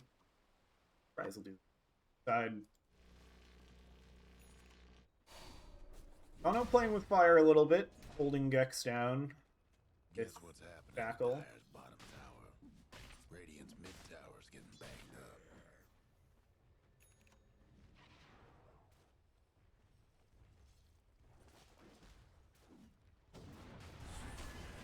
Ooh, Moose style. A fine Master Salty sitting and waiting.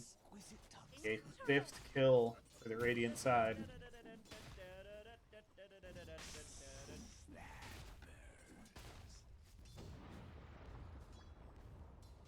Voice lines are returning in game 4. Down bot, MUDBOYS looking to get on the board. The Lucent Beam. Oh, it's just enough. Okay. The Blood Grenade finishes off Logano through the foul play. There's a little help. Absolutely not.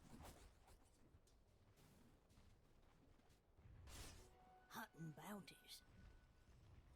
Things won't be too out of hand, although now Master Salty has the level 6. Rise as well, Ziggy G. Gone on into the tower. 2 TP's going to come in. Magnus with the stun onto Rise. Now the ult from Master Salty turning over towards Magnus, but Yams is in. The avalanche, the toss. EG still falling low, but the wands go out.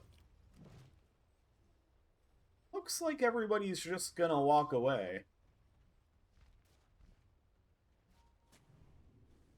It's forced at least. There's no escape. Dire's mid tower's having technical difficulties.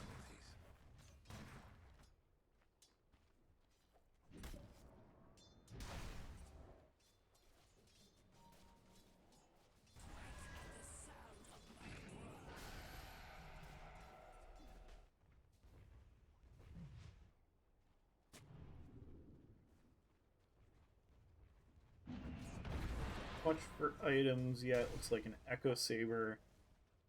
And for the Dawnbreaker. Yam's going right for the blink. Keep going to start with boots of travel into Kaya. Should have those boots up soon. Similar build for Hedge Fund Manager. Up top, Moose-Style getting gone under tower, but here's the Dawnbreaker colliding in. Get the kill on Master Salty to turn it around, and now Rise there as well, looking for a swap. But MUDBOYS bring more heroes, they bring down 2.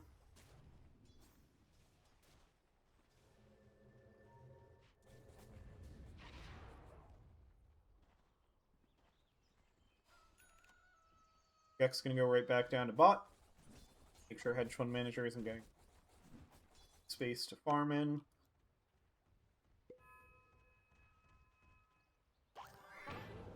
Boots of Travel done on 8. Yeah, they're a pretty sizable lead over Yams out of the lane. It's gonna be a bit before we see Yams getting involved. Radiance. Agnes gonna smoke up. They want to find a kill on Hedge Fund Manager, who has the Mask of Madness fit.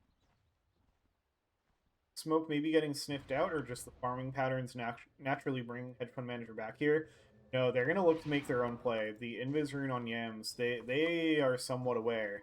8 makes the rotation down here too. They have the Sentry. They're going to Dust as well. Roll up there, Rise with the stun. Avalanche goes down, somehow hitting both of them. Now the swap back to get Ape out of trouble as Gex swings the hammer through. Mortimer's Kiss is going to rain down, looking for Yams. They land enough of these onto the Tiny. No, they don't have the range. Hello, Fiona. Hello. Lots of rotations, not a lot of kills. Once again, everybody managing to escape. Another Solar Guardian coming up soon. Gex. Apply some pressure. Off these 2. Kind of trading blows here and there. What else do? Vision. Kyle still waiting in the wings. Them heading down. Picking up some safer farm. We're going to get the Serpent Wards as blood grenades. Dyer's mid tower could use On sale, apparently. Can't Gano do enough stocking about up. Dyer's structures right now. Dyer's mid tower won't There's going to be a rotation here from Magnus, not in time to prevent tower. Tower from falling. Rise doesn't see anything with the way there. Wow. I'm still making the way towards the blink. Kind of looking for that as the big rotation piece. Really struggling to get things going in the game compared to what we normally. There'll be a smoke up of 2. Try to prevent Drip from pushing Ziggy G too far out of the jungle. Dyer's top Still a tower ways to is go getting for that beat Radiant. down. Radiant's mid tower's getting banged up. We'll get Dyer's Ziggy top G in tower on the is smoke as well. the drill. Try to defend the tower here. Gano will break the smoke. Hex. Get the Veno ult. You control him up, so the ult's not going to spread. Now the Avalanche into Master Salty. Toss back. Actually does pick up the Veno ult. Has enough range with the spread there, but pops the Night Stalker ult. Dark Ascension. Fly away. The area despite being on low health. We're going to look towards Magnus. Void out. Done before the Silence connects into the Hex. Ziggy G going to go right into the Silence. Mortimer's Kiss is raining in from Ape now. Master Salty looking for more. Infest onto Moose Style to get away. Swap back in. Moose Style is going to go down. Ziggy G explodes out. Now here comes Gex. Solar Guardian hits onto Rise. Dark Ascension has ended, but Logano's back in. Stun up into the wards. Gex in trouble. Not going to be any chance of a save. Ape finishes off the kill with the Scatter Blast. Tower's coming apart. 4K net worth lead now for the side of Drip. That smoke goes wrong for MUDBOYS. Tower's getting beat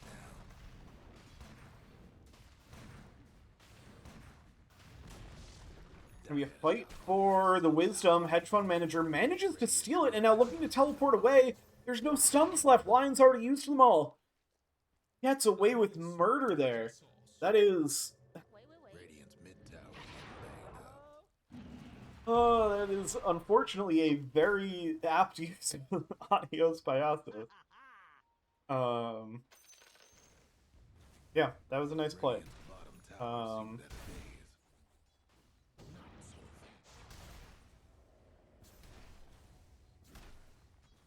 Trouble brewing at Radiant's. I'm gonna open the door a bit for MUDBOYS to get some damage onto the bot tower.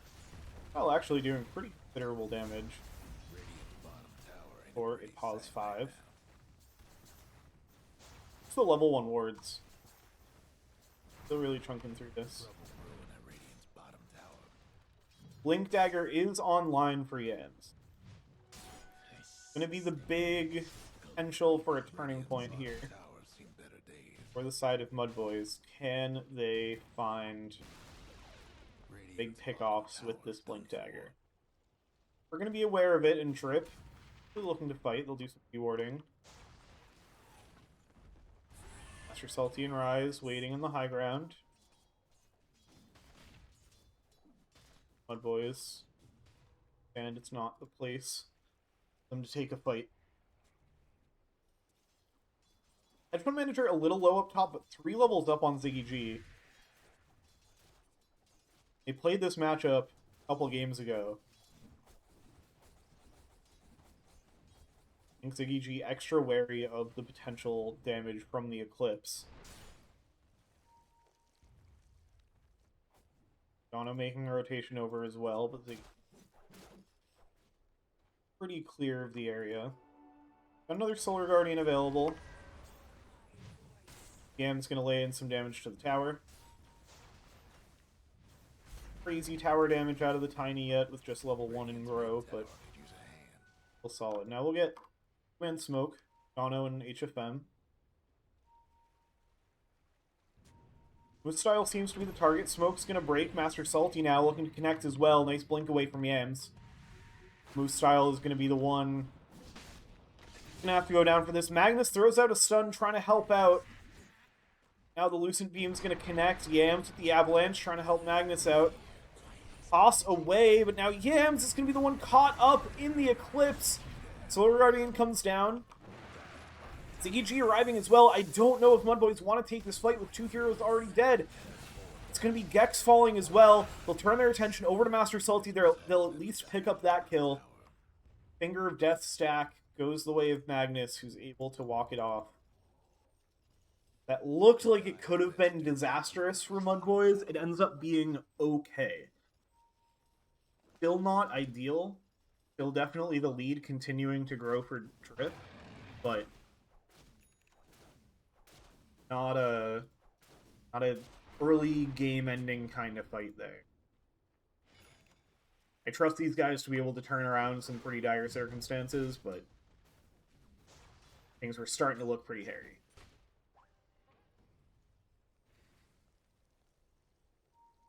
Especially, again, not to rag on it, but late night, the fatigue, coming off a long game,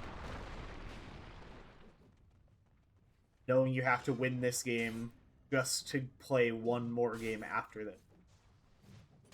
I'm sure at this stage they're just in, just win this game kind of headspace, but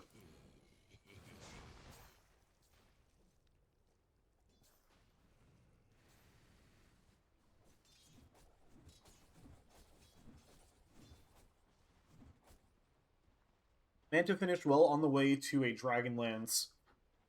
Hedge Fund Manager making up a significant portion of this 7k net worth league trip.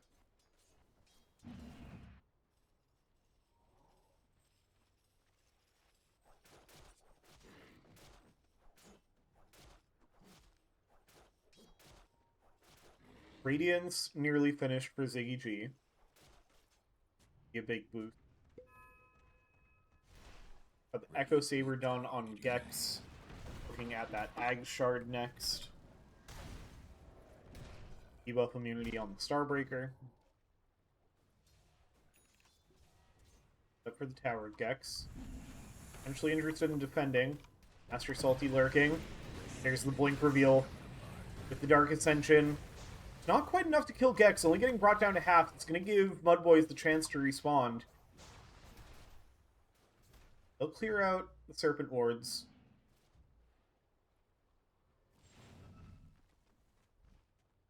So it's kind of going to blank a pair of ults for Team Drip without using much on the other side. And MUDBOYS feeling that potential advantage. They smoke up, but Drip is gone. Drip has fully abandoned that side of the map. If they want to find something with this smoke, it's going to have to be Twin Gate. Oh, but Ziggy G. Ziggy G, no. Ziggy G, no, you don't want this. No. Gex is going to be there with the Solar Guardian, but it's not going to be enough. They're both going to die to the Eclipse. That is tragic.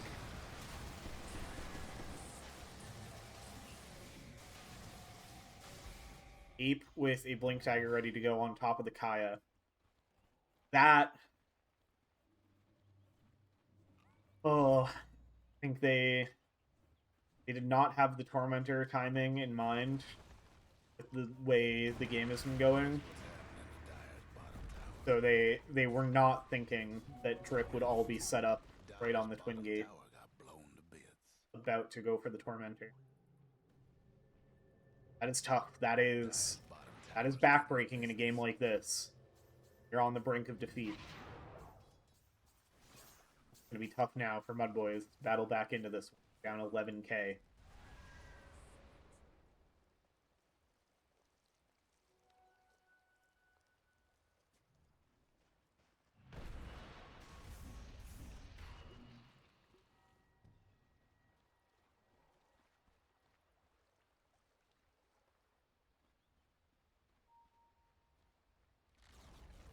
Just then, the Radiant disowned their mid-tower. Smoke up, MUDBOYS. But he put Ziggy G. Rise, gonna be the one to break. Roll up Master Salty immediately with the turnaround, but the ult from the Venomancer. Swap now. Immediately gonna blow up the Vengeful Spirit. Master Salty now. Gonna back away. From the other side. They find the Shadow Shaman just about. They bring down the Luna. This would be massive, but the Serpent Wards make it hard for them to stand their ground. They're going to be forced to retreat. Lion gets denied. Master Salty finds a double kill. The EG now, the one forced to retreat. Somehow Master Salty looked like he was going to get brought down, but in the chaos, able to slip away, heal up, and now Ziggy G goes down. Team wipe. Team Drip now firmly in control.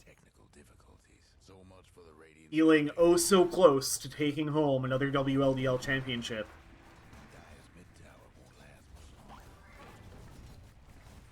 My memory serves, I believe Drip won 2 years ago. Did not make it to the grand finals last year, as the division shifted around. Now looking like the top team of the Scepter Division. Higher MMR division of the two this year. Looking to bring home the big one here tonight.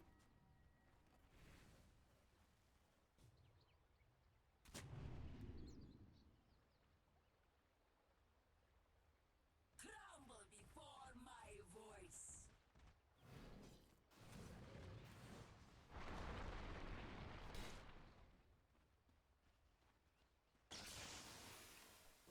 Glimmer Cape on Logano.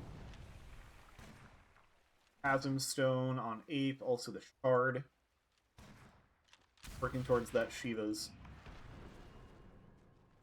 Dex looking towards the BKB. Magnus, we saw the Blink. Moose Style working towards the Spirit Vessel. Help bring down the Luna a little easier. HTP away for Ziggy G. Night Stalker farming here. Yams, not quite as scared. Nice Avalanche, kind of in anticipation. Logano looking for the angle on the stun. Looks like Yams will be able to get away. Set up Drip to be able to take this tier 2 tower.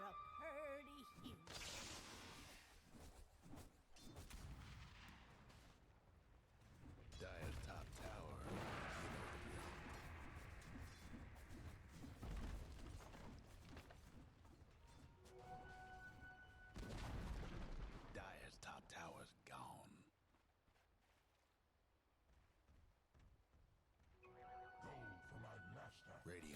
tower's getting banged up. Be working on the armlet. The Dire might want to mine their top tower.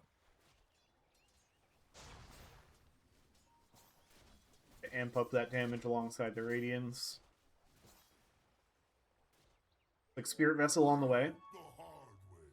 I wouldn't mind seeing Radiant's bottom smoke for MUDBOYS on this Spirit Vessel timing. I think if they can find the Luna kind of separate, Radiant's bottom tower. it's a big opportunity.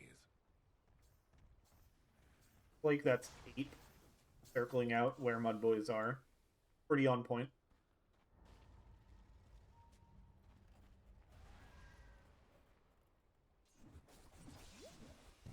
EKB has arrived for Hedge Fund Manager.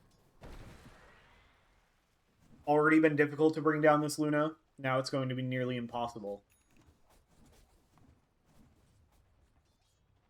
Level 20 already. HFM farming up a storm. Becoming an absolute raid boss. Radiant's bottom tower ain't a pretty Smoke sight up right for the now. rest of Drip. Target is likely to be Yams, but there's going to be a scan. Gonna spot out Moose style. Maybe expecting a higher priority target to be the one farming the Ancients. You gotta take what you can get on the side of MUDBOYS right now. See if they finish this smoke. Logano gonna be the one to try to break the high ground. Yams gets vision, may look jump on this. They're gonna see that team.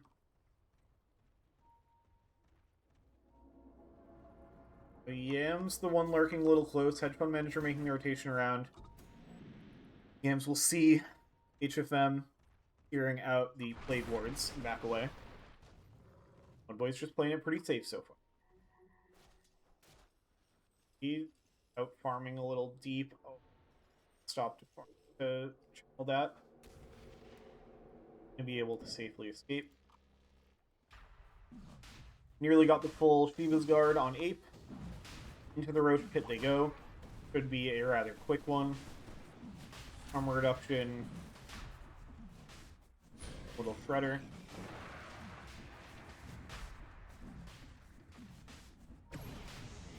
It's going to be an Aegis. Into the hands of Hedge Fund Manager. And it looks like they're going to try to play around the timing of the Wisdom Shrine with the Dark Ascension. Really try to lock MUDBOYS out of this game. Playing methodical, playing the way they know can get them this victory. Grand Finals.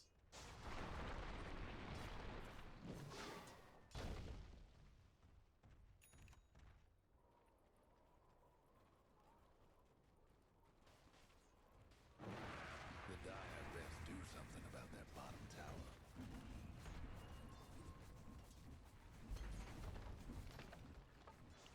Dire's bottom tower's getting the business. Dire Last of the just tier couldn't 2 save that tower is bottom going to fall. MUDBOYS forced to play it safe. Children picked up by Yams.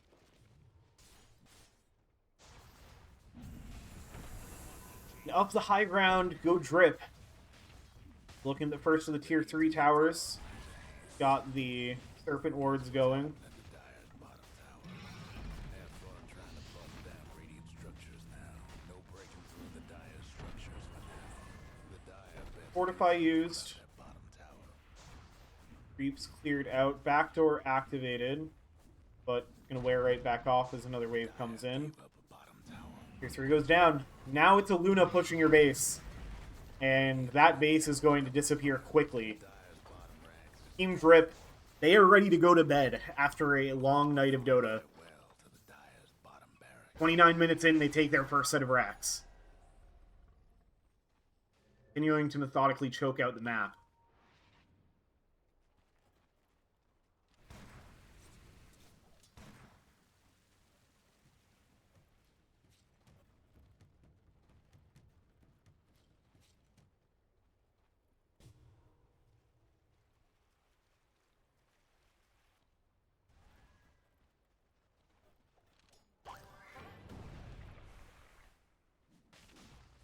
You've got BKB Echo Saber on Night Stalker, working on Harpoon and Nullifier. Very proposition. Full Satanic on the Luna. My god.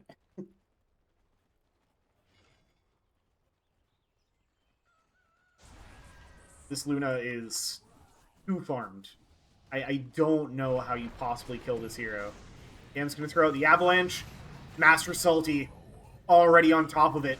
Into the base with the Dark Ascension. Comes the Dawnbreaker ult. Buyback from Magnus. They're going to try to turn around on Master Salty, but there's the swap. Hedge Fund Manager brought down to half. Dex standing their own.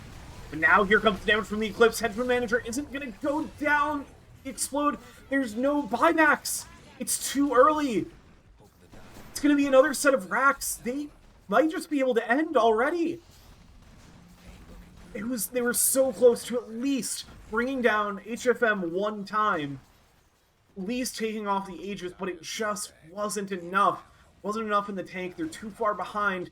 Team Drip have played this game too well. They've executed everything about this draft. Be able to play this game so cleanly and lock MUDBOYS out, secure themselves what is looking like it's going to be a game 4 win. There'll still be a defense, but it's going to be mega creeps just 31 minutes in. The base destruction of Luna, it really can't be matched.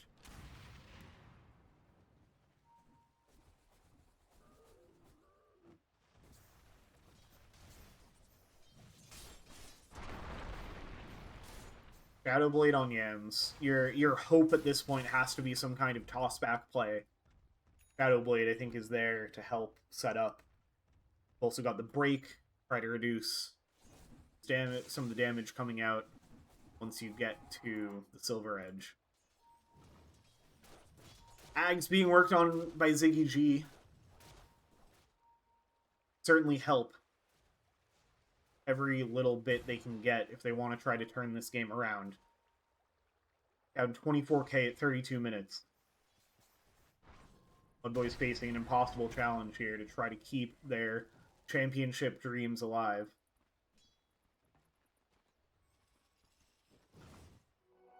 Sustains, gold remains. Be another Dark Ascension. Shadowblade for Yams, though, into an Invis rune. EG getting pinged out. Rage TP. They don't have a way to cancel it, so Ziggy G will be safe.